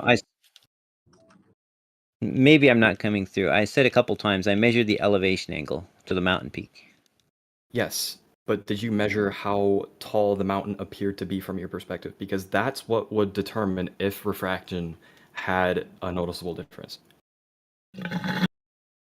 That's what the elevation angle is, dude. Yeah, that's not I think the azimuth, the elevation angle depends on degrees. a lot of stuff. It can depend on how far you are from the mountain, and just measuring the elevation angle itself doesn't measure how much of an effect refraction has. Yeah, you wanted basically your question is like, Jesse, did you do the trigonometry with the distance to the mountain and the elevation angle? How tall would it be if the Earth would be flat? And is there a deviation from where it should be? I'm asking if they did the calculations or measurements to see how tall the mountain appeared to be from their perspective, because that's what would determine if refraction had a noticeable difference, is the difference between that measured height and the actual height of the mountain. Yeah, you can do it with elevation angle. It's just really you can't do it with the angle of elevation because you can't see the top of the mountain where it actually is. If there is a noticeable effect in if there is a noticeable effect of refraction. Yeah, From your perspective, you cannot see the top of the mountain where it actually is, so you can't just use angle of elevation measurements to determine that. Well, I knew the distance too. I got the Okay. distance off of Google Earth. Okay. And did you measure like the difference between the height of the mountain as it appears and the height of the mountain where it actually is? Well, I calculated that. I mean, okay. And how can you show me that? Certainly. I think I just did. He's engaging in evolution debates and being schooled by furries on refraction. Do you see the little diagram I posted for you? I do see it, but as I said, if you can't see the top of the mountain where it actually is, assuming refraction had a noticeable effect, you can't find it's impossible to find the actual elevation angle between you and the top of the mountain. You'd only be able to see the virtual angle of elevation between you and the mountain. Okay, the elevation angle of the incident light. How's that? So, are you asking what the trigonometric difference in height would be between what I measured and what the globe predicts? I never said anything about a globe. Our discussion is about if refraction has a noticeable difference at high elevation, such as at the top of the mountain. That's what our discussion is about, nothing about the Earth or anything like that. Well, I'm not sure what you're asking, but anyway, there's the data. I measured it 36 times, I averaged it, and 1.07 degrees was the average measurement I got. My peak-to-peak deviation was plus to minus equal about 100 vertical feet at 75 miles. And the average of them all was within like 3